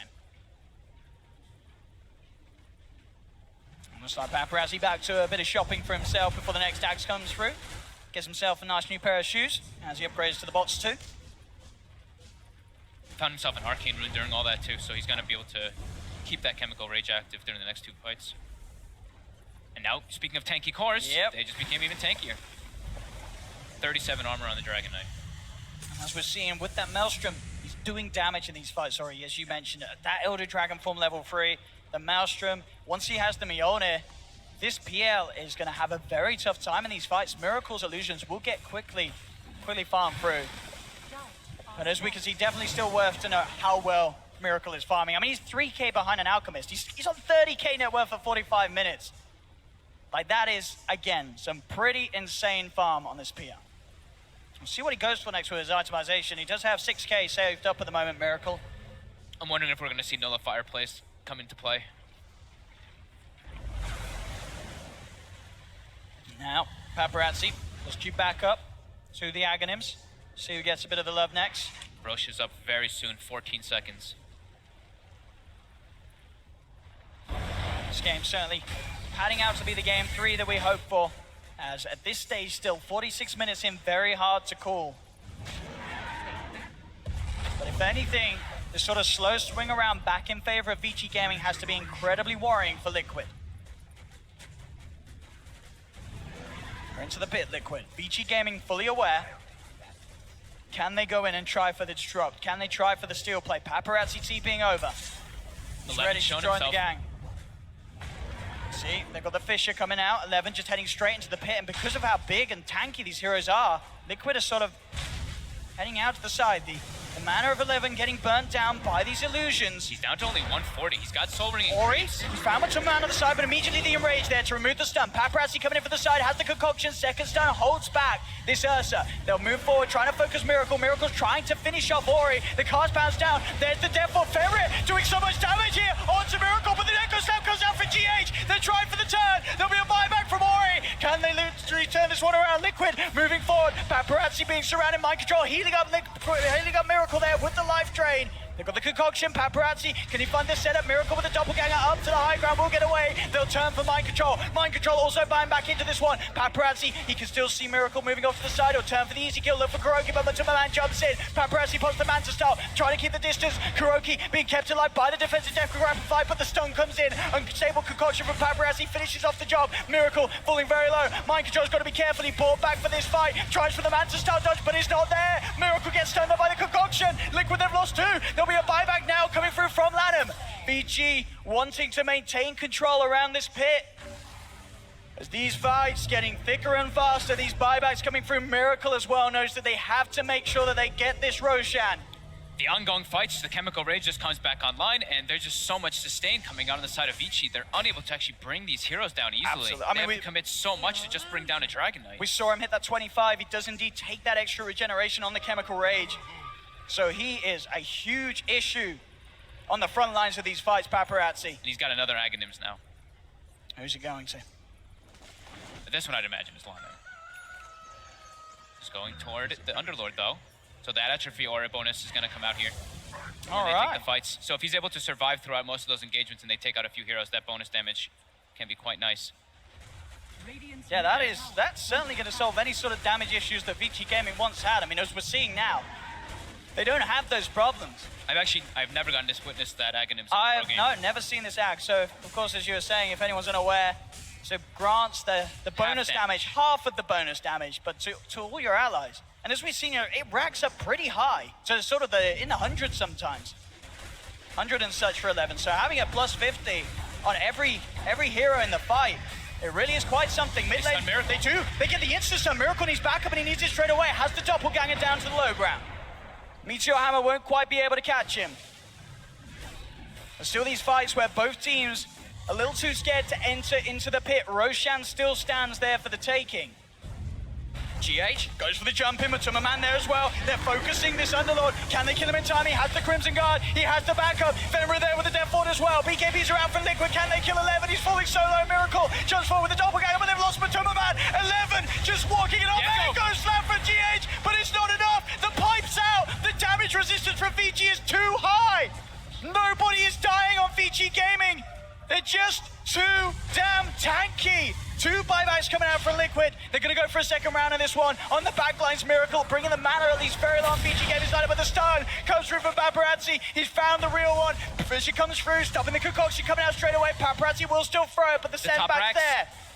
Miracle's back to base. The creeps, they are doing it. Fortification has to come out from Vici Gaming, and they will start sending members back. Paparazzi's there with the D push. They're just too damn tanky in these fights, and now with all this Atrophy Aura built up, they can go into the Roche. This Dragon Knight's hitting for 450 now. Oh my goodness. The Ag certainly doing big things. Will wear off now though. So Vici Gaming still, despite taking these sort of fights where Liquid are having to spend multiple buybacks just to sort of, try and stay even, but I say that each fight absolutely going Vici Gaming's way. They're now at a 15k gold lead. It's getting bigger and bigger. GH has to be careful. Look at that fall off from Liquid. The cores just feel far too tanky. The Atrophy Aura building it, they don't have that sheer right click. It's only the PL now. Matu just keeps getting and another Aghanims. You get an Axe, you get an Axe, you get an Axe. Everybody getting an Aghanims.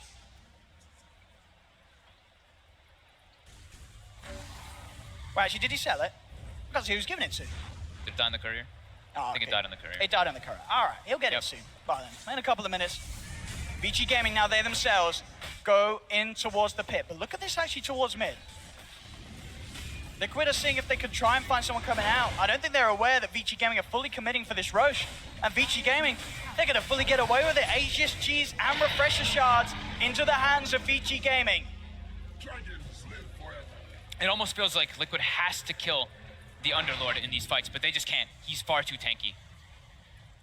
And it almost feels as well, we knew that Liquid, they wanted to end this game. They did. And to be fair, because we haven't seen an Alchemist in a while, I didn't really know quite what to expect once we got to this sort of 45-minute plus mark. But this, it's bringing back memories. It's bringing back memories to the point where it's sort of like you're playing against a hero that you just can't beat. It seems almost impossible for Liquid. Can they achieve the impossible in this game? It's going to be quite something. They can go for these huge outplays. They could try for this split push, as we've seen. They have been able to shove creep waves countless times up to the barracks of Vici Gaming. But these head-on fights are becoming nigh on impossible. Yep. The Ursa is just getting kited way too hard in the fights, unable to actually focus fire anybody. And the long, drawn-out engagements for Vici, they've got an Alchemist with like 150 HP per second inside of the fights, and an Underlord who does not die. It's just getting tougher and tougher, it seems, for Liquid. Nullifier nearly there for Matumba Man. That could be the key for them to just isolate a target. Absolutely. I think, you know, as we've seen, they've wanted to go on 11 each and every time. But these three sort of, all these active items that he has, causing so many issues. If they can take the Underlord out of the fight, they can have a chance. But they need that Nullifier on Matumba. And he's still, he's got the gold for it now. And he's picked it up, so there it is. But now they really do have to rely on perfect execution from Liquid. They have to get the right target to target. Otherwise, they won't stand much of a chance at all. Top lane keeps getting forced in. Paparazzi is there with the hold.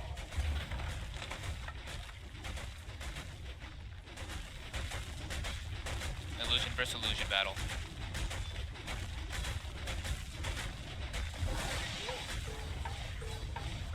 These towers slowly taking harassment from these illusions. Mind Control actually terrified there, goes for the BKB TP out. Worried that the hunt could have been on. Any sort of stun from either Paparazzi or Ori could have put an end to that sort of push.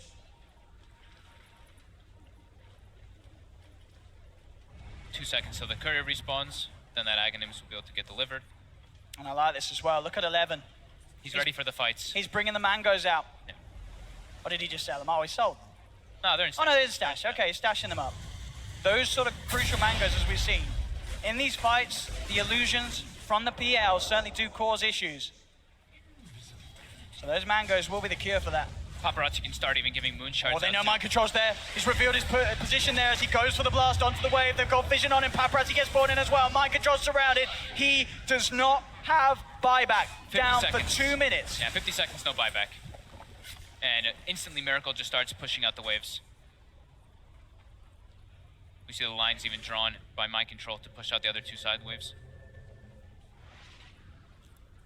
One of those games. It's going to be one of those 60-minute games. I mean, it still just feels harder and harder for Liquid to take the fights. They just feel like they have no damage now versus this Underlord. And now the DK is starting to actually become that heavy right clicker. About to hit level 25. It's pretty much got Mjolnir finished up. We can assume a Moonshard's going to be given at any moment as well. And the 25s all coming out. They certainly are. All the cores are going to be hitting that for sure this game. And Vici moving down the middle lane. How can Liquid put a hold to this? Ori on the front lines. The buyback will now come out, as it does come back off cooldown, as you say, for Mind Control. Will force Vici to hesitate for at least a moment. They've got their lanes being taken care of, though, from Paparazzi. What's he going to spend on? That's one Moonshard. He takes it himself. All right, he's satisfied. Oh, they try for the stun. It's going to be the illusion. So Miracle fine for now. Back up to the high ground. VG ready to push. Paparazzi hasn't got to the chance, actually, to give out that Aghanims he has. We'll now swap it forward, and as you say, we will imagine that does go the way of Lanham, and you can see Lanham there says, give me that axe. There we have it. So you got the axe on Naga as well now. Mid lane push comes in. Matumba Man tries to jump onto Ori, but the fish are keeping them the wrong side of one another. They find the concoction onto Matumba Man in rage. Backs off. Will be able to save himself from most of the damage. Deathwall gets laid down, but they're keeping the distance. Ori just man fighting at the front, trying to finish off these racks. The fortification comes through, the Nullifier out on Ori, but there's the song with the Aghanims heal. Look at this health on this DK. Ori just straight back up to 2/3. Now they're jumping again. Miracle trying to commit, but the rift comes through. 11 is ready to take the land. He says we can stick around, but that might have cost them. They've lost the wisdom to NGH. Comes in with the Echo Slam. The Dragon Knight getting so low. Can they kill Ori off? Ori's still alive. They will fight it with a blast. They've taken down the Dragon Knight. Can they get more? Paparazzi looking towards Miracle. Miracle does get stunned up. They're chasing with the Decrep. The life drain from Mind Control gets cancelled immediately by the Concoction. Buyback coming through from Ori. Ori wants to get himself back into this engagement. Concoction being charged up once again by Paparazzi. Turns towards Mind Control, holds him down. Mind Control falling low. They've lost the Ursa for 2 minutes. Buyback from Naga Siren. Miracle will buy back. The creeps down bottom are knocking onto the tier 4 towers, but the Naga Siren, Lanham's there with the defense. The rest of Vici Gaming can look to go in and finish off these objectives. They'll get the melee racks mid. No Ursa for 100, no GH Shaker for 50 seconds. The Aegis timed out mid-fight there on Ori. Otherwise, he could have actually survived a bit longer, but it doesn't matter. They know that the Earthshaker's dead. They know that the Ursa's down for 90 as well. They can go for the second set. They absolutely can. Look at the damage coming out from these 3 beefy boys. Look at the stun out. They're trying, but Miracle is caught in the center of it all. The BKB's out from Ori. There's the buyback. Matsuma Man has the buyback now available. The sandbag's there from Kuro, but it will cost him his life. Kuro has been self-degrade by no Mind Control. Buys time for the save. Matsuma Man jumps in the midst of it all, gets the nullifier out to 11, but Ori's back from the Shadow Blade. Turns towards the Matsuma Man. Ursa has the stun, gets the kill. Kuro will buy back, but then now lost. Matsuma Man off the back of a dieback. Miracle goes on to this Alchemist. The life drain's enough. They'll get the Alchemist, but buyback immediately from Paparazzi. The song from Lanham, holding them in place. Mind Control gets the BKB off. Miracle trying to get himself back to base, but the stuns holding down this BL. The 4-star for Kuro gets him back into safety. The Fisher out onto 2. Kuro dying in the fountain here from Paparazzi. He dives in. They've lost 3, but Miracle is going for the base race. He's onto the tier 4. Surely he can't do it in time though. The speed of Vici Gaming is taking this base is surely too much for Liquid. Miracle will find the tier 4s, but the base of Liquid's falling. GH is going in for the plays, but the quick, that smooth Dragon Tail has already stands. GG. They get the game. Vici Gaming will be your first grand finalist here at ESL 1 Katowice. At the end of the fight there, they're hitting the throne and everybody has plus 200 damage because that Aghanim's Underlord. He had plus 395 on himself, so everybody else has plus about 190. Oh my god, I can't believe that Vici was able to hold off so long. With their tanky cores making these fights last so long, this Underlord just became absolutely unkillable. Absolutely, and now winning with this Alchemist, I sort of questioned, I said, what does it offer? And then Paparazzi came and gave me the show of a lifetime. These Aghanim's purchases, this sort of build up to this point where Vici Gaming's cores, as we said, they just could not die in the fight. The sustain was ridiculous. They were too darn massive. Liquid could barely even damage them at all. Yeah, they couldn't get the lockdown through the BKBs for a while. Then they started getting some solutions for that. But then it became to a point where the Underlord is just like, I've got Crimson Guard, I've got Atrophy Aura. PL isn't able to focus fire anybody because of that. Then the Aghanims start to build up, like you said. That Underlord Aghanim is actually giving them so much damage in that last fight. Absolutely incredible performance from Vici Gaming. There's nothing less to sort of say about that. To be able to defeat Liquid not only once on LAN, but twice, and here on the main stage in front of a fantastic audience as they get themselves towards the grand finals. And they do it with an Alchemist. I mean, are we going to see more Alchemists off the back of this, Fog? That's the question. They've played it in the past, right? Paparazzi has played it before, and they definitely had a strategy for it. But to me, the crucial one for me was definitely the Alchemist, but this Underlord. I mean, 11 on this hero. People were saying that this hero sometimes doesn't have a fit in the game. This time, though, you could see that damage resistance was absurd. Absolutely. That itemization from 11, absolutely perfect. So many players on here that are really trying their best to fight for that MVP award as Vici Gaming's lineup looking unstoppable. They've made it to the finals as they will knock Liquid down out of this run 2-1 here in the semis. If I ever have the cojones to have a tattoo, I'm going to have the tattoo too damn tanky somewhere in my body. I'm going to chat to 11 now. I mean, that was some matchup. First off, right at the end there, talk us through it, because that was just a tear-up. 那恭喜你们击败了 Liquid。那最后盘的时候，你是什么感受的呢？感受肯定是很激动的呀，毕竟又一次进决赛了。I feel really, really excited. The last game was amazing, and I feel happy to have been playing in the grand finals again. Well, he will be. They will be going through to the grand finals, the first of our finalists to play tomorrow here in Katowice. Just ask him what it's like taking on Liquid. They're a team that have had this unbelievable run of top 4 finishes. They've now broken it. How do you approach taking on Liquid? 那你觉得对阵 Liquid 这个队伍，反正毕竟他们也是 TI7 的冠军，那你觉得对阵他们，你是有什么特别的准备或感受吗？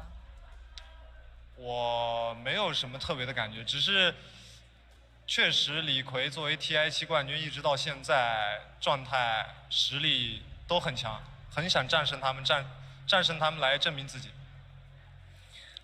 I don't want to say that I feel anything special, but of course, being the TI7 champions, you feel a bit of respect for them, and they have been very consistent so far, so I feel excited.